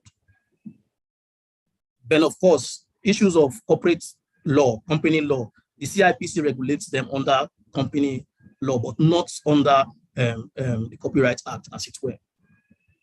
I'm not going to go through this, but this slide just tells us in brief what the provisions of the Collecting Societies Regulations 2006, and like I said, it only applies to needle-time collecting societies. It does not apply to the other collecting societies. But just to highlight here that the registrar, who is obviously the commissioner of the CIPC, has powers under the Regulation 4 of the Collecting Societies Regulation to withdraw the accreditation of an accredited needle-time collecting society if the collecting society fails to meet or comply with its obligation under the regulation. The registrar can also apply to the court for an order to place the society under judicial management or an order of winding up or dissolution. But note here that this power is exercisable only to accredited needle-time collecting societies. Then the question is, what happens to non-accredited needle-time collecting societies? So if a collecting society is not accredited, a needle-time collecting society is not accredited under the regulation, does it have a power? Does it have the right to still operate? In fact, the regulation does not address this, and that is why you can still find collecting societies that have not been accredited by the CIPC. I mean, needle-time collecting societies that have not been accredited by the CIPC still operating in South Africa. It's not so in countries like Nigeria, in countries like Kenya, for instance. For Nigeria, it is a crime to operate without accreditation. For Kenya, I think the regulator can take over the collecting society and continue to manage it. That is a collecting society that has not been so accredited. The Copyright Tribunal is established under Section 29 of the Copyright Act, and it is constituted by the Commissioner of Patents appointed under Section 8 of the Patent Act. The Copyright Tribunal has equal jurisdiction with the High Court, and as such, appeals from the Copyright Tribunal is made directly to the Supreme Court of Appeal. The Copyright Tribunal has jurisdiction over the confirmation or variation of licensing schemes when references are made by the parties involved. Licensing schemes are tariffs prepared by licensing bodies, mainly collecting societies, setting out the classes of copyright, the charges, and the terms and conditions upon which they or their principals are willing to grant licenses. The Copyright Tribunal also has powers over applications made to it by persons or groups of persons whom have been unreasonably refused the grant of a license by a licensing body, that is by a collecting society. The Copyright Tribunal also has the power to hear matters referred to it by users or needle-time collecting societies in cases where the users and collecting societies cannot reach an agreement on the amount of royalty payable. And finally, the Copyright Tribunal has powers over matters referred to it by collecting societies representing music producers or those representing performers relating to their percentage share of collected needle-time royalties. I have put there in my slide 2 important cases where the jurisdiction of the Copyright Tribunal has been, judicially considered. I thank you for the opportunity and for listening. Thank you. Thank you very much for that. And it's certainly something that's quite interesting and I think quite involved, and you definitely gave a good overview. Thank you very much for that. If I may then continue, I just want to find my bios so that I can introduce the next speaker, who is Dr. Furere. I did not get a bio from her directly, but I hope what I found will do her some justice. Professor Furere is a professor of intellectual property and investment law at the School of Law of the University of the Witwatersrand. She specializes in foreign investment law and intellectual property law, particularly patents and copyright, including the protection of indigenous knowledge. She holds an LLM from the University of Essex in the UK and a PhD, which she obtained magna cum laude from the University of Bern in Switzerland. Prior to joining the University Arthur Witwatersrand, she lectured various legal subjects at the University of KwaZulu-Natal, one of which was intellectual property, focusing on access to medicines. She has published extensively in accredited South African journals and international listed journals, and she's also the sole author of a book called The Relationship of WTO Law and Regional Trade Agreements in Dispute Settlements, From Fragmentation to Coherence. She's also a member of the African International Economic Law Network and the Society of International Economic Law. She's also done consultancy work and international for local and international institutions, such as the World Bank, and she is also an advocate of the High Court of South Africa. So if I may ask that her presentation be shared, and then I'll hand over to you, Dr. Ferreira, and just to also indicate you've got an hour, and then when 10 minutes are remaining, I will switch my camera on and try and put the notes up on my face so that it shows on the camera that you've got 10 minutes left. Thank you very much. Okay, thank you. Let me share my screen. Presentation. I'm not really a Zoom person. I use Teams a lot. So if you go at the bottom, there's a little green arrow that says share screen. Just check if you have rights yet. They will give it to you now. No, we don't see anything. So if you click on in the middle of your screen, there's something like share screen. Yes. With the green, it's a green and little arrow. And if you see host disabled, you are still waiting. We see something is coming. Yes, we have it. Thank you very much. Right. Thank you very much for the invitation, and I echo the sentiments that were made by the previous colleagues about their pleasure in being invited in this session, and in order to share our knowledge with the legislature. So I want to open my presentation, or to start my presentation, by reflecting on what the chairperson said in the beginning, where he underscored his observation about the heightened interests in these processes or in the bills. And I want to say that, yes, I agree with him. There is a heightened interest.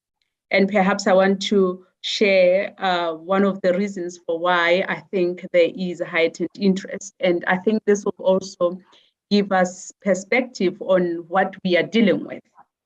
So I will say to you, honorable members, that today countries are trading more in services. And this means services industry is really a huge and important industry. And intellectual property in general, and copyright in particular, are implicated in the services industry. So this means huge industries are going to be impacted by the laws in front of us. There are provisions which I'm definitely not going to mention because we are not supposed to be discussing the bill. But what I want to say to you is that there are some provisions that can make or break certain industries, huge industries, which are important, of course, for the South African economy that is growing. And as I have said, services industries are important for many economies, including South Africa. They are the backbone of many economies for the creation of jobs. And I'm sure you know that today we are talking about industrial revolution, we are talking about artificial intelligence, and all this that we are talking about today, everybody, everywhere in the world, intellectual property is directly implicated. And as I have said, there are certain provisions that, if not carefully considered, can break or make or grow certain industries. And I'm definitely not talking about exceptions. It's really not a major provisions for me as far as services industries are concerned. But I can only hope that what we are giving you today will give you the skills in order to deal with these two bills that you are confronted with, so that you can grow the South African economy instead of, because I'm pretty sure that you don't want to stifle the economy, but you want to grow the economy. So that's the prelude to my presentation. Now I move on. Okay, so this is my outline. It's like a roadmap of what I'm going to be talking about. I want to minimize this. Right, so in my introduction, I'll talk about advancements in technology. You will see where this is going at, because you have been told that I'm going to be talking about international treaties. So the starting point in my discussion of international treaties is going to be around the advancements in technology and the impact that technology and the internet has had on copyright. And by so doing, I'll recap a little bit on some of Dean's presentation, because he gave us like an intro, the background. So each and every presentation that we have made so far, we will always have to go back to him because he provided the basics. So I will refer back to his presentation in highlighting the impact that technology has had on copyright. And then moving further, I will talk about the responses that the international community have developed in terms of the internet and technology, in responding to internet and technological disruptions on copyright. And so those responses come in a form of the two treaties that were adopted in 1996, and that is the WIPO Copyright Treaty and the WIPO Performances and Phonograms Treaty, which I am not going to talk about because there's going to be another session that deals with the protection of performers' bill. So today is not the day for performances and performers. So, but it suffices to highlight that that's how the international community has responded by adopting these two treaties, which we are, looking at these treaties because, we are looking at these bills because we want to ratify as a nation, as I understand, these two important international treaties. And so our aim, as I understand, well, we have to be compliant before we can ratify. If we want to ratify, of course, there is no one compelling us to ratify. But because as South Africa, an emerging economy, services industry is important, and we want to make sure that we are where everybody is in terms of, intellectual property laws and copyright in particular. And then I will talk about, South Africa and international organizations, including the treaties, of course, and also our trading partners, because there are certain, as much as we are not dictated by anybody out there, but we do have trading partners that are important, and some of them really can be very forceful when they want the enforcement of intellectual property. So, and we know that sometimes the stakes are very high, and these are the things that we need to know. So here are the terms that I will be, from time to time, I will be talking about, and we need to know what these terms mean. So I will be talking about digital technologies from time to time. And by that, by digital technologies, we are referring to, the enablers of, they are enablers. That means they help in the transmission and the transmission of protected works. Here we can think of your smartphone, your smart TV, and the internet, and so on. So there are many. So these are the enablers. And then we talk about technological protection measures or technological measures. So these are important in protecting protectable works online, because right now, many of these works are found online. So the question is, how do you protect them? So usually copyright owners will resort to technological protection measures. And examples of technological protection measures would be encryption. I'm sure you know that a lot of times, sometimes you try to access certain information online, it doesn't allow you. It's either is encrypted, or you've got to have a passcode, or you've got to pay. You know, those are technological measures that are usually employed by copyright owners or just rights holders. Then you will hear me talking about internet treaties. So everybody in the field of copyright law talking about internet treaties. We are simply referring to these two treaties which I have mentioned, which is the WCT and WPPT. So these are the terms that I thought we should be familiar with before we start our discussion. Now, I hope I can make it enjoyable and entertaining, and I hope I can make it relevant, because a lot of things that you know, we talk about in the field of copyright are the things that we experience in our everyday lives, but which, because it is not really our area of specialization, we are not aware that we are now entering into the domain of copyright. So as a recap, you will remember this slide. Of course, you can recognize it from Prof. Dean's presentation. When he was presenting on this slide, he was doing so to give you examples of the works that are eligible for copyright protection. I took it here, and you can see a small note there where I indicated fair use or fair dealing. You see, I'm not taking his entire presentation, it's just one of this. So if he were to be upset with my usage of his slide, I would plead fair dealing or fair use. Already we are now practicing these things. Anyhow, he gave us blanket license to utilize his work. Now, my reference to this slide is not about talking about works that are eligible for copyright, but I'm going to give it a different turn. And that different turn is, I'm sure you can recognize that cassette over there, and I'm sure you can recognize that CD. So these are sound recordings.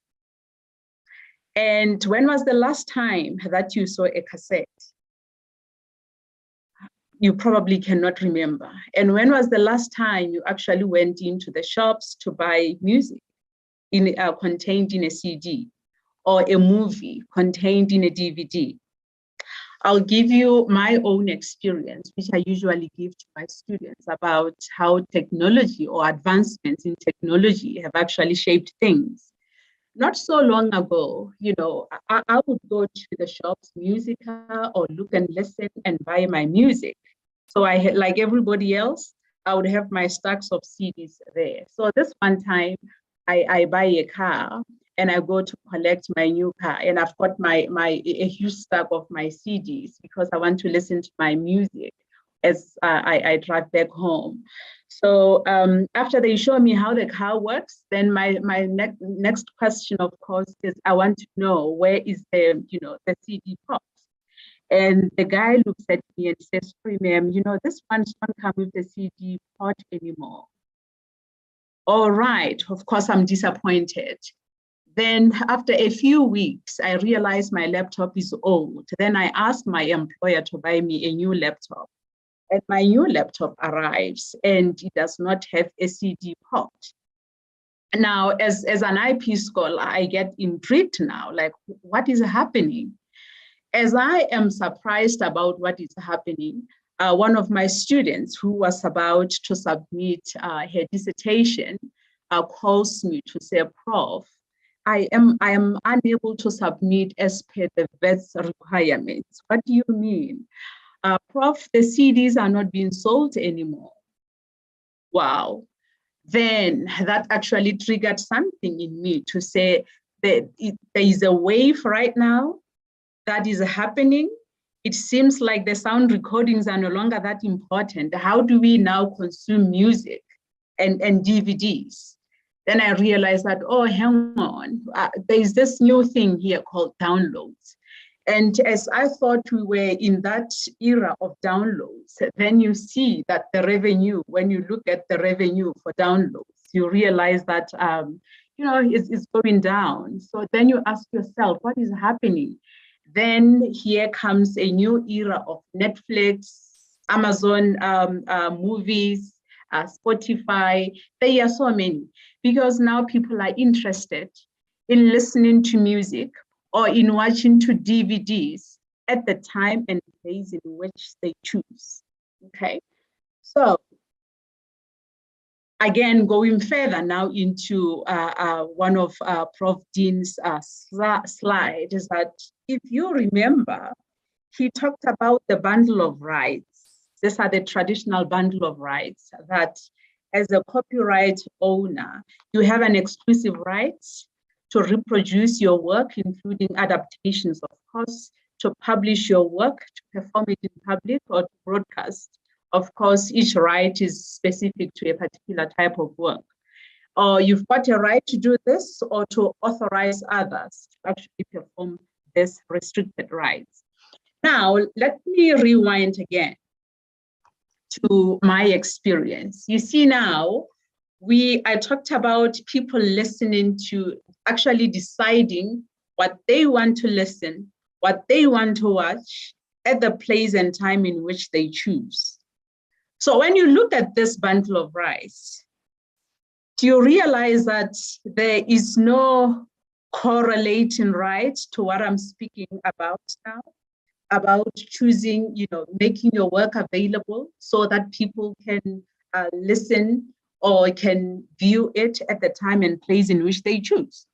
So this means that with the developments in technology, we have now new rights that are actually not catered for in the law, in the treaties. So this means with the advancements in technology, because it moves in quick, and unfortunately, copyright is one of those fields that are implicated in or directly related to technology. That means it's actually a field that has to be versatile, So now, these examples are just examples of technology, the internet, and intellectual property. And I will tell you what is happening in this field, the advancements in technology together with the internet, and what happens with intellectual property. So with advancements in technology, reproduction is rampant and the quality is excellent. And many of you would remember that, with photocopier, it's a pity that we were not able to actually take you back in time to the origins of the reproduction rights and so on, and how they came about and so on. But fast forward to now, and with photocopier machines, you can go to you can take a book, photocopy, and one is going to take you too long to photocopy, and the quality may not be that great. And so, because the quality was not that great, there was no incentive for many people to copy, and therefore would go and buy, all right? But with advancements in technology and some online service providers making works available online, then you sometimes have to ask yourself, why do I have to buy it when I get it online for free? So you see what the advancements in technology have brought. Then adaptation also is the norm. You can work around someone else's original work, adapt it, and then it becomes something so different and something of high, good quality. And so that's what has happened, or that's what technology has impacted on the rights. And then we now have the right of communication to the public, particularly with its subset of the right of making available. It is the 21st century mode of consumption. I mean, as I have indicated, people no longer buy CDs or DVDs, because you will find that sometimes in just a CD, there is one track that you are interested in. So why should I buy this physical copy when I can just stream and select what I want to listen at that particular point in time at my leisure. I mean, why should I be bored by the TV programs when I can just decide what I want to watch on my TV and so on?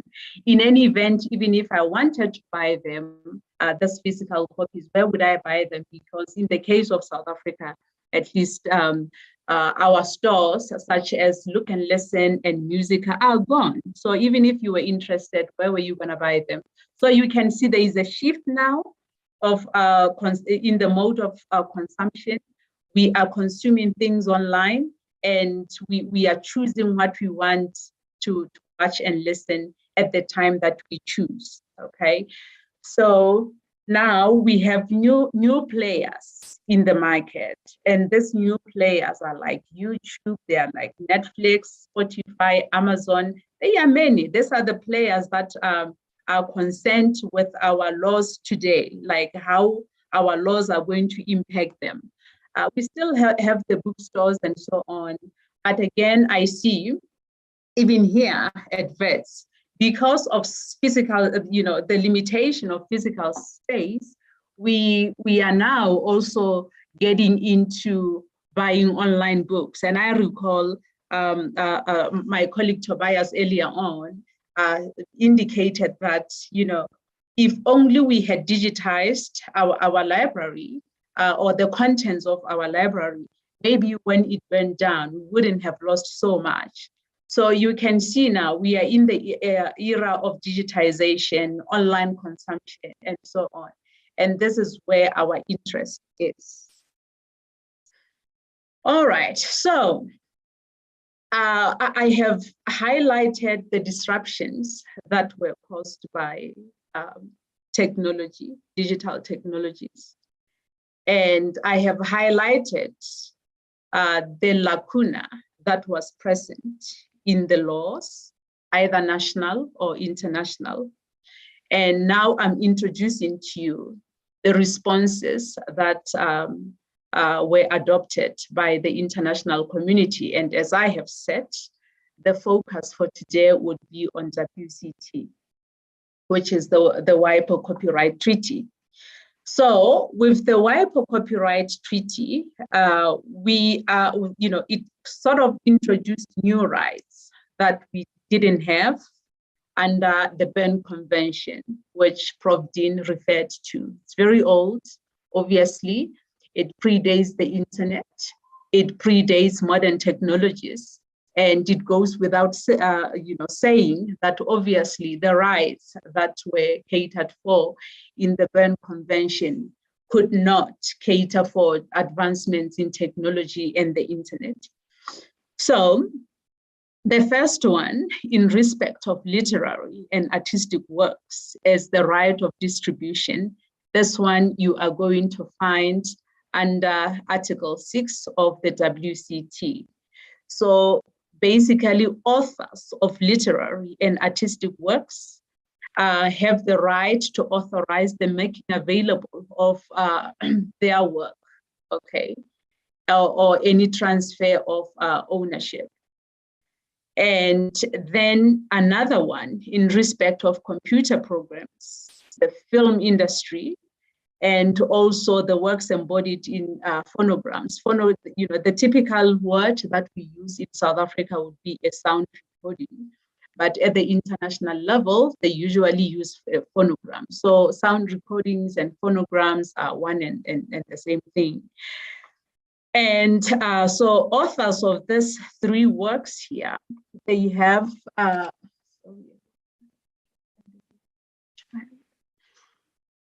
so they have the rental rights under Article 7 of WCT, and it authorizes them to, to authorize commercial rental to the public of their original copies. Okay. And then we also have authors of literary and artistic works having a right of communication to the public. So they can authorize any communication to the public of their works by wire or wireless means, including the making available to the public. This is what I've been talking about. You know, the movies, you go on Netflix, you select what you want to watch.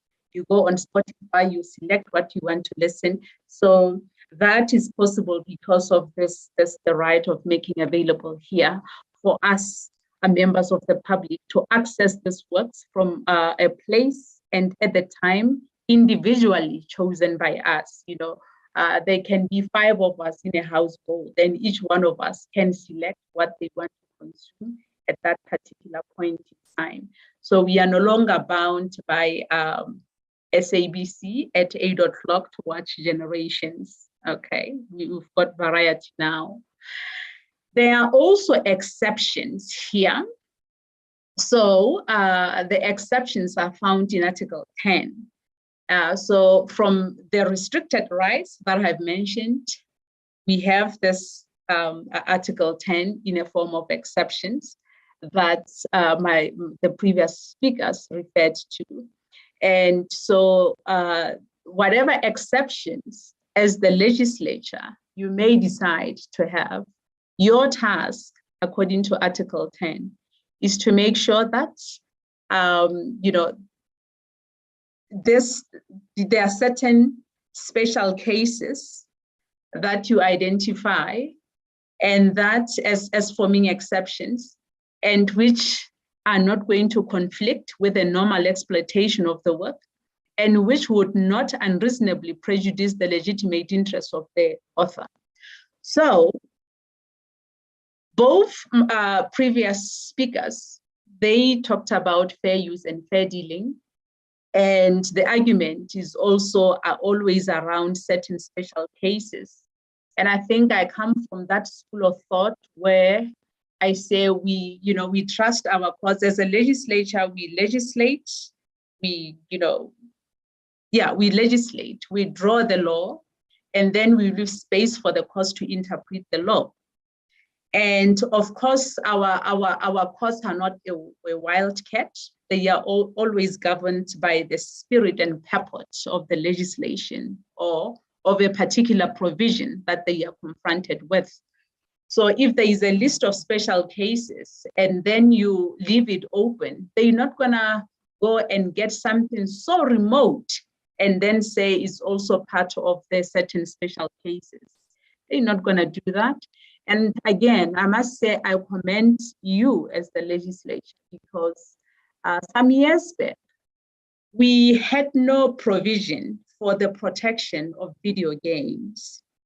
But because you were not restrictive in the current Copyright Act, our courts were able to protect the video games using the provision on cinematograph films. That is commendable. Therefore, what I'm saying is that fair use, fair dealing, open and close. You don't want to come back. Look at how long it has taken this law. It's a process that started more than 10 years ago. We are still in it. We are not done. And technology moves swiftly. Maybe if we adopt a closed list, we will come back again, taking another 10 years to deliberate and consolidate the law on about 2 or 3 provisions. Nevertheless, we respect the wisdom of the legislature here. So I have talked about, you remember in this slide here, where I talked about what happens online, that reproduction is rampant, yet with excellent quality. Adaptation is a norm, and the works are available online. There are times where sometimes, you go onto Google, you find your work that's not supposed to be available, being available there. And so copying is rampant, and the internet is a facilitator of that. So how do you then protect your work online?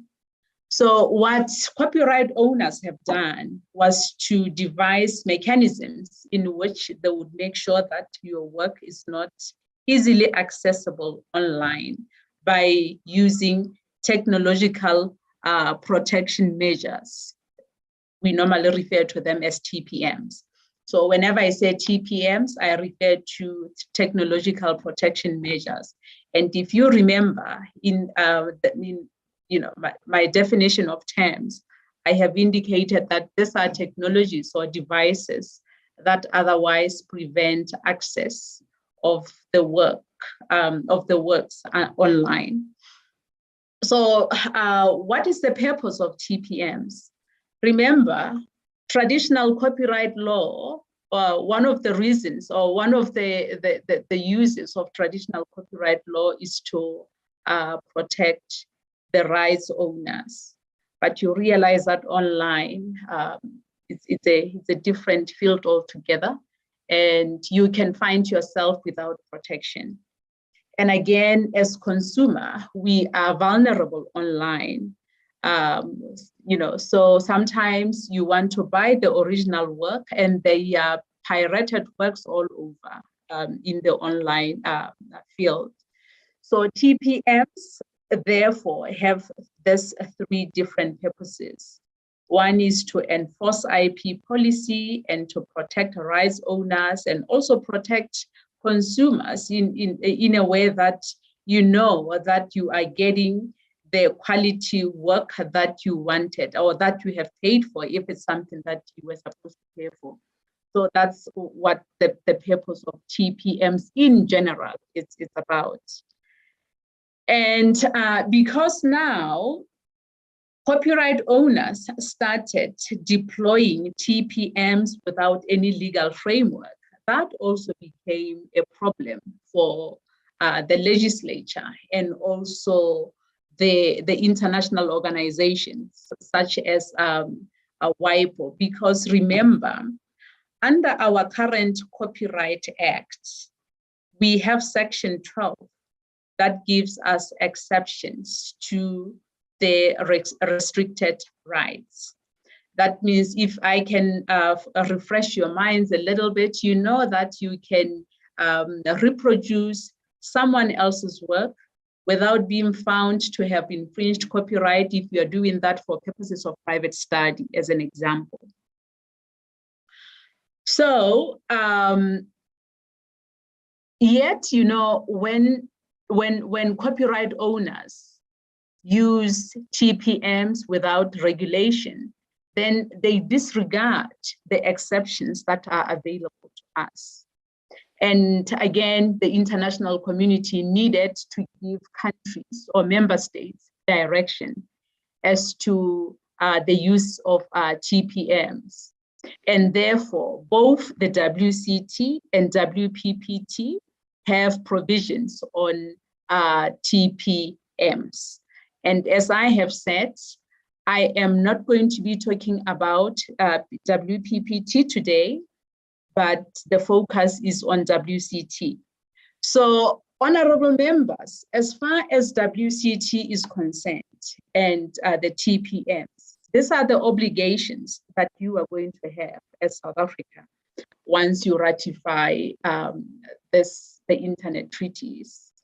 You will have an obligation to provide adequate legal protection of TPMs. You have an obligation to provide effective remedies against people who are going to circumvent TPMs. So this means your task when you live here and you considering the two bills is to make sure that the provisions in there are adequate for protecting TPMs, as well as ensuring that there are effective remedies for those who are circumventing these technologies. So these are the two obligations that we have in as far as TPMs are concerned, because without TPMs, copyright owners perhaps online are left bare, So as I have indicated, I'm not getting these things from somewhere. They are right here from the treaty itself. Under Article 11, this is where I got the obligations that you have for you to provide adequate legal protection and also to ensure that you have effective legal remedies against circumvention. As you do that, as you ensure that there are provisions in the two bills that effectively protect TPMs and also effectively provide for remedies, you must also bear in mind that there is Section 12 in the Copyright Act. I don't know what is going to be once the bills are passed into law. But right now, the section that I can talk to is Section 12, which gives us, the users, a leeway to use or to access or exercise some of the restricted acts without being found to have violated or infringed on the owner's rights, if we're doing so for purposes of private study, personal use, or reporting use, and so on. So while you ensure that we have provisions that are protecting TPMs and so on, bear in mind that we have to strike that balance. Bear in mind that we have to make sure that our users can still access the work in exercising the leeways that they have been given under Section 12. I always refrain from calling it rights, because sometimes you hear people say, yeah, I have a right to do this and that. No, it's an exception. It's not a right for you as a consumer. So that's the challenge. And I emphasize, it is a challenge that you are confronted with in respect of the bills, that balance. It's real, okay? The other topic that goes with TPMs is information rights management, that you also find in the WCT. So you have obligations here as South Africa, once you ratify the WCT, ensure that you provide effective legal remedies against any person who knowingly perform any of the following acts if they induce or enable or facilitate or conceal an infringement of any right by removing or altering any electronic rights management information without the authority. So, basically with some copyrighted works, let's say, for instance, it's a film, then you always find there is attached on it some information, arise there. And there are people who can actually remove it so that, they can exercise their restricted rights and therefore conceal, the ownership of rights in there. So, and I know in countries like Botswana, I remember going to Botswana at some point, we were driving, when you cross the border, they were searching our cars and wanting to see our CDs, because obviously if they had found that we had copied music, that is a problem in Botswana. Or if they found that we have tampered with the rights information, that is a problem. So you see, that's how serious some countries have taken this issues. And I think that's the way we're going to be headed once we have ratified and once we have an enabling legislation. So I want to wrap up and say to you that ahead of the road are challenges for the legislature to confront in respect of the bills. And one of those is the scope of copyright protection in the digital environment. You will realize that with the use of TPMs, you get absolute protection as a copyright owner. And if you remember what Prof. Dean said earlier on, he said that, we've got to draw a distinction between copyright and patents. With patents, you get absolute protection, as he has said. Yet with copyright, there are these exceptions you know. So you realize that in the digital environment and through the use of TPMs, then copyright owners give themselves, you don't do that, they give themselves that 100% protection. And your task, therefore, is to ensure that the scope of protection, even in the digital environment, also takes into account, it's not 100%, it takes into account fair dealing or fair use, whichever we are going to adopt as contained under Section 12 and Section 12A, whatever that section will be numbered. But right now we are talking about the exceptions under Section 12 that must still be made available for users, even in the digital environment. Then, the one thing that I haven't talked about, but which also is a concern for you as the legislature, is the issue of online service providers. So these are the platforms, and remember I said we've got new players in the market now.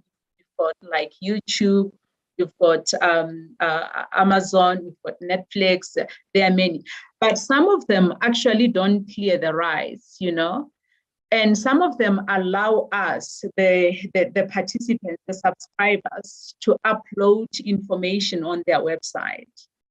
And the question is whether, if as a subscriber, I upload information that is otherwise under copyright protection on this platform, whether the platform should also be held liable for copyright infringement if I have done so without permission. So in some countries, they draw a distinction between active and passive host. So you are an active host if when I post information as a subscriber, then you are interacting with it. You are perhaps altering it. You are, you are actually interacting with it. Then you are passive. There are those who would actually not even know what's on their platform.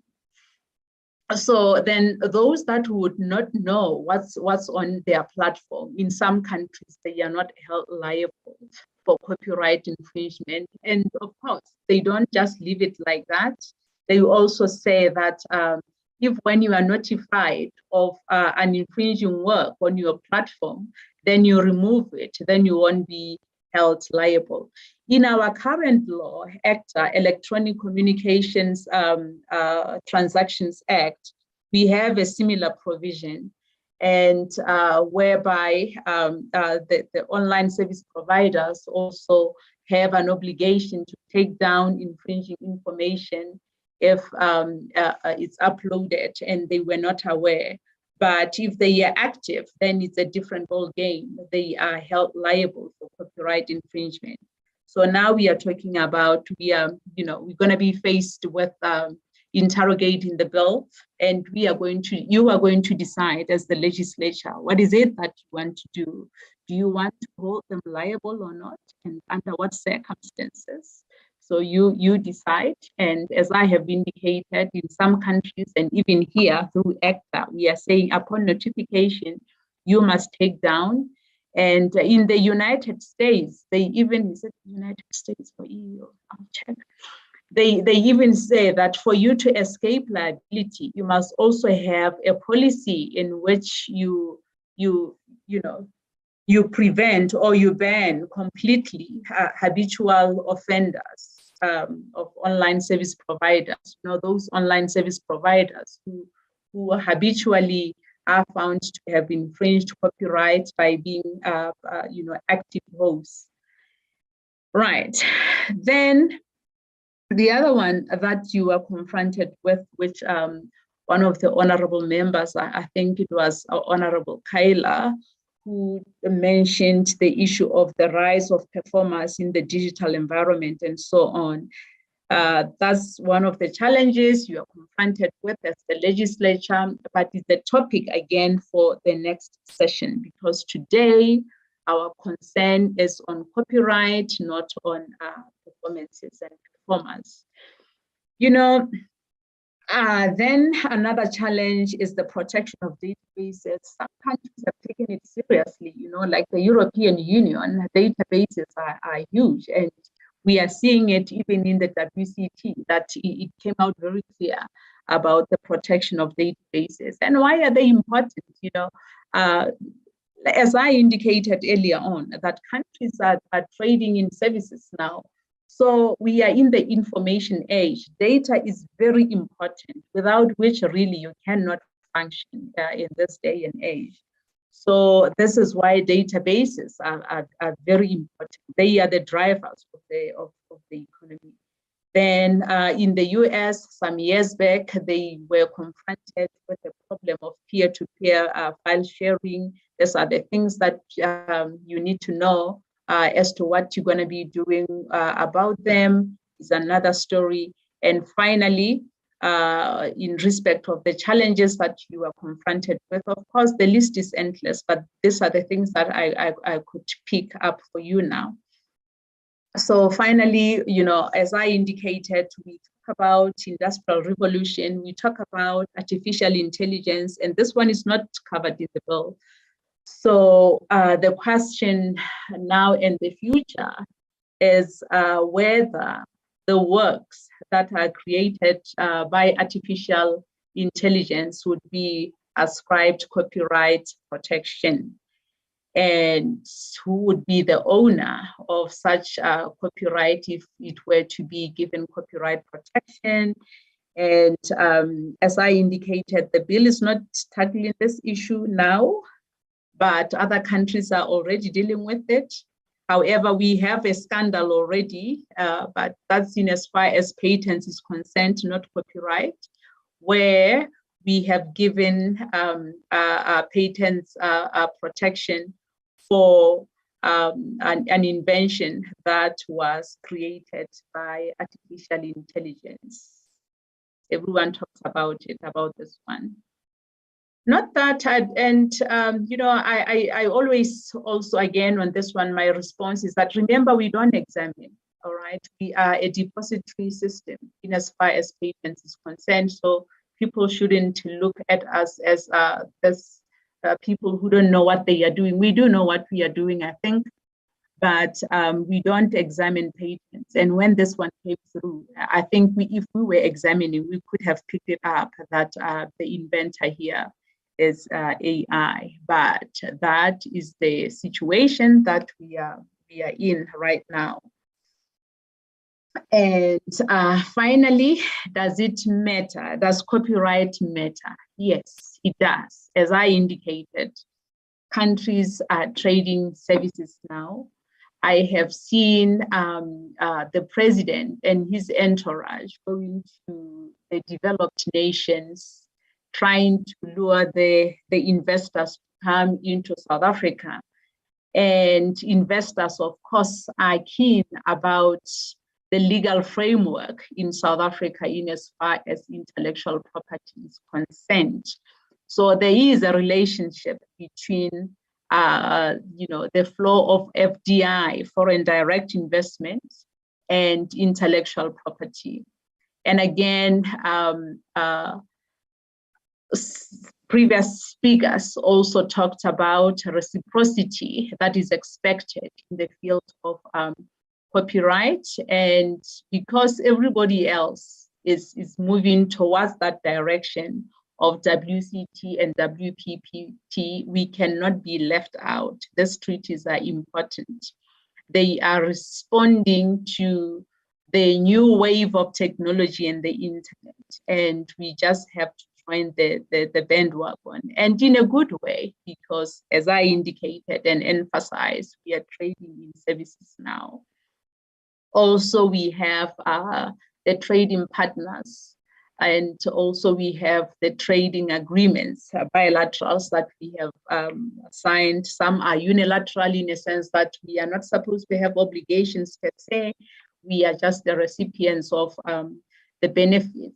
So examples would be the EPAs, and so with the EPAs, what I wanted also as a caution perhaps is to say to the executive here, not the legislature, because I have seen the executive is here, is always when we enter into this agreement, we must always look at our national law to see what the legislature has said in terms of the acts and the rights and obligations and so on, so that we don't go beyond our mandate. And then we end up coming back to say we are canceling the agreements, because that doesn't also give us a good picture, you know, if we're going to come back to say we are canceling because we overstepped our mandate. And then there is US AGOA here. You know, we like them or not, everyone wants to trade in the US. They are a huge market. They are the biggest trading partner for many countries. And as South Africa, as a developing country, we have a direct benefit here under AGOA. And intellectual property is always a major concern for the United States for obvious reasons. They are, you know, a huge country, highly developed in technology and so on. Therefore, protection of IP for them is very important.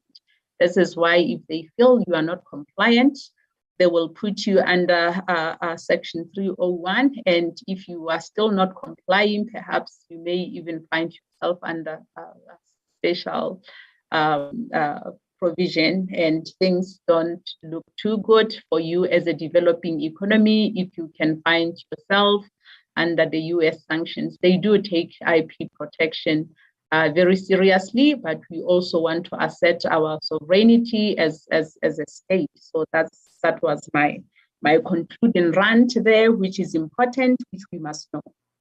As to what we do about it, always a prerogative of the legislature. I thank you, and I come to an end of my presentation. Thank you very much for that presentation, and to both the presenters. So at this point in time, our agenda provides for questions and discussions. So if I may hand back to the chairperson to chair the question and answer session. Thank you very much.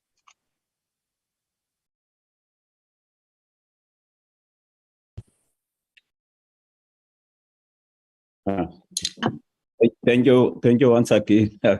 I still have the challenge I had this morning. I even called the ICT guys. They've also given up. It's an area because the office is in the basement. So the network is affected. So I missed out on the last two presentations, but nevertheless, I will allow honorable members to ask questions. I also understand that some members from the provinces are having plenary sessions of their legislatures, and so they've logged out to join their plenary sessions. Can we then have hands? I don't know if Honorable Moimang is available, so that if I get cut off, I can take over. Are there any hands on the two presentations? Smartly, if you can assist with hands, if there are any hands. Not that I can see, Chairperson. And also, Honorable Moimang is no longer on the platform from what I can see on the participants list. Oh, okay. It looks like the presentation and the information was very clear. Perhaps it has been able to empower all members.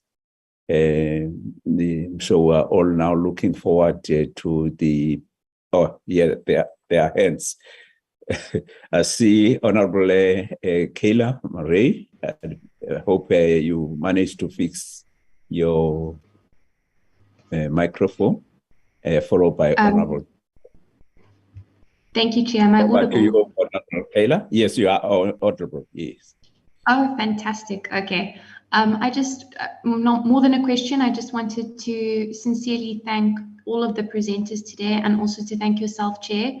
Happy birthday once again. This has been incredibly informative, and I think it's an example of best practice for policy, particularly technical policy like this going forward. So thank you again. Thank you very much. Honorable Dango. Yeah, Chairperson, in thanking the presenters, may we request again, I think I'm just repeating myself, to please make the aid available to us electronically. But yes, yeah, I agree. I think I agree with you. Earlier, I had said that the presentations were sent. I know that of Professor Dean was sent to members, and that of Dr. Was presenting on the collecting society. His presentation is with us. So I'll ask Professor Ferreira if, I don't know if perhaps the committee secretaries can respond. But yeah, do we have the other presentation? Because I only saw the one from Professor Dean. Yes, the other presentations, the last two from Professor Skonbecker and Professor Pereira came a bit later. But what we will do is send it to the members of the committee and then also send it to the members of the provincial legislatures, Chair. We'll appreciate that. I see the hand of Professor Dean. You also promised to send us a handbook. We'll ask that you liaise with the committee secretary. Yes, thank you. I'll do that. I just want to make one observation, which at the risk of sort of overdoing the whole fair dealing, fair use issue. And there is a move, obviously, to keep a pace with international developments. And particularly in Africa, I think we should be very guided by what other African countries are doing. The Organization of African Unity have expressed the wish to standardize intellectual property legislation across Africa, which might be a tall order, but the sentiment is there.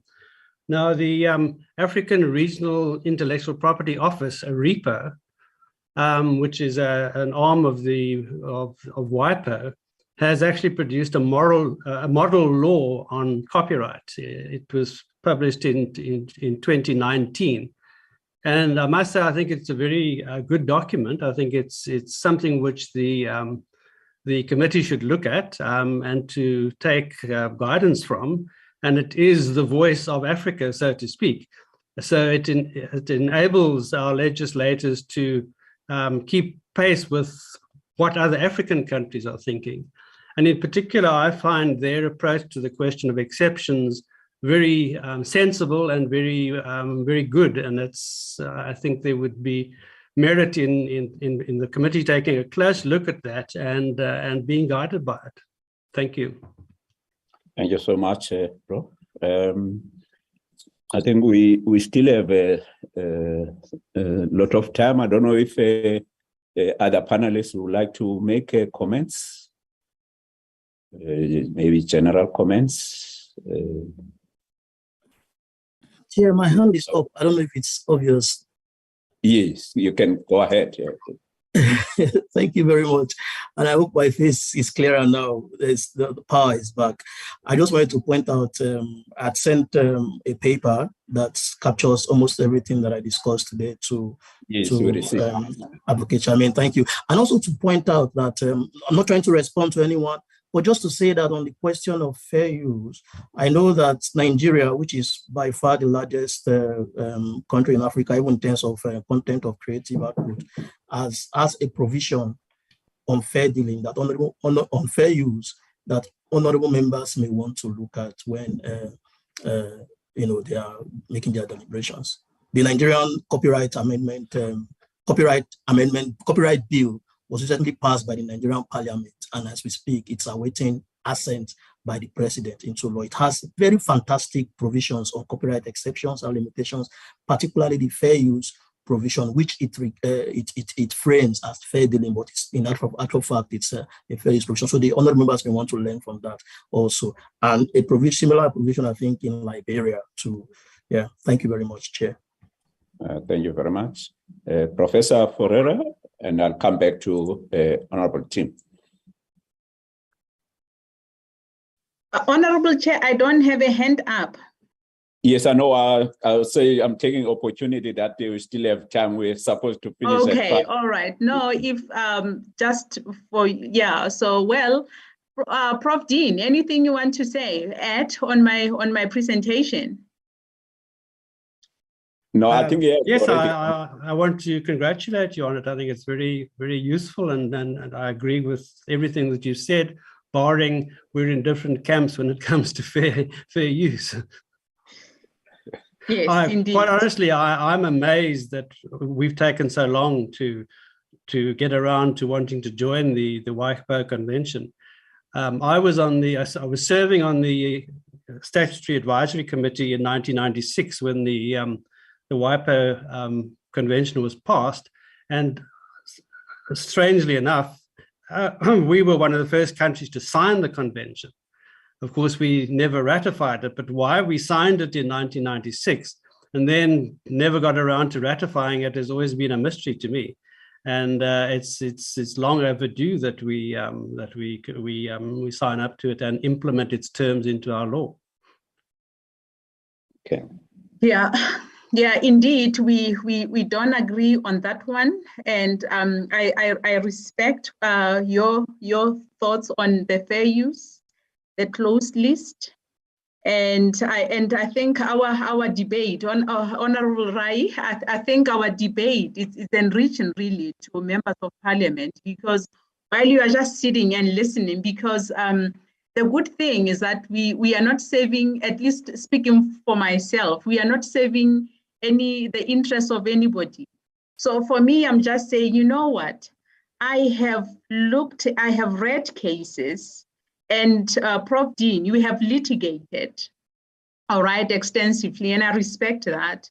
On the other hand, I say, you know what? After reading case law from our own courts, I have utmost respect for them. And I'm pretty sure that they are not going to be a wildcat, because for you to add on that list, you really have to be along the lines of what's already provided for. And I think if the legislature, in the case that you know very well, the Nintendo case, if the legislature had not given a broader definition of literary works, then it would have been difficult for the courts to protect the video games, Prof. Dean. I think so. But because the legislature adopted a broader definition, they were able to define also the video games along the lines of the films. I have two comments to make. Firstly, the courts themselves, and in particular the Constitutional Court, has been very astute to say it's not our job to venture onto the terrain of the legislator. We've got to stay within the division of functions, and so we must be very wary of making new law. And I think that's a very commendable approach. There's a difference between making new law and applying the law in such a way as to extend its operation. It might be a fine distinction, but I think there is a distinction. Now, you mentioned the Nintendo case. That was the case where the court held that the microchip embodying the video game was a cinematograph film. The court didn't change the definition of cinematograph film. What it did was to apply the facts of a microchip producing images on a screen and to come to the conclusion that it actually fell squarely within the existing definition. And that, yes, I've got no problem with at all. In fact, that's what courts are supposed to do. But to say that the court must invent new exceptions, to my mind, is going too far. And that is what I see fair dealing doing. I think in that situation, the court is venturing into the domain of making law. Now, Prof. Dean, before you continue, can I come in there? We are not mandating or tasking the legislature to make new laws. Remember, there is a criteria that is stipulated under fair dealing and also under fair use. That is going to guide the courts in, determining whether this particular use is going to be, is going to be justified as fair use or fair dealing. It's not just a blanket, approach or a blanket check that was given to the courts. They have to apply that criteria. And by applying that criteria, and it's the same thing, because remember, in the Nintendo case, they had to look at the requirements of any work for it to be classified as, as a cinematograph film, right?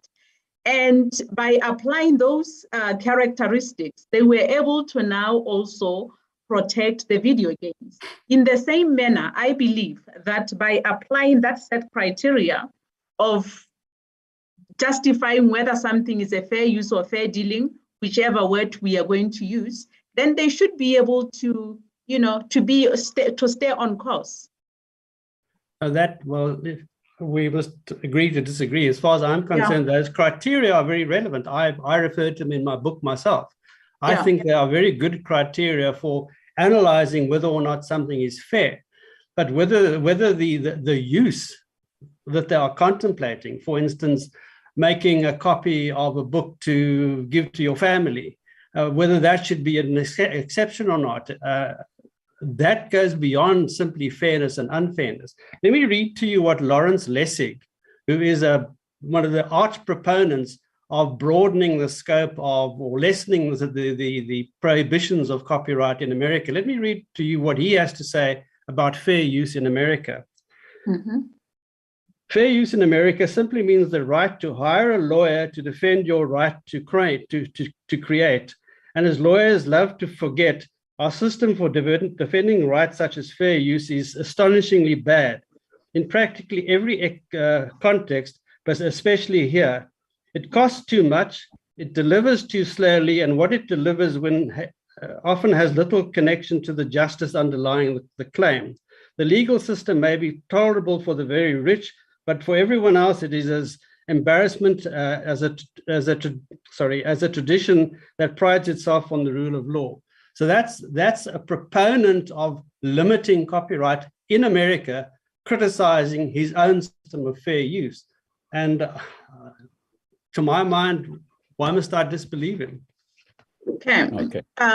Without can I close this debate and rather request the panelists in assisting the committee and also the legislators, maybe in writing to put their positions on the issue of fair use and fair deal. They're dealing maybe those different views. So that then the committee and the legislatures can take into account those views. So I just want to stop at that. I know where Dr. Desmond wanted to come in, and also Dr. Tobias also wanted to come in, but I just want maybe all of you as panelists, maybe on those two areas that you think that you have different views on, if you can maybe send us your papers around it. I'm not saying they are submission, but they are papers just to guide and empower the members of the legislatures and also members of the committee. Is that fine? Yeah, it's fine. Thank you. Thank you, Chair. Thank you so much. Honorable Tim. Thank you, Chairperson. Chairperson, I just want to raise what I hope the panelists will not take as an affront, but it is a issue I need to raise for the attention of the committee, and that is that can the panelists all confirm that they are not, they do not suffer any conflict of interest? Arguments more. Are any of them in the employ of any particular lobby interest groups in which they are arguing on behalf of? I think that's something that's important for us to know. And I certainly mean it as no offense at all. And I certainly have enjoyed the academic discussion. There's somebody doing a master's myself. I'm certainly enjoyed the academic to and fro and the arguments being thrown around. But I think it's important for us to commit to know that there's no conflict that pertain to any of the panelists. And then, Chairperson, if I may, Honourable Khai, I would like to wish you a happy 40th birthday. Thank you so much. We all know that's a bit of a joke, but anyway, you still look very youthful. Yeah, maybe it's okay that you clarify that part, because perhaps many of the people will think that I'm really 40. I'm not 40. I must add another 20 years to that 40. Thank you, Chairperson. Thank you. Thank you so much. I don't know how to handle this one. Whether you say one by one, then you must declare panelists. I see Professor Ferreira is ready to declare. Chair, if I can maybe, sorry, Chair, and sorry, panelists, Chair, if I can maybe ask Advocate van der Merwe to just come in and maybe speak to the terms on which in which we've asked the panelists to present. So I think that would be beneficial. I don't think we had an opportunity to do so. Advocate van der Merwe, if you can maybe just speak to the terms that we asked all the panelists to speak on, and then maybe afterwards, if there's still a need, then Chair, we're guided by you and by the rest of the members if further clarity is needed. Okay. You can come in, Advocate van der Merwe. Thank you, also Chairperson. maybe you're not limited to this, but if you also wanted to make some comments as well, you're free to do so. Thank you, Chairperson. I think maybe just on the panelists, and one of the reasons why I actually introduced each panelist with the short little blurb on who they are and where they are from and why they were asked to come in and assist the committee, was in fact to show, what the people that were sourced to come and assist the committee on technical aspects of the law that we call copyright. In other words, the field of law that we call copyright. And that is why we gave that little bit of a synopsis before they started, to show that the panelists were approached because of their expertise in the field. So yes, I mean, we did not specifically ask panelists, do you have any conflict of interest in this matter? But panelists were approached based on their academic credentials in this field of copyright. And the terms that we discussed with panelists were to make it very clear that this is a training opportunity for members. Copyright is a very difficult field in law. I think just from the high level that Dr. Dean gave, a little bit more in depth from Dr. Schonbetter, from Dr. Arya Kochba, the collecting societies, and what Dr. Ferreira was talking about on technology. I need to think about it, and I'm a lawyer, I'm legally trained. It's a very complex field of law. And the rationale, in other words, was to get some experts in these specific topics that can just give members an idea of what the field of law is about. And panelists were specifically requested, and members would have heard, I think almost all of them made the comment somewhere in their presentation that they are steering clear of talking about the bill. I think I heard it from almost every one of them, because we stressed it more than once. We stressed that this is a training opportunity. There will be public participation processes, and we did not want the committee to be compromised by allowing an expert to speak to the content of the bill at this point in time, and thereby prejudicing any member of the public who is not given this, because it's almost an exclusive platform that has been given to each of the panelists. So we didn't want the members of the public to be prejudiced, and that is why the terms that we set to each of the panelists made it very clear not to speak to the content of the bill. It is a difficult task that we gave to the panelists, because in asking someone to speak to certain aspects of copyright law, they need to look at recent developments, and some of those recent developments informs the bill that is before the committee. So it was a very fine line that they all walked. And from my side, I was also in touch with the committee secretariat behind the scenes, and we did discuss how close is this line now? Are we still okay? So we did keep a very close eye. There are some global arguments that will come up again when we do public participation, because they are very pertinent to the bill. But I think that the members, after the panel members, really steered clear from the bill as they were requested. So according to when we approach them, we are not aware that any of them have any affiliation with lobbyists. They are either employed by or either working like for an attorney's firm or for a university. And the views that they've expressed here are views that are well known in the academic arena. You would have heard from the discussions between them. All of them are aware of their views, and the views do differ. And it was important for us to have the committee also understand that there are different views, because when we get to public participation stage, the committee is going to have very extensive views from both sides that the committee will have to consider. And we didn't want members who at that stage think that there's something wrong. Members need to realize there are two sides to this issue, and very strong views on both sides. So I think I maybe went a bit broader than what I was asked to talk to, but I hope that assisted members. Thank you. Thank you so much. I would like to just say something, and that is that although I was for 40 years a partner of Spoor and Fisher, I retired 10 years ago or 12 years ago. And I have also retired from Stellenbosch University, so have no briefs from anybody. My interest in this whole issue is the purity of the law. I published my textbook first in the late 1980s, and I've updated it 15 times.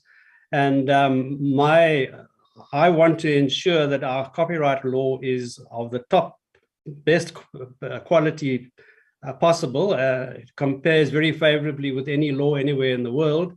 And all my comments are aimed at achieving that objective. So I'm happy to say that I hold no brief from anybody. I'm my own man when it comes to talking about these issues. Okay. No, thanks very much. I don't know if Shamara would like to make comments. Yeah, Chairperson, if I may just come in. Okay. I think the views expressed are important. It gives us different views. But I think importantly, the African Union proposed document will impact upon us. And if we can get a hold of that particular document as a feed into what we're going to do, because at a later stage, there may be a treaty between the African Union and ourselves that we have to consider in these things. So I think it's important. I enjoyed the debate, and let me declare I'm on behalf of the African Union. I'm a champion for that. Honorable Tim, thank you very much. Thank you very much. Shamara, any comments?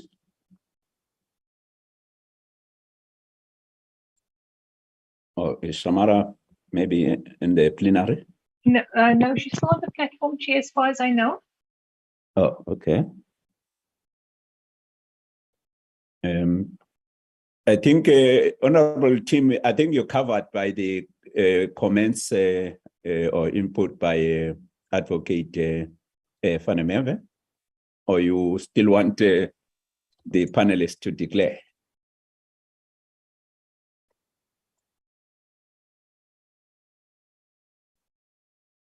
Prof. Ferreira and Dr. Tobias. Yes, I want to say to Honorable Dango that I agree to having that AU or ARIPO, actually Prof. Dean said it's ARIPO document for circulation and perhaps for purposes of harmonization, especially because IIP knows no bounds. But I also want us to appreciate our situation as South Africa, that and not to be rude to other countries within the African Union or in Southern Africa, that by all means, we are a very sophisticated economy in comparison to our peers.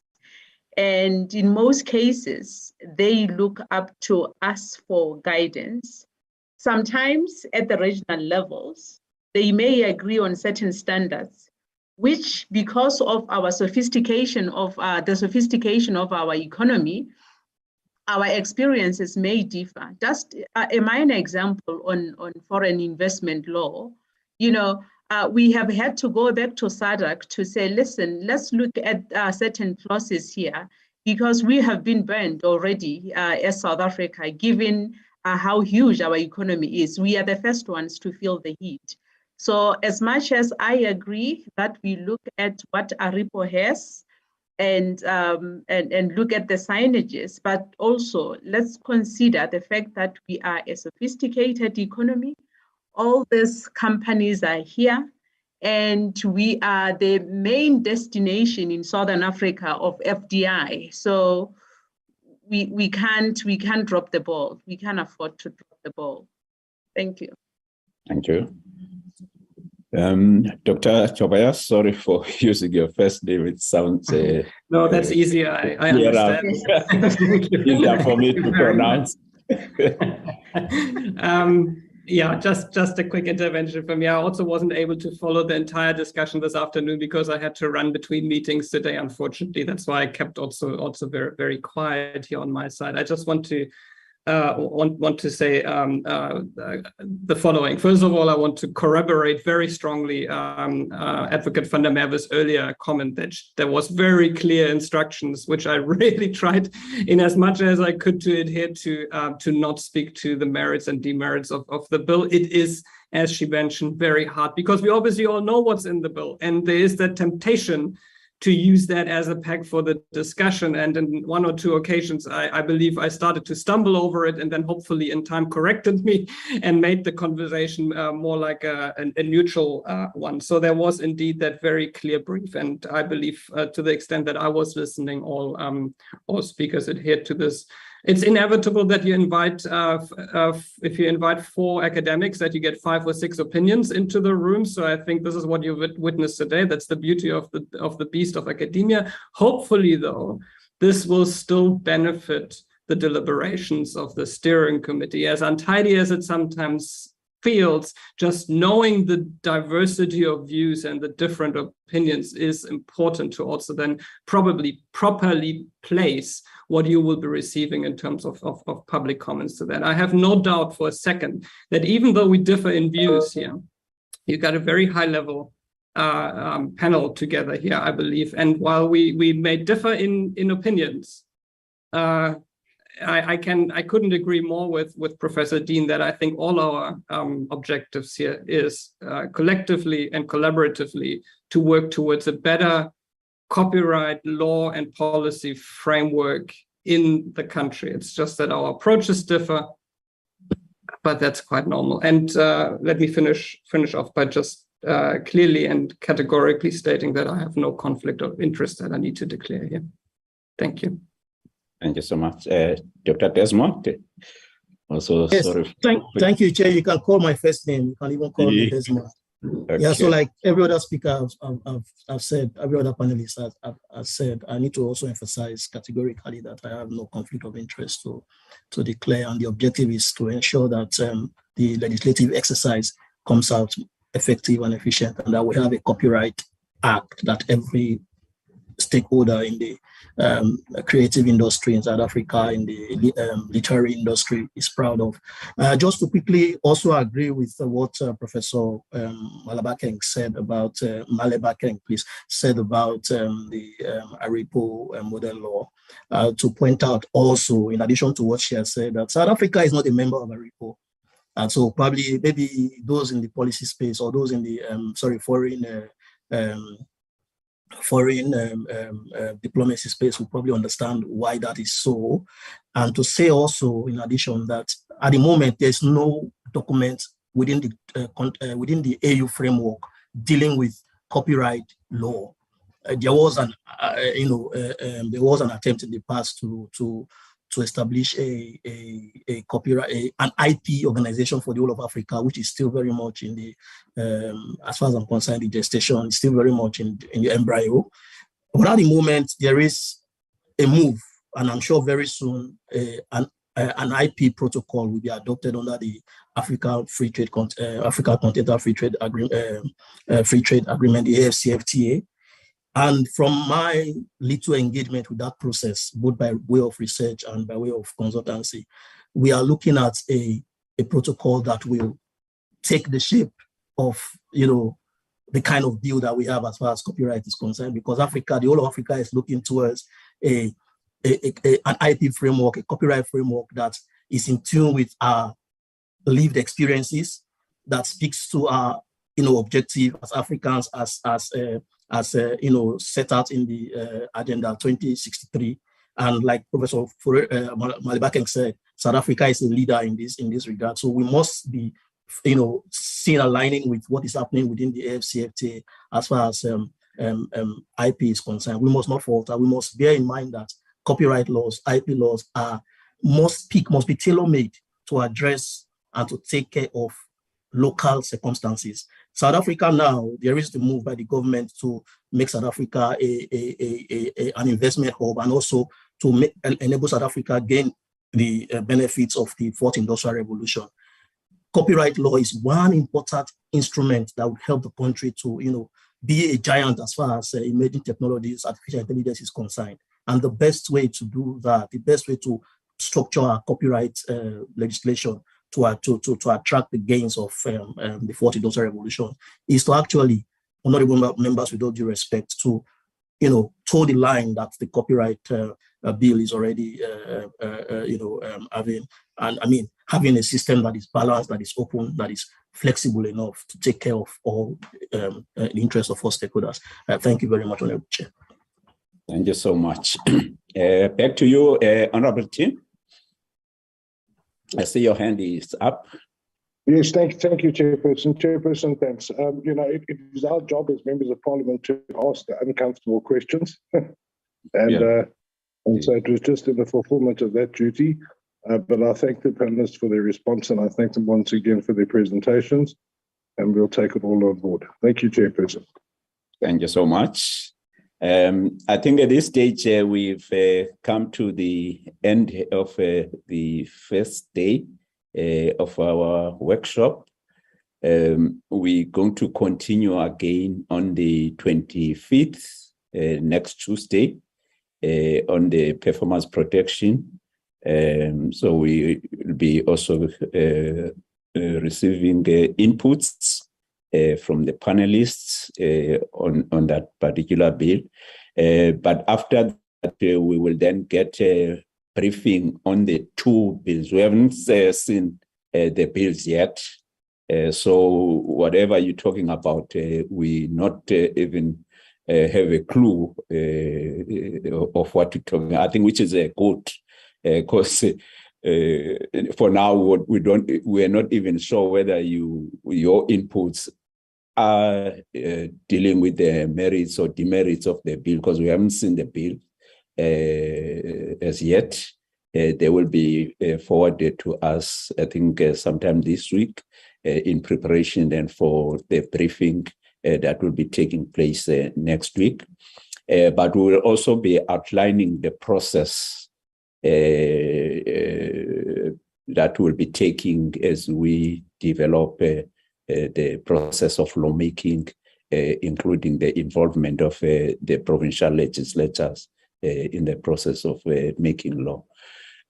So thank you very much to our panelists for your attendance and participation and your inputs that have been able to empower us so that when we deal with the legislation, particularly the amendment bills, the concepts that you unpacked, I'm sure they are contained, some of them, or if not all of them, in the two bills. You have really empowered us, though some of us had some technical problems with the network. But also would like to thank the provincial legislators. We deliberately decided that we should also invite the provincial legislatures. It doesn't replace the process of briefing them. I think as we will be outlining the process, I think one issue that we want to quickly highlight with them is that after the briefing by the Department of Trade, Industry and Competition, the week of the 1st to the 5th of November will be dedicated for provincial briefings. So we will be liaising with the parliamentary or provincial liaising officers for specific dates on which we will be briefing the provinces together with the Department of Trade, Industry and Competition. And then we will outline other processes. But I wanted to highlight this one because it's very close to the briefing of next week, because that the first is immediately after the briefing that will be taking place next week on Tuesday. So that's why I'm only highlighting that aspect. Chairpersons from provinces who are here must please give the dates within that week to the PLOs of their provinces, so that those PLOs can then liaise with the select committee members and also the department, so that the department can then allocate its officials who will be going to the provinces. It could be if possible virtual. It doesn't necessarily mean they will be in person in the provinces in terms of briefing, but that arrangement will be between the permanent delegates and the legislatures as to whether it will be virtual or it will be in person. So that is going to be the process. Otherwise, thank you very much. I think that that hand of Professor Ferreira is all hands. If unless there's something pending that no, you really Honorable, just a minor thing that I wanted to say was, when we have experts sometimes coming from different backgrounds or positions, I think you have had the differences. Maybe you had in future what you need to ask is, what do you guys agree on? So I think you should. That's why I was saying that you need to send us papers, and then in those papers you say on these issues, you narrow those issues and say on these ones you really agree on them. So that's why I was initially suggesting, because I didn't want this time between yourselves, because it's going to disempower the members. Yeah, it may lead to a very short workshop. Yes, like you were saying, in that Professor Dean, usually takes you a year Yes. to take the student through the copyright. Now this has to be clustered into a few hours. So that perhaps these papers will also assist us. But learning will also be through the submission that will be made by the stakeholders. We will also be learning. We're not going to be just looking at the submission and see whether we agree with them or not. But through that process, we'll also be learning. I think Advocate Van der Merwe will correct me. There's nothing stopping the panelists from also making submission in the public hearings themselves. The fact that they were panelists here, it doesn't stop them from submitting their own views as part of the public and also come back and motivate their own submissions.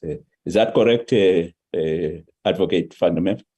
Absolutely, Chair, because once the public participation process starts, they are part of the public and they have then exactly the same voice. Thank you, Chair. No, thank you so much. So you still have another opportunity then, panelists, if you wish to come and make your submissions in the form of public involvement as stipulated in the Constitution.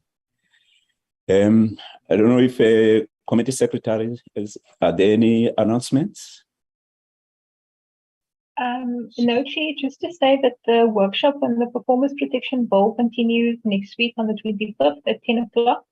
And just to confirm once again that the committee members have received permission to be excused from plenary the afternoon starting at 2 o'clock. Yeah.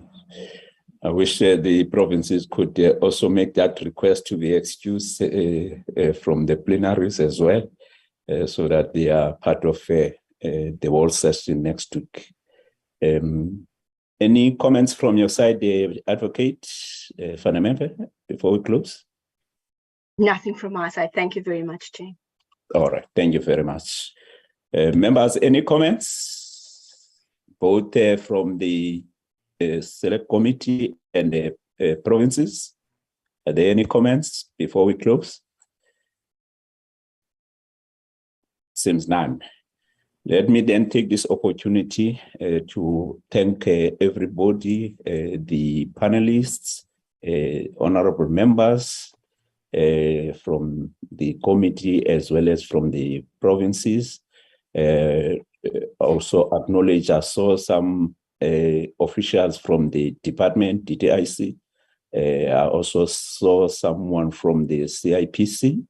We acknowledge all the people that have come, including all the observers who we are sure will be also making submissions as soon as we advertise and also indicate the deadline for submissions. We also look forward to engage with them when we have another meeting that will be considering the submissions that will be submitted by the stakeholders, those who will be available for oral presentation. We look forward to meet with them. I know some were itching to participate in the workshop, but because of the rules, we could not allow them. But we will be looking forward to engage with them when we have public hearings and meetings, when we consider their submissions as well. But thank you very much for attending. And also we thank you for abiding by the rules of the workshop. Thank you very much. The meeting is adjourned. Goodbye.